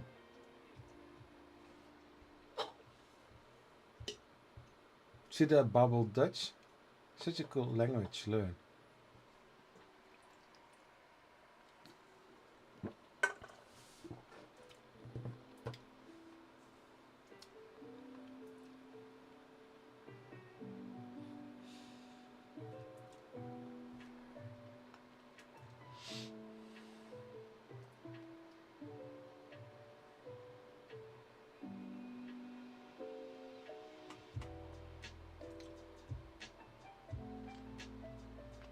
Yeah, so basically all of those three have the same print volume. I mean, like, if you want to start multicolor printing for less than 500 euros, you have a complete Core XY 3D printer, acceleration of 20,000, print speed of 600 millimeters per second. Not fully enclosed, multicolor. It's cool. Cheaper than the bamboo.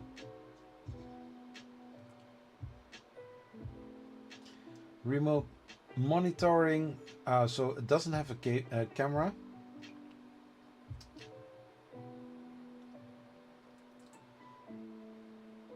Full auto leveling.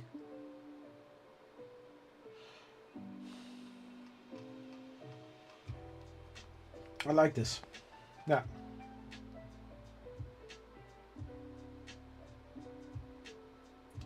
The width of a spool of filament is like 20, like 10. So this is the width of the print is 363 millimeters, so 37 centimeters. Nice.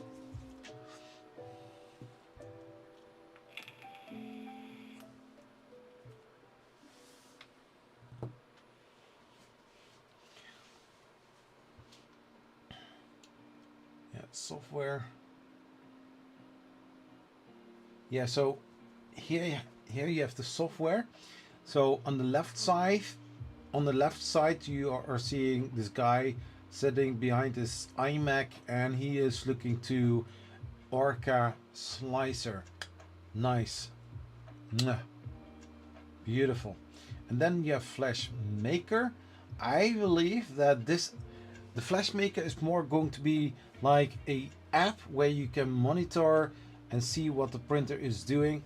Not having a camera, but you can see like the printing temperatures, duration, when it is going to be finished, and like I said, you can make a group and then send prints to the printer all simultaneously. I see my brother's also in the chat. Hey, welcome. Almost almost 2 o'clock a.m. So this is looking nice. Yeah. Orca Flash Forge. No. It is Orca Slicer, right? Please let it be Orca Slicer.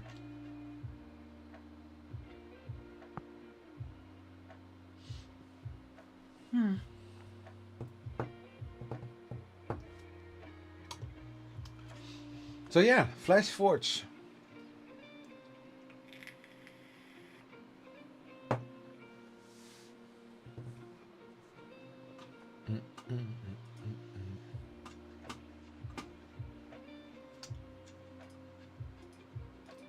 So I'll close all the windows here.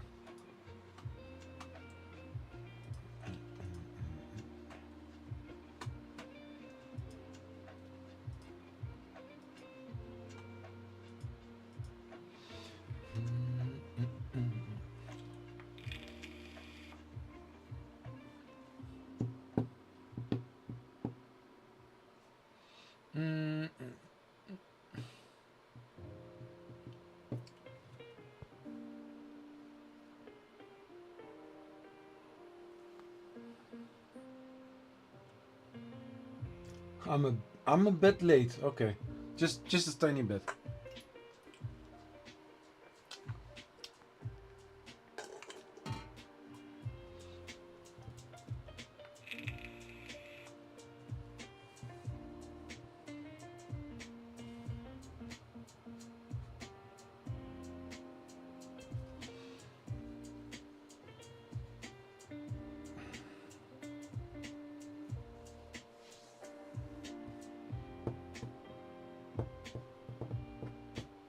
So I will end the live stream within like a few minutes. I'm streaming for 4 hours and 21 minutes. 8 likes, 7 current viewers. Everybody who was here, thank you so much. Because I was okay. Billiards. Cool. And were you winning?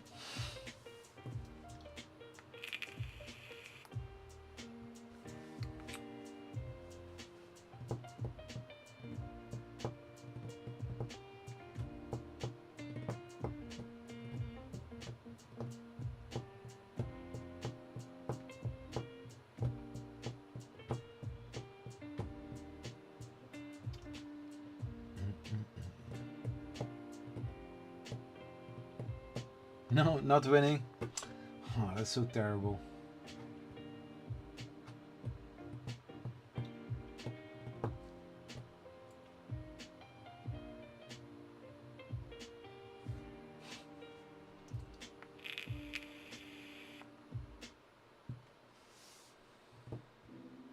So, how is the printer from your friend doing? I didn't see any picture. And second, 25 to 50 to 25. Cool.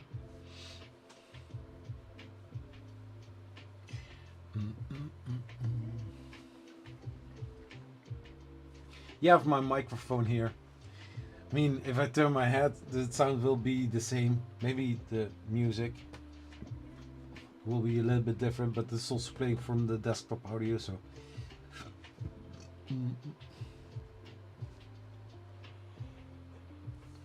So, in 2 weeks, I will doing a live stream. I need to take my calendar as well to see the dates.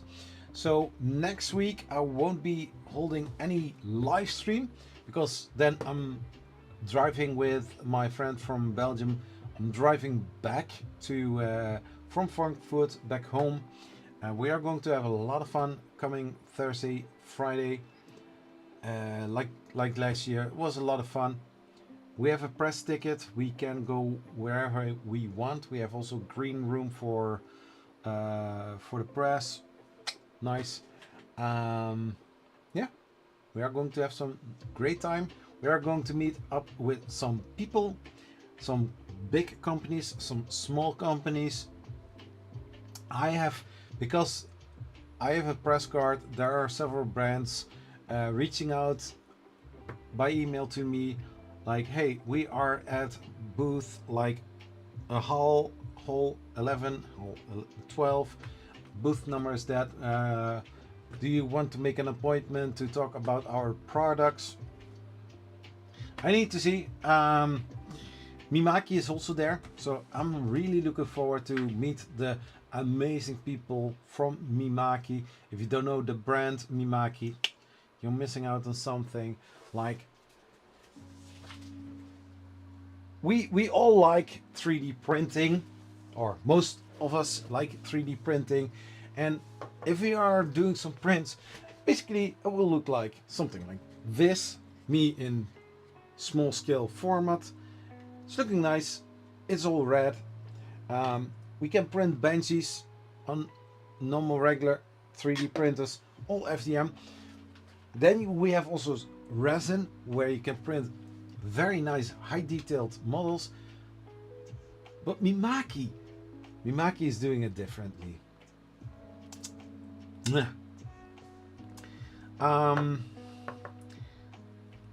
3D printing nerd, Joel, he has also Mimaki. I don't know if he paid for it or that they sponsored him. There is this machine from Mimaki. It's like $50,000. It's a smaller version of their big one. That is like, I think, $250,000.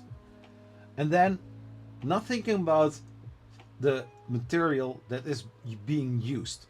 So what does the Mimaki do? It prints with resin, and then after every layer it's going to cure it, and then it goes one more time over it with some inkjet. But that stuff is expensive. Every cartridge, just imagine having a color printer, not 3D printer, color printer, with those cartridges where you have your toner in. So you always see like, oh, that's kind of expensive. Yeah, UV inkjet is pretty amazing. But the thing is, if you see the models once it's fully post-processed, beautiful. This is one of those models, and I really hope to go there because they are also located in the Netherlands. I really need to make an appointment, go and see amazing stuff, because the printers, if I ever would have the possibility to buy the $50,000 machine and make some customer orders and print stuff, I would do that. But first see how far I come with normal prints. But this is one hat printed on the Mimaki, and they show here exactly what you can achieve with those machines. You can make some nice QR codes. You have a nice, you don't need to paint this after it is finished, but you can also go for for transparent and look on the inside. It's just amazing. Try this on a normal regular 3D printer. You will be, you know, you will be annoyed that this looks so pretty. I'm very happy with results that I get from all my printers. It's just nice. Yeah, 42,000 roughly. So basically, if you really want to go professional, high professional stuff, and make some custom print. If you print something, yeah, sorry, I'm taking myself as an example. So, for example, if a guy or a person made something in Blender and it's a very nice, cool kind of cartoonish kind of model, yeah, male, female, monster, doesn't matter. And you can print something like this from that customer. You can earn a lot of money for those prints, because if I print a huge Pokemon like 75 centimeters tall, there are some people asking hundreds euros for it, for only normal FDM prints that are completely finished.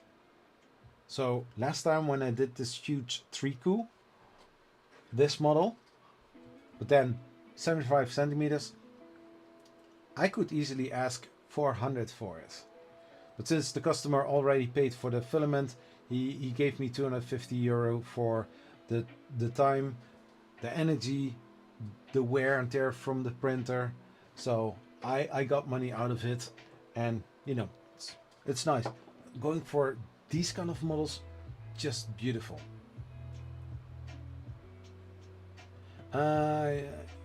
US, not sure what it would be there. Yeah, I know that there is a head office also in the Netherlands. They told me, because one of the people were Dutch, so we were talking about it, and I still need to make an appointment. Last year they didn't make it to Forum Next, and so this year they are there. So I'm going to take the opportunity to talk with them, and you know, see if I can get a tour there next time, and make some, you know, amazing content. So after that, so after next week, the 29th, I'm going to Smurf together also with the 3D Print Belgian, and we're also going to have a lot of fun there as well. So no, sorry, what am I saying? No, that week after. But on the 29th of November, I will be holding a 24-hour live stream for Sanjay Mortimer Foundation, and my contribution will be 24 hours entertaining people, giving every hour something away. I'm still, yeah, headquarters Mimaki and Dime. I am still looking for companies to work with to sponsor the giveaways that I want to run every hour. It doesn't have to be big things like complete printers, would be nice, but I just want to go for what they can offer. So in the 24-hour live stream, I will be designing models. I will be doing some coverage of news items within the 3D printing space. I will be working on several other things. If you are familiar with MakerDeck, I want to put also a camera on one of the printers while printing. we see what we are going to do. It's going to be amazing. I'm going to keep awake for the whole duration of the time. The live stream will be cut into 8-hour pieces, so 3 sections of 8 hours each, so that people after stream can still watch the whole stream backwards or back. I mean, like, YouTube has a stream limit of 12 hours, and since 12 hours is like, am I going for 11 hours 59 minutes per session, then it wouldn't be 24 hours. So I decided to make 3 sections of 8 hours each. If it runs out a little bit, it's not a big problem, but with YouTube you don't want to go over the 12-hour mark because the whole stream won't be saved.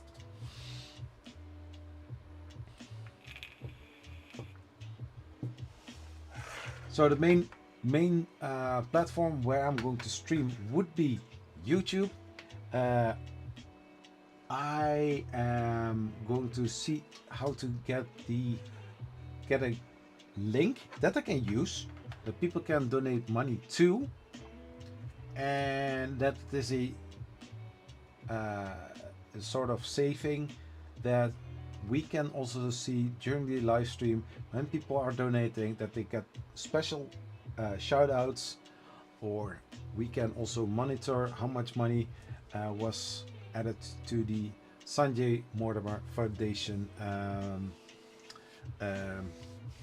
goal. I want to reach 10,000 euros, or raise 10,000 euros together in total. I think I will also be live streaming it on Twitch or Twitter. I see you on the 23rd next weekend. Yeah, cool. So it's going to be an awesome stream.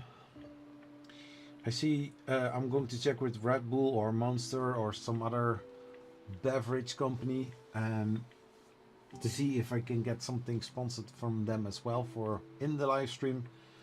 Some free advertisement is never a problem, right? I mean, I've got a little fridge filled with some Red Bull that I paid for myself, you know. So 4 hours and 34 minutes into the live stream. In a 5-6 minutes I'm going to end this live stream. I'm then heading to my bed. So tomorrow or later this day there will be a new video posted as well. I'm not going to tell which kind of video it is going to be, but it is something that I saw earlier, and I was asking the company to please provide me more information, but they directed me to a site with some, some teasers. So yeah, normally I want to push out 2 videos a week, and now I wanted to do 1 video, but since there was something new, I was like, no, I will do a 2 video this week. We will see, we will see.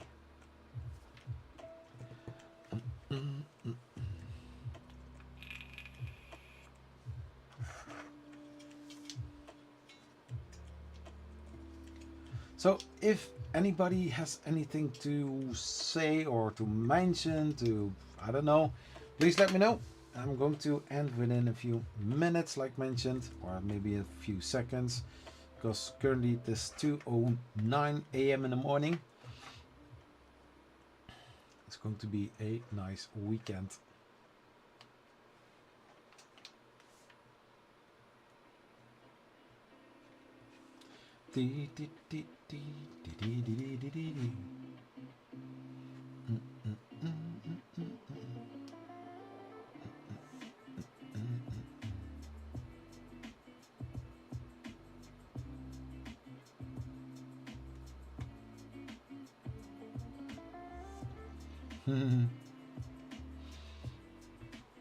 Yeah, I have seen it.